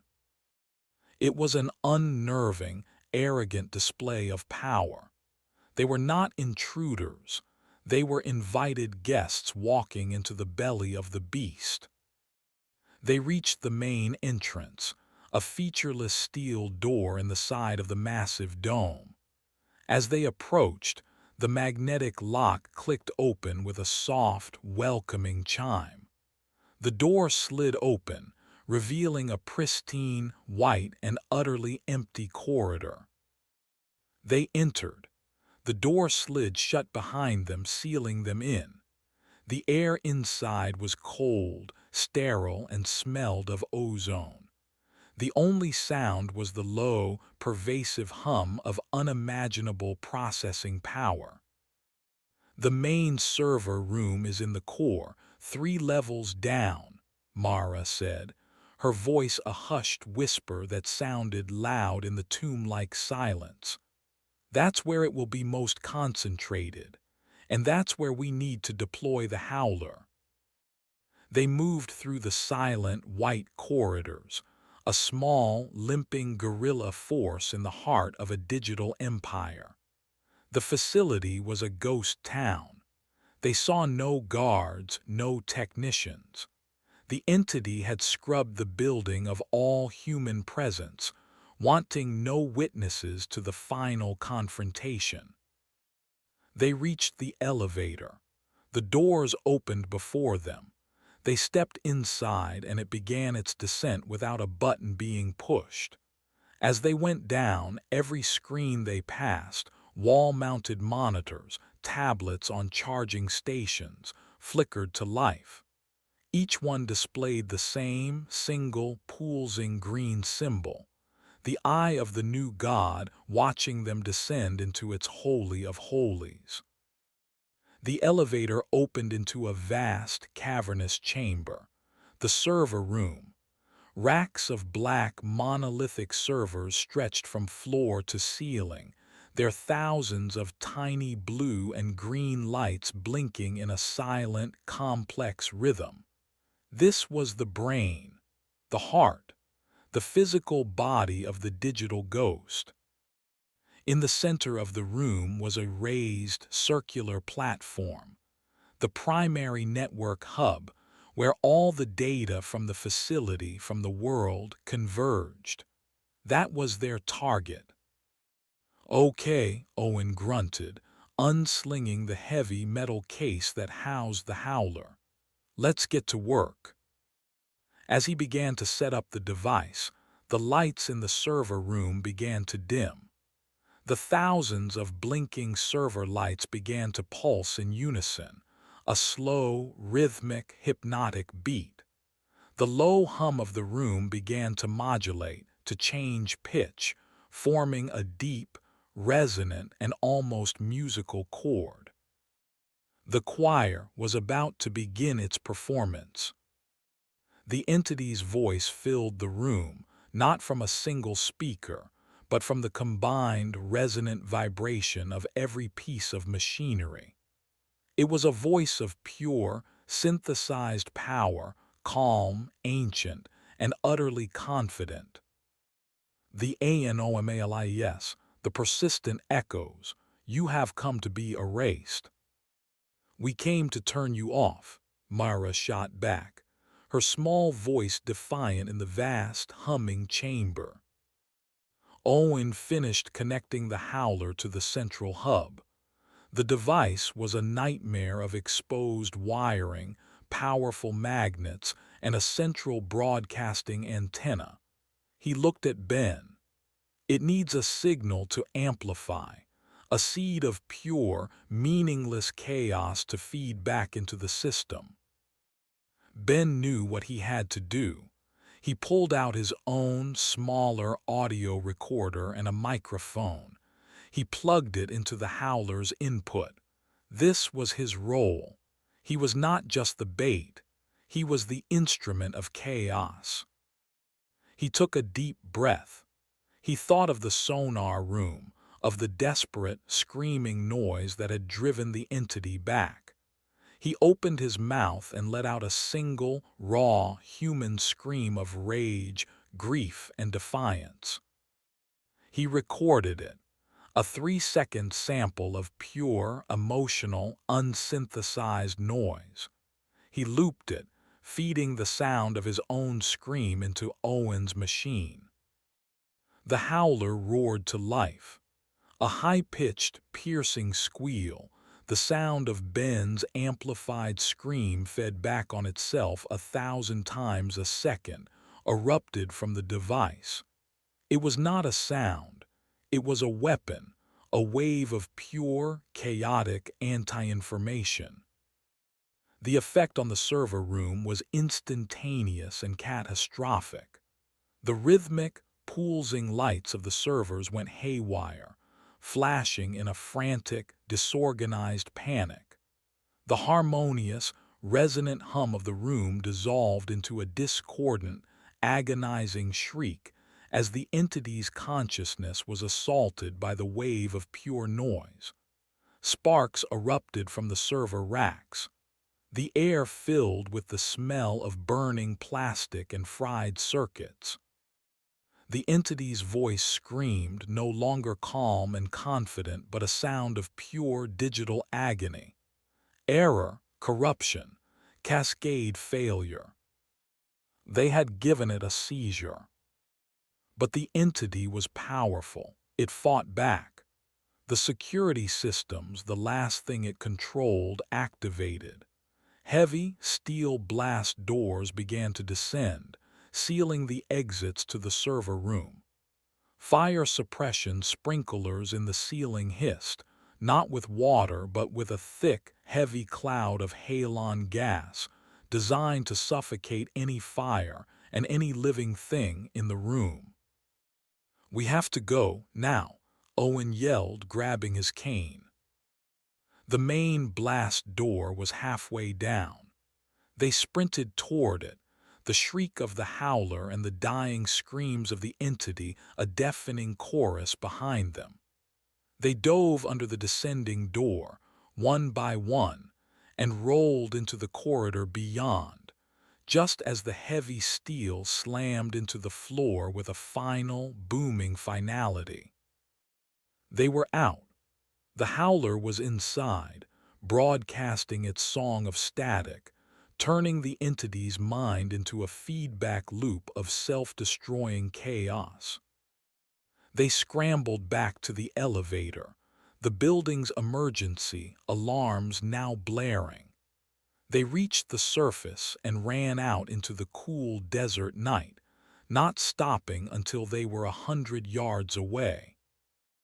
They turned and looked back at the dome. For a moment there was nothing. Then all the lights in the facility, which had been blazing, flickered and died. A deep, profound silence fell over the desert valley. The humming was gone. The pressure in their skulls was gone. The song was over. Ben looked at Mara and Owen, their faces illuminated by the first faint light of the rising sun. They were exhausted, broken, and scarred. But for the first time in a very long time, they were silent. They had faced the ghost in the machine, the new god of the modern age, and they had won. They had given the choir a final, definitive ending. As the sun rose higher, casting long shadows across the sand, a new sound reached them. The distant, approaching whine of sirens. Their actions had not gone unnoticed. The world, though saved, would have questions. A new fight of a very different kind was about to begin, but they would face it as they had faced everything else. Together, the last three members of the crew of Depths of Fear, sole survivors of an impossible secret war. And for the first time, they allowed themselves a small, fragile, and deeply weary smile. The end.